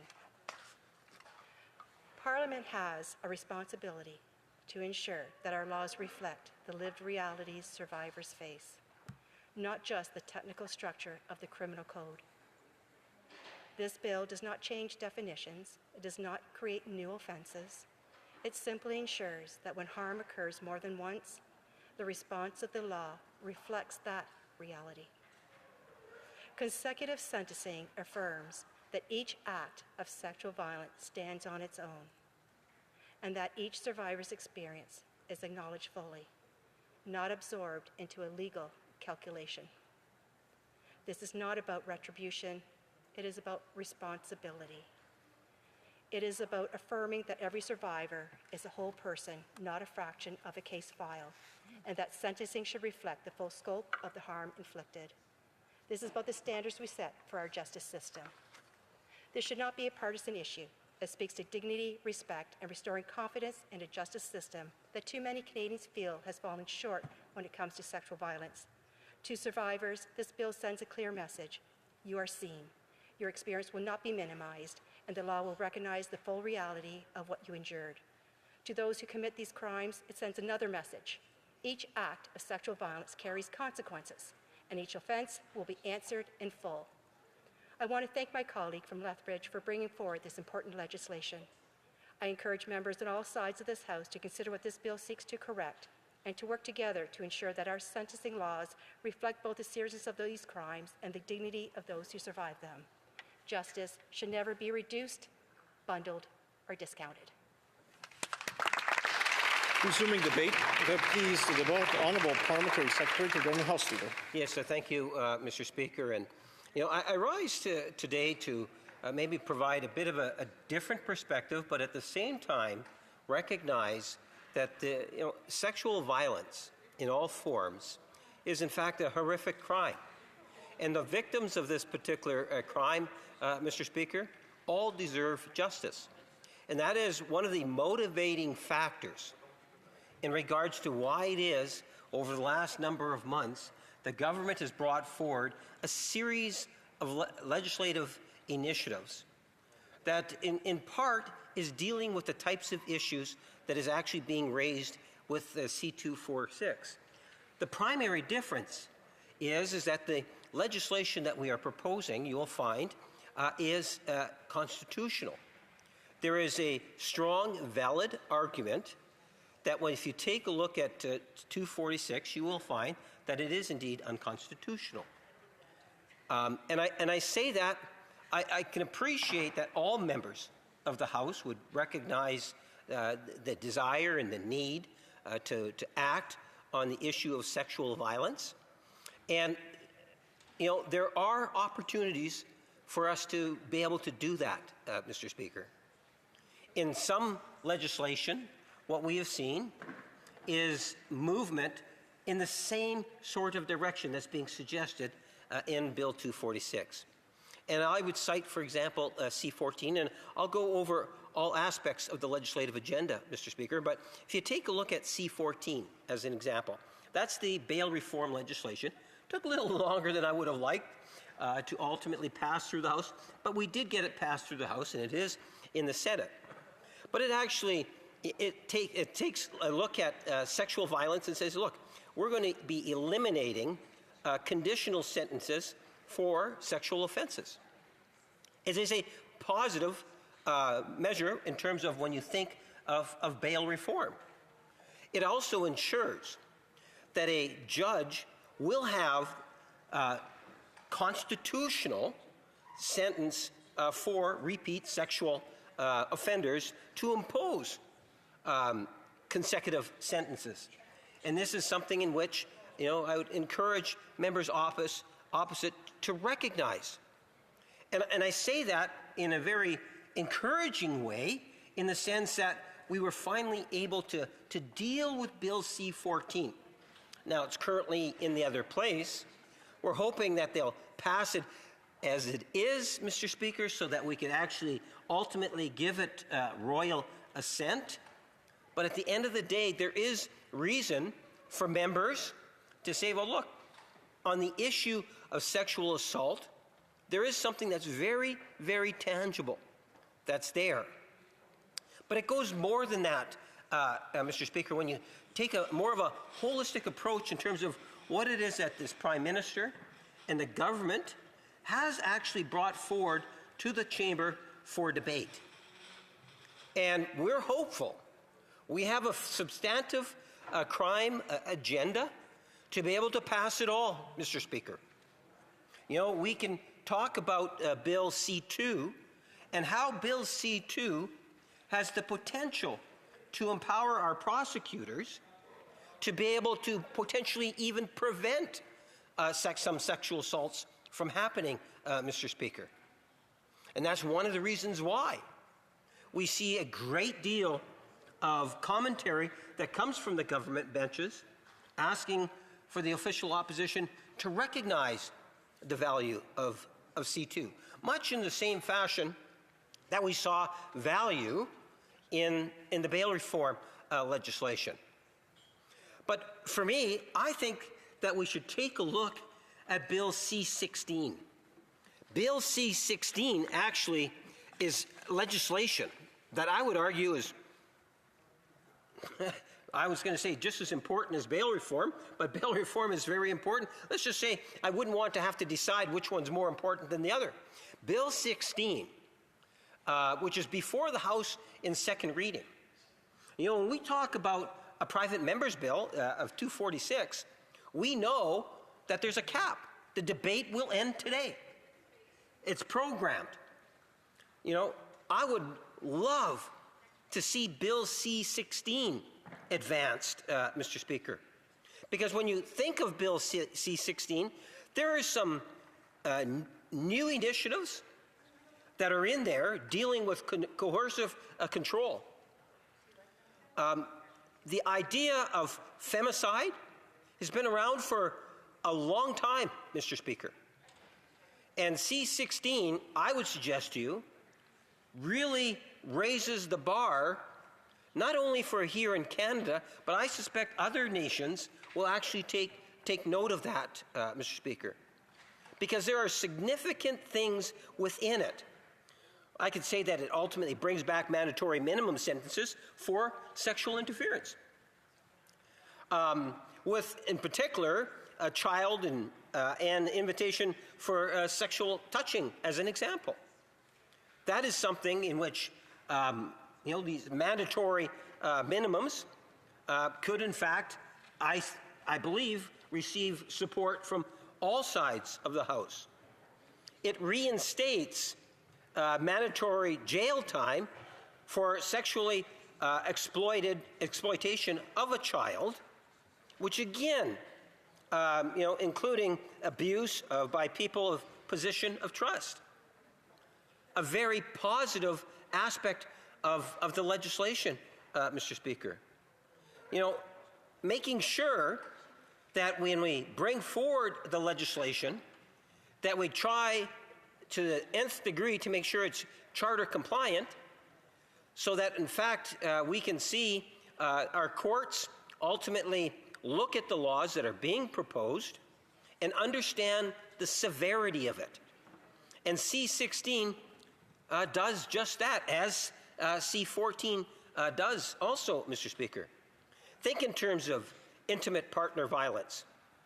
and the issue of coercive control. That is something that I would say that does not get enough attention when we talk about sexual violence that's in our communities today. Yet it is very real, and it is something that is actually being dealt with.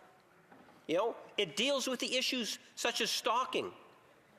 What about emotional and psychological abuse that takes place? Not to mention the issue of economic abuse. Again, substantial, very, very real. Physical abuse that's there. We have so much cyber violence that is associated to it. These are the type of impacts when you think of sexual violence. Now, you add in the issue of femicide, and where we've elevated it to first-degree murder in certain situations, Mr. Speaker. And that's where I think that the legislation really puts, you know, the issue of justice for violence, justice for those victims, I should say, up front. And it will make our communities safer. It sends a very strong and powerful message. So, you know, I look across the way and members would say, well, you know, let's put some of the partisan politics to the side. I would suggest to you, Mr. Speaker, that the legislative crime agenda that the government has brought forward since the last federal election is substantive. And there's many aspects of several bills that deal directly with the issue of sexual violence, that deal with the issue of justice for victims. And the biggest barrier from this legislation to ultimately pass is the political will of the chamber. As I say, on the bill we have before us, opposition bill, 2 hours of debate and it goes to committee. I'd love to be able to see some of the other issues dealing with sexual violence also advanced to committee sooner as opposed to later, Mr. Speaker. And the reason why I say that, Mr. Speaker, at the end of the day, you know, that bail reform legislation could have been the law today had we done it back in December. So I encourage members to look in terms of the government agenda and see that the legislation that's being proposed arguably would be unconstitutional. Thank you, Mr. Speaker. Resuming debate, the honourable member for Lakeland. Thank you, Mr. Speaker. I'm proud and grateful to support and second Bill C-246, the Ending Sentence Reductions for Sexual Predators Act, brought forward by my very strong, principled Conservative colleague, mom of a sweet baby girl, and a fellow Albertan, the MP for Lethbridge.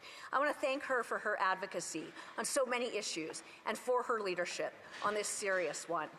Sexual violence shatters lives. These cruel, pervasive crimes strip victims of dignity, security, and trust with physical, psychological, and spiritual harm, devastating consequences that for many survivors last a lifetime. Predatorial violence like rape, sexual exploitation, and sexual assault leaves deep scars. Frankly, those crimes often impose life sentences of trauma on victims. Yet today, the system that's supposed to prosecute criminals and protect victims hinges on a glaring, dangerous flaw. It's yet another reason why so many people in Lakeland say it's not a justice system in Canada. Because right now, sexual predators who commit multiple sexual offenses can serve all of the sentences at the same time. That's concurrent sentencing. What that means in practice is simple. Sexual predators who commit multiple sexual offenses can get discounts on their punishments. No matter how many lives they destroy or how many victims they traumatize, the time those criminals serve can remain almost the same. Seems to me this is a basic principle of justice. Multiple crimes with multiple victims should mean multiple punishments. But let me share a case that shows systemic injustice clearly. In Ontario, someone posed as a talent agent to lure young people into modeling. 2 young women accepted the offer, but instead of opportunity, he inflicted repeated sexual assaults. He pled guilty, got one sentence of 18 months and another of 24 months, a total of 42. But due to concurrent sentencing, those 2 separate punishments were merged into one of 24 months. 2 crimes, 2 victims, 1 sentence. That's wrong. Sexual predators who destroy lives must be held accountable to the full extent of the law. Their sentences should reflect the seriousness of every crime they commit and the sanctity and value of every victim they harm. Yet today, too many offenders walk free far too soon, and that's why people in Lakeland call it a catch-and-release revolving door criminal system, not a justice one. Too many victims struggle in a system that does not protect them. Too many families watch predators return to the streets or into their own homes while the trauma of the crime lasts a lifetime. And the worst part? It hasn't just happened this way. People elected to stand and pass laws in this very place, these Liberals, made it that way. Over the past decade, they've weakened penalties for serious crimes. They've let criminals, gangsters, and terrorists run free, put law-abiding, innocent Canadians at risk, and re-traumatize victims. These same Liberals passed Bill C-75 that introduced the concept of the principle of restraint, which outright directed judges to make it easier for repeat offenders to walk free on bail, quote, at the earliest reasonable opportunity and on the least onerous conditions. So let's be straight here. This so-called principle says Canadians should trust criminals to follow the rules, like the law, and their bail conditions. Yeah, that works well. The Liberals also passed Bill C-5 that allowed house arrest for serious crimes like illegal drug trafficking, illegal drug importing, and major gun crimes like drive-by shootings and illegal gun trafficking, while they target law-abiding firearms owners. Parliament deliberately put mandatory minimum sentences in place to deter such severe crimes. But the truth is that time and again, the Liberals directly legislated favor for criminals and punishment for victims and innocent Canadians. That's got to change. So that's exactly what our Conservative Lethbridge MP's Bill C-246 aims to do. If passed, her bill will require courts to impose consecutive sentences for individuals convicted of multiple sexual offenses. So each crime will carry its own penalty, each victim will be honored, and each predator will serve the full weight and time for their crimes. This law is needed now more than ever. Because while the Liberals like to talk about standing with victims, the reality is different. Since 2015, sexual assaults reported in Canada up nearly 75%. Sexual offenses against children, this is almost unimaginable, by nearly 120%. Between 2015 and 2019, there were more than 27,000 sexual assault charges and over 33,000 sexual assault charges, and over 33,000 sexual offense charges. These numbers are shocking alone, but all MPs must recognize the truth and never forget each of those numbers is a victim, a person, a human being, violated. Each number is a young adult who no longer feels or is safe in their own home, a woman who checks her locks at night and still can't sleep, a man who suffers in silence because stigma still stops many male victims from speaking out, and a survivor who carries invisible and often at times physical, literal trauma into every part of their life. The numbers don't lie, but they're not just statistics. They're Canadians whose dignity, security, sense of self-worth was stolen on top of horrific physical violation, the damage and the harm of long-lasting fear. That's why they're called survivors, and that's why we here owe them our greatest duty. But criminals can serve sentences that don't reflect the severity of their crimes, and when that happens, victims are erased, unseen, unheard, devalued. That's reprehensible. If we're all to stand here with straight faces and say this is a justice system in Canada, then it should punish those who prey on the vulnerable, ensure effective corrections to prevent recidivism. But today, the max penalty for sexual assault against an adult is 10 years. Compare that to property crimes like robbery or breaking and entering, also out of control under these Liberals, but the max penalty there can be life in prison. Now, if this was sexual violence, it's like robbing 3 banks but only jailed for 1, or breaking into 6 homes and only punished for 2. How does that make any sense at all? No Canadian should accept that, and the people of Lakeland certainly do not, but it's exactly what happens today with sexual offenses. It sends a clear message to sexual violence victims that their sanctity and suffering doesn't count. It tells predators their crimes may carry fewer consequences. And how the heck are the ones who committed the crimes getting the better end of the deal around here? It also sends a clear message to the many Indigenous people in Lakeland and across Canada who are disproportionately harmed by sexual violence and other violent crimes. Culturally sensitive approaches are important, but Canadian law should show without a shadow of a doubt that every single victim's life matters and every single criminal will be held to account. In 2021, the Ethics Committee investigated the exploitation of victims of non-consensual or child sexual assault material, of rape, sexual assault, and human trafficking on platforms run by MindGeek. The survivors' words seared me.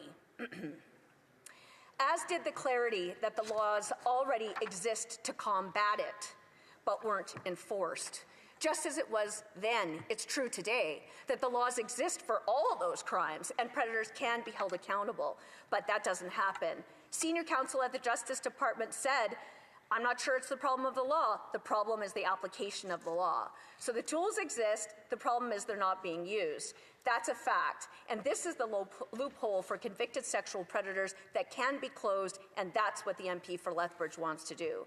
So I say to all MPs, ask yourself and really reflect. What message does not enforcing laws and discounting sentences really send to women and girls, to men and boys across Canada who have been victims of sexual violence? What message does it send to those who are recently recovering, afraid to speak out because they fear their abusers will be out of jail?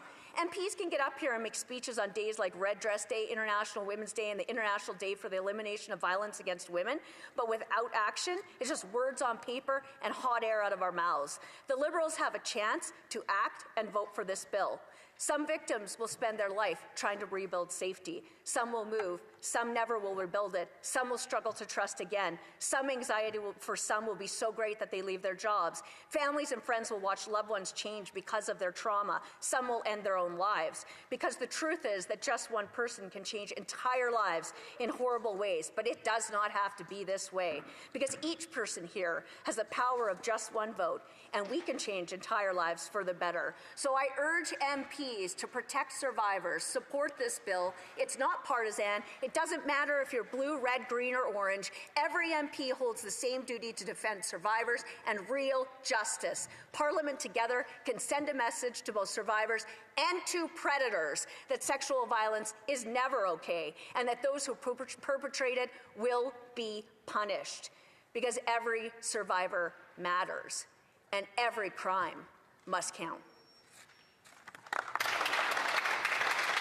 Resuming debate, reprise de débat. The right of reply to the member for Lethbridge. Thank you, Mr. Speaker. Mr. Speaker, I've said it here before, but I'll just say it again. There's a type of discount that is reasonably exciting for us. It's a sale, it's a 2-for-1, or it's a 15% off. These are reasonable discounts. But these types of discounts in our court system don't belong, and it should alarm us when they do. It's exactly what concurrent sentencing allows, and in particular with regards to sexual assault, it should be disheartening and even alarming for all of us in this place. Since introducing Bill C-246, I have heard from dozens and dozens of Canadians who have taken the time to write to me or give me a call or meet with me in person. I believe that their voices are urgent, I believe that their pain is real, and I believe that their calls for justice are unmistakable.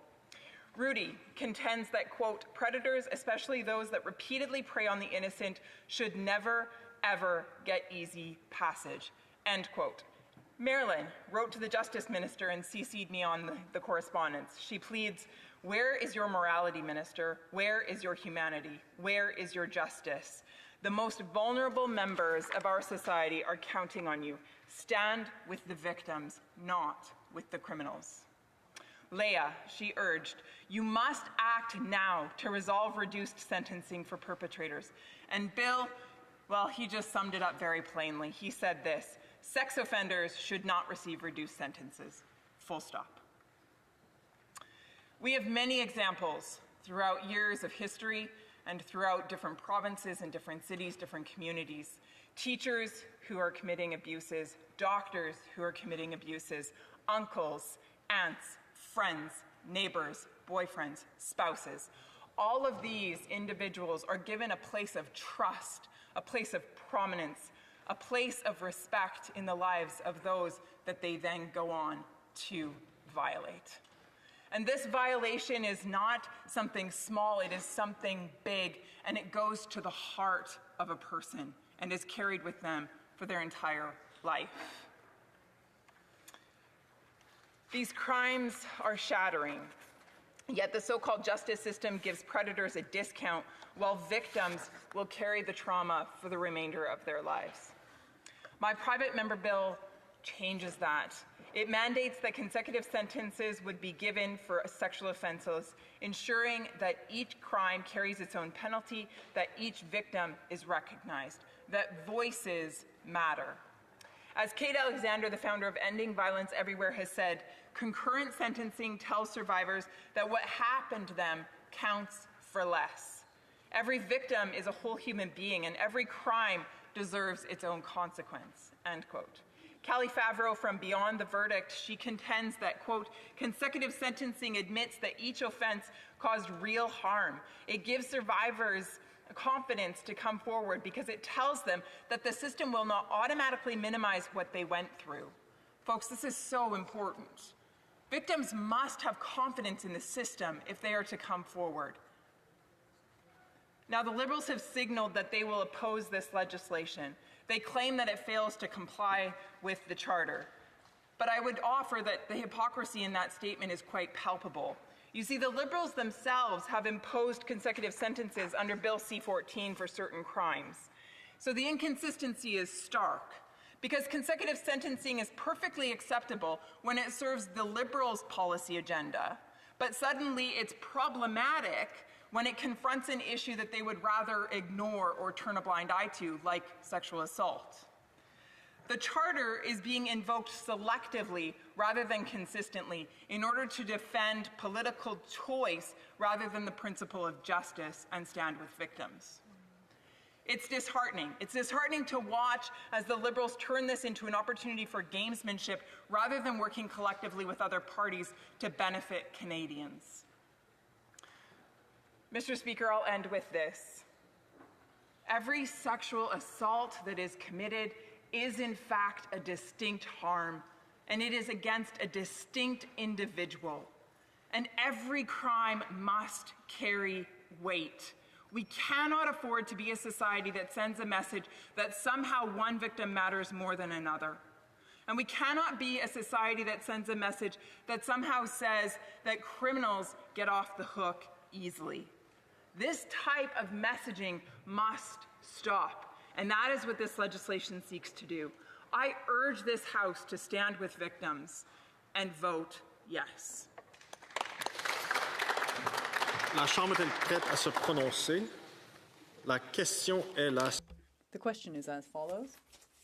By Mr. Caputo moved that Bill C-246, an act to amend the Criminal Code, consecutive sentences for sexual offences, be now read a second time and referred to the Standing Committee on Justice and Human Rights. If a member participating in person wishes that the motion be carried or carried on division, or if a member of a recognized party participating in person wishes to request a recorded division, I would invite them to rise and indicate it to the chair. The Honourable Parliamentary Secretary, the Governor House Leader. Yeah, Mr. Speaker, we request a recorded vote, please. Pursuant to Standing Order 93, the division stands deferred until Wednesday, March 25th, 2026, at the expiry of the time provided for oral questions. Alors, à ce moment-ci, conformément... Pursuant to Standing Order 38, Standing Order 38, a motion to adjourn the House is deemed to have been made and seconded at this time. Therefore, the question is that this House do now adjourn. The Honourable Member for... Mr. Speaker, I'm here again tonight to once again remind this House and, of course, the Liberal government about a massive gap in our emergency preparedness framework. The lack of a standing federal plan to prevent, prepare and actively respond to marine debris spills. To begin, I want to recognize some of the environmental champions that have been calling attention to the urgency of this issue. Lily Woodbury from Surfrider Pacific Rim, Carla Rabson, who helped deal with the tsunami fallout, Mr. Speaker, from the Japanese earthquake back at Fukushima, Josh Carlson and Josh Temple, both from Coastal Restoration Society, and organizations like Ocean Legacy and Living Ocean Society. These people and these groups, they've been doing the work on the ground in coastal communities. They've been raising this alarm for years, but the government still hasn't addressed these gaps, and it's time this Liberal government listened and actually took action. Mr. Speaker, in 2016, the Hanjin in Seattle lost 35 shipping containers just off the coast of Tofino, spreading millions of pieces of damaging styrofoam and plastic across the beaches. And in 2021, even worse, the Zim Kingston lost 109 shipping containers in a spill just south of Ucluelet in the Strait of Juan de Fuca off of Victoria, dumping toxic chemicals, toys, household appliances, and other plastic items off our coast. Those are going to appear and resurface for the next 100 years, Mr. Speaker, and beyond. Last November, near Bella Bella, a freighter carrying a full load that took on water, if not for the quick response of the Heiltsuk Nation, it might have caused a devastating marine spill with reverberating effects on the environment and nearby communities. And each time it wasn't the federal government taking the first response and leading in the cleanup, Mr. Speaker. It was municipalities, volunteers, and again, often First Nations and Indigenous communities.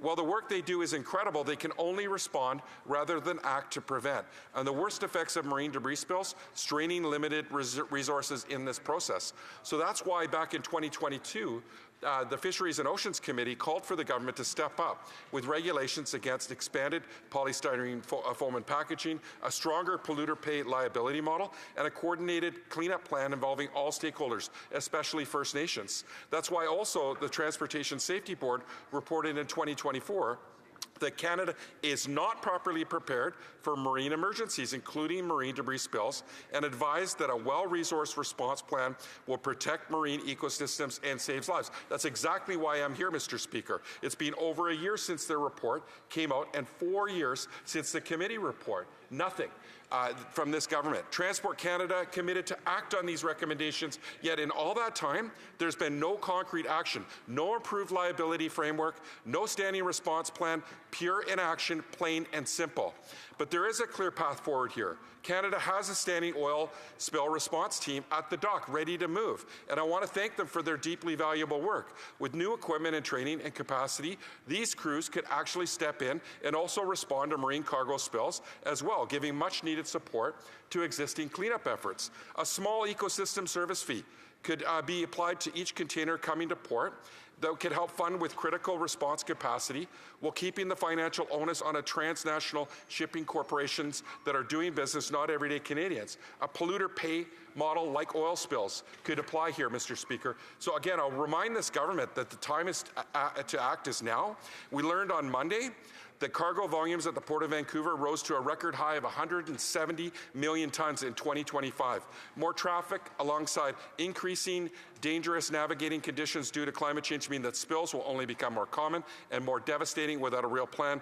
So let's not ask coastal communities to wait for the next disaster. Please pass my bill to establish a national strategy on shipping container spills and build out on rapid response capacity with an ecosystem service fee, and take proactive steps to protect our coasts.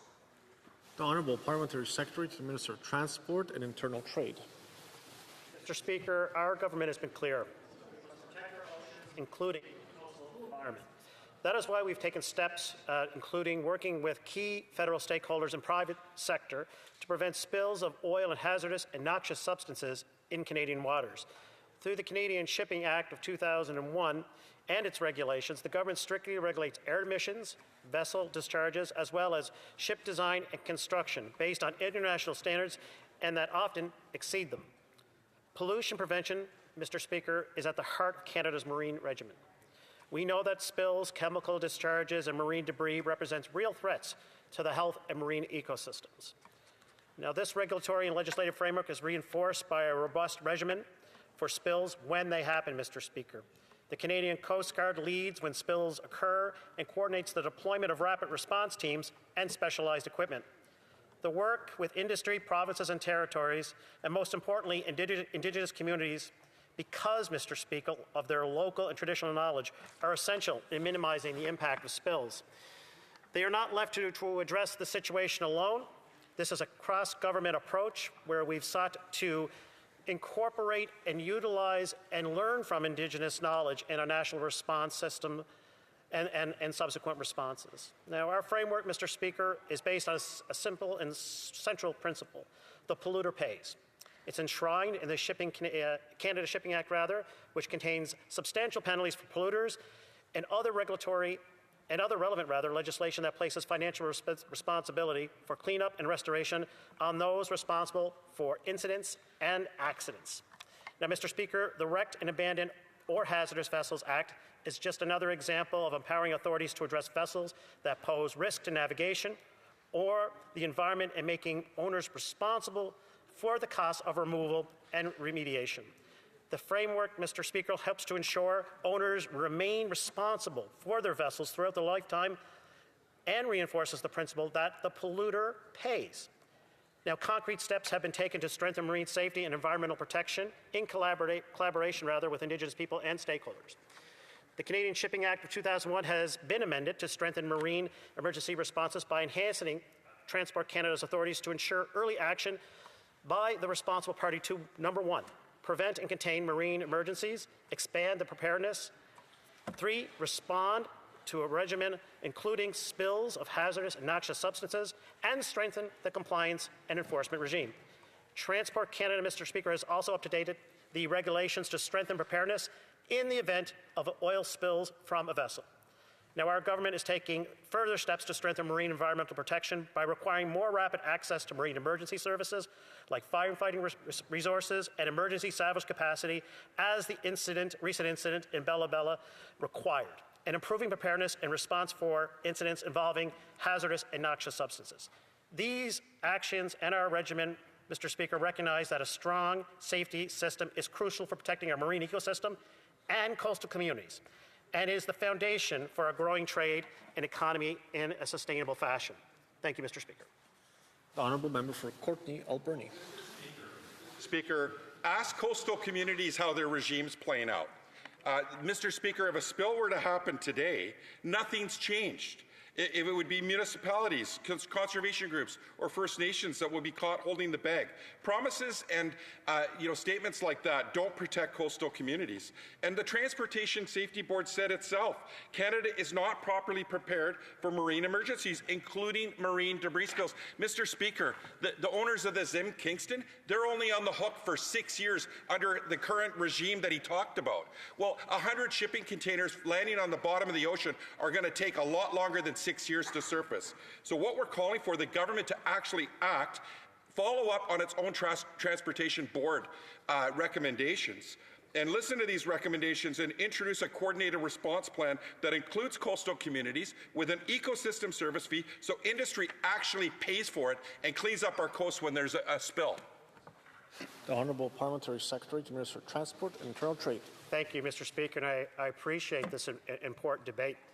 I will say that Canada does have a strong marine safety system in place. The system works to prevent marine incidents from happening in the first place, and when an accident does happen, the Canadian authorities are prepared to respond in an effective manner, Mr. Speaker, that mitigates impacts on mariners, marine ecosystems, coastal communities, and indeed our supply chains. Now, the Canadian Coast Guard, the agency tasked when there's an incident response, they are absolutely spot on in terms of working with First Nations and Indigenous communities in the work to mitigate and impact spills when an accident occurs. Now, our marine safety regimen ensures that responsible parties can be identified through the life cycle of a vessel and can be held to account for pollution incidents. But I do appreciate what the member is saying, and in particular, I appreciate the importance of including Indigenous knowledge and First Nations community in all that we do in transport. Thank you, Mr. Speaker. The honourable member for Cloverdale, Langley City. I want to begin with something that happened in my riding, because sometimes the most honest way to understand an economic problem is simply to listen to the people living with it. A woman named Amy from Cloverdale wrote to me recently. She works hard, pays her bills, tries to live responsibility, but she told me that grocery shopping has become something that she now dreads, not because she's buying luxuries, but because basic food is becoming harder to put in the cart. Meat, once a normal part of a meal, has become something she buys only occasionally. When she heard that prices are expected to rise again this year, she wondered whether Canadians will eventually just be on their hands and knees begging government for relief. I heard a similar concern when I visited seniors in my riding this week. These are men and women who spent decades working, paying taxes, raising families, and contributing to this country. Yet many told me they're now studying grocery flyers and cutting back on foods they never imagined giving up at this stage in their lives. The question they asked is the same as Amy, and it's very simple. How did it become this hard to just buy food in Canada? The Prime Minister once told Canadians to judge him by the price of groceries, and Canadians are doing exactly that. The numbers are troubling. Canada has now the highest food inflation in the G7, with grocery prices rising more than 7% over the past year, far faster than overall inflation. Coffee and beef are up dramatically. Everyday staples are rising faster than the rest of the economy. Roughly 70% of the food Canadians eat is produced right here in Canada. So when Canadians see food prices rising faster here than anywhere else in the G7, they begin asking whether the explanation lies closer to home than the government would like to admit. There is a very simple rule in economics. When governments make something more expensive to produce, the price of that thing eventually rises. So when we look at the policies affecting food production in Canada today, we see farmers facing higher costs from the industrial carbon tax on the fuel, fertilizer, and farm equipment. Truckers face the fuel standards tax that raises the cost of transporting food across this country. Food producers and processors now face a packaging tax projected to cost Canadians more than $1 billion. None of these policies appear on a grocery receipt, but their costs travel through the system, from the farm to the processor to the truck, and finally to the grocery shelf, and when they arrive exactly where Canadians experience them, at the checkout counter. When I think about where those rising costs eventually lead, I cannot help thinking about my own family. I have 22 grandchildren, and like every grandparent, I want them to grow up in a Canada where hard work still allows a family to afford the basics of life. But the seniors I spoke to were not only worried about prices, they were asking something deeper about fairness. These are Canadians who spent decades paying taxes into this country, and yet they now find themselves watching every dollar they spend on groceries while government spending seems to grow in every direction. Some of them ask, how is it possible that people who paid into this country their entire lives were struggling, continue receiving benefits, struggling to keep up with the basics, while individuals whose refugee claims have already been rejected can still remain in Canada for years, receiving benefits including coverage for dental care, prescriptions, and other health services that many seniors still have to pay for themselves. Canadians are patient people, but they expect one thing from their government. They expect it not to make the essentials of life harder to afford. Canadians like Amy and the seniors I spoke with this week are asking a very simple question. When will this government stop the policies that are driving up the cost of food so Canadians can afford to feed themselves again? Honourable Parliamentary Secretary to Minister of Transport and Internal Trade. Thank you, Mr. Speaker. And indeed, we live in rapidly changing times, uncertain times. Around the globe, trade relationships that help to ensure good jobs and affordable products are being disrupted. Here at home, the rise in tariffs is posing significant challenges to Canadians, in particular those working in trade-exposed sectors such as manufacturing. And Canadians and the Canadian government, rather, is also aware that the cost of living is putting financial pressures on Canadian families and small businesses. Now, the Prime Minister recently announced new measures to make groceries and other essentials more affordable. For example, in order to bring down costs for Canadians, Canada's new government is introducing the new Canada Groceries and Essential Benefits. It was the formerly known as the Goods and Services Tax Credit. Also, we're increasing the amount, by 25% for 5 years beginning in July of 2026. On top of that, Mr. Speaker, we're providing a one-time payment this spring equivalent to a 50% increase in 2025-2026 value of the GST credit. Now, Mr. Speaker, combined, this means that a family of four will receive up to $1,890 this year, and about $1,400 a year for the next 4 years. So a single person, Mr. Speaker, will receive up to $950 this year and about $700 a year for the next 4 years. Now, I'm proud to say that the new Canada Groceries and Essential Benefit will provide additional and significant support for more than 12 million Canadians. Also, this government is setting aside $500 million for the Strategic Response Fund to help businesses address the cost of supply chain disruptions without passing the cost on to Canadians at the checkout line. And for the same reason, Mr. Speaker, we will create a $150 million food security fund under the existing Regional Tariff Response Initiative for small and medium-sized businesses and the organizations that support them. Now, Mr. Speaker, we can't control what other nations do, but we can control how we respond. Now, as the member opposite may remember, on our very first day in office, we canceled the decisive consumer carbon price, bringing gasoline prices down by approximately 18 cents per litre in most provinces and territories. Now we're delivering on a tax cut that will impact 22 million Canadians, one that will save a two-income family up to $840 this year. And we're also eliminating the GST for first-time home buyers on new homes up to $1 million. Mr. Speaker, there are other things that we're doing that are in relation to building Canada strong, building homes where they are needed. This is an important time. It's an important time to invest in Canadians. I think of the National School Food Program that impacts hundreds of thousands of children. In particular, when I think of my riding of Sydney Glace Bay, I've talked to teachers and families who've talked of the essential impact of those measures and how it creates healthier kids, provides dignity, and provides indeed hope, not just for families, but the children that it's designed to help. So I'll conclude by saying these are tough times. I believe we have a government here that is compassionate, that is also fiscally minded when it comes to ensuring that we have the firepower to help people. And that's what Canadians do, in my opinion. Just like Cape Bretoners do back home, we help those in need. We help our brothers and sisters. We help people we don't know. These programs are designed to help people, giving them a leg up. And boy, across this world, it's trying times, as I start off with my speech. But I will say that I believe in Canada, and I believe that when we come together, and many times I've seen it here in this chamber, when we come together, we have good debate, but at the end of the day, we need to put slogans, and we need to put them aside and focus on solutions. Honourable Member for Cloverdale, Langley City. Mr. Speaker, the families and seniors in my riding who are carefully studying grocery flyers deserve the straight answer about why food keeps getting more expensive. We often hear this government say it's a global problem. But if that were true, every country would be feeling it equally, and they're not. Canada now has the highest food inflation in the G7. And when we look at where Canadians are being hit hardest, these are not imported luxuries. Ground beef is up 22%, whole chicken nearly 13%, pork more than 13%. Even romaine lettuce has jumped 17%. These aren't imported luxuries. These are foods raised and grown by Canadian farmers. Yet families and seniors in my community are paying more for them every single week.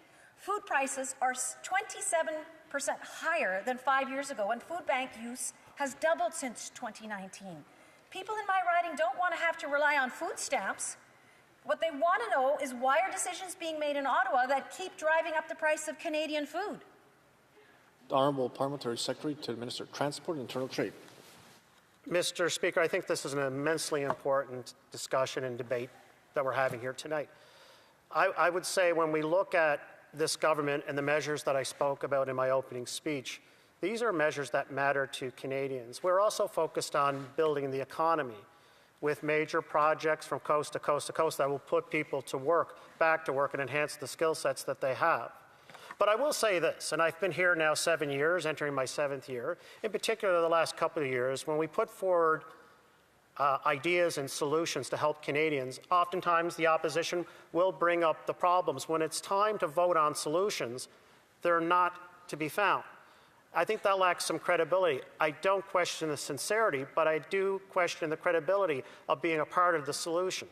And what we're focused on is the solution, Mr. Speaker. The Honourable Member for Calgary, Nose Hill.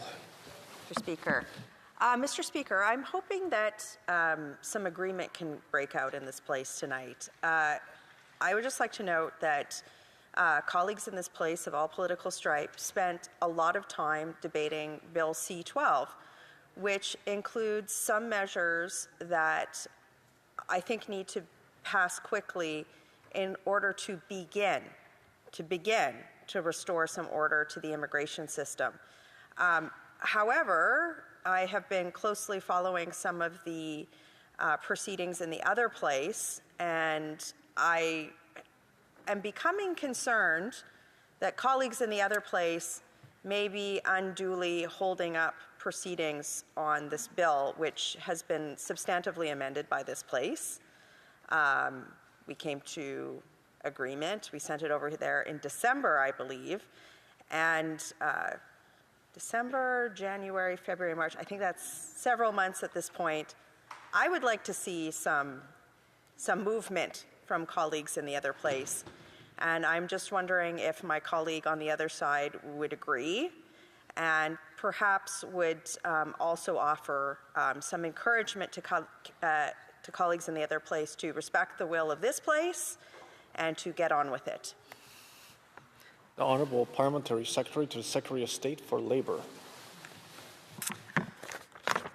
Mr. Speaker, I think with respect to Bill C-12, I think our government is always interested in ensuring that legislation passed in this House moves quickly through here and through the other place. So I thank my colleague opposite for her question. I'm going to take a moment to also address the question that I think prompted this evening's late show, Mr. Speaker. I want to take a moment to address the opportunity, take a moment to address Canada's actions with respect to the officials of the Iranian regime and the integrity of our immigration system. Our government is unwavering in its commitment to hold this regime to account while protecting the safety and security of Canadians. Canada has taken some of the strongest measures in the world against the regime. On November 14th, 2022, under the Immigration and Refugee Protection Act, Canada designated the Islamic Republic of Iran as a regime that has engaged in terrorism and in systemic breaches of human rights. Canada has also listed the Islamic Revolutionary Guard Corps as a terrorist entity. This designation rendered tens of thousands of senior Iranian officials permanently inadmissible to Canada, including heads of state, intelligence operatives, diplomats, judges, and senior members of the Guard. In September 2024, Canada strengthened this measure by extending the start date of the designation back to June 23, 2003. That's the date Iranian-Canadian photojournalist Zahra Kazemi was arbitrarily detained, tortured, and died in custody. Her case shocked Canadians and highlighted the regime's systemic human rights abuses. As a result, anyone who served as a senior official of the Iranian regime since that date is inadmissible to Canada. Canada's immigration system includes rigorous screening both before and after arrival. Everyone who needs a visa to travel to Canada must apply in advance. Applicants provide personal information and biometrics, including fingerprints, which are checked against Canadian and international databases to verify identity and assess potential security risks. Immigration screening is a joint effort involving Immigration, Refugees and Citizenship Canada, the CBSA, and the Canadian Security Intelligence Service. Cases that raise concerns may be referred for in-depth security screening before a visa is ever issued. Individuals determined to be inadmissible may have their visa refused, may lose their temporary or permanent resident status in Canada, and may be subject to enforcement action, including removal. These cases can be complex and must be handled in accordance with Canadian law and due process. Since November 2022, IRCC has canceled 234 visas for individuals who are inadmissible because of the Iranian regime designation. This number does not include applicants whose visa applications were refused from the outset on the same grounds. Removals by CBSA officers have increased over the last 2 years, and similar results are expected in 2026. Our government has also committed to hiring 1,000 additional CBSA officers to strengthen the agency's capacity and help protect the safety of Canadians. I also want to address the question raised about the Immigration and Refugee Board. The IRB is an independent tribunal. It adjudicates admissibility allegations brought forward by the CBSA, who have the burden of demonstrating the individual is inadmissible on security or other grounds. Removal hearings are generally public. However, by operation of law, certain proceedings before the Immigration Division must be held in private. This includes hearings where the person concerned has made a refugee claim. In order to protect the safety and security of individuals, in all other matters, the hearings are held in public. Even in private matters, it's always open to the media to make a request that the hearing be public. These requests are decided on a case-by-case basis, balancing the public interest in openness against other important considerations such as the safety and security. And the honourable member for Calgary Nose Hill. I would just say this. What the IRB has done is that they've interpreted the provision under the Immigration and Refugee Protection Act around senior officials in a way that would exclude, and did exclude, a man named Mahdi Naziri, who was the supreme leader of Iran, the Iranian regime's representative at their key representative at their propaganda newspaper, the deputy, political deputy of the Policy Council of Friday Imams, and the deputy at the Supreme Leader's representative outlet at the UAE. Would my colleague agree that it would be incumbent upon the government at this point to at least review the law and come back to Parliament with suggestions on how to strengthen the provision that's within the Immigration Refugee Protection Act to ensure that men like this do not continue to be admissible to Canada? Honourable Parliamentary Secretary to the Secretary of State for Labour. Mr. Speaker, Canada screens those entering the country for potential criminal activity and links to terrorist groups. We designated the Islamic Republic of Iran and Islamic Revolutionary Guard Corps as terrorist entities. That's made senior Iranian officials inadmissible to Canada. Since November 2022, IRCC has canceled 234 visas for individuals who are inadmissible because of the Iranian regime designation. This number does not include applicants whose visa applications were refused from the outset. CBSA is going to continue to increase removals and has committed to hiring 1,000 additional CBSA officers to strengthen the agency's capacity and help protect the safety of Canadians. Our government is going to continue to use every tool available to protect Canadians and to ensure that those linked to human rights abuses and terrorism are held accountable.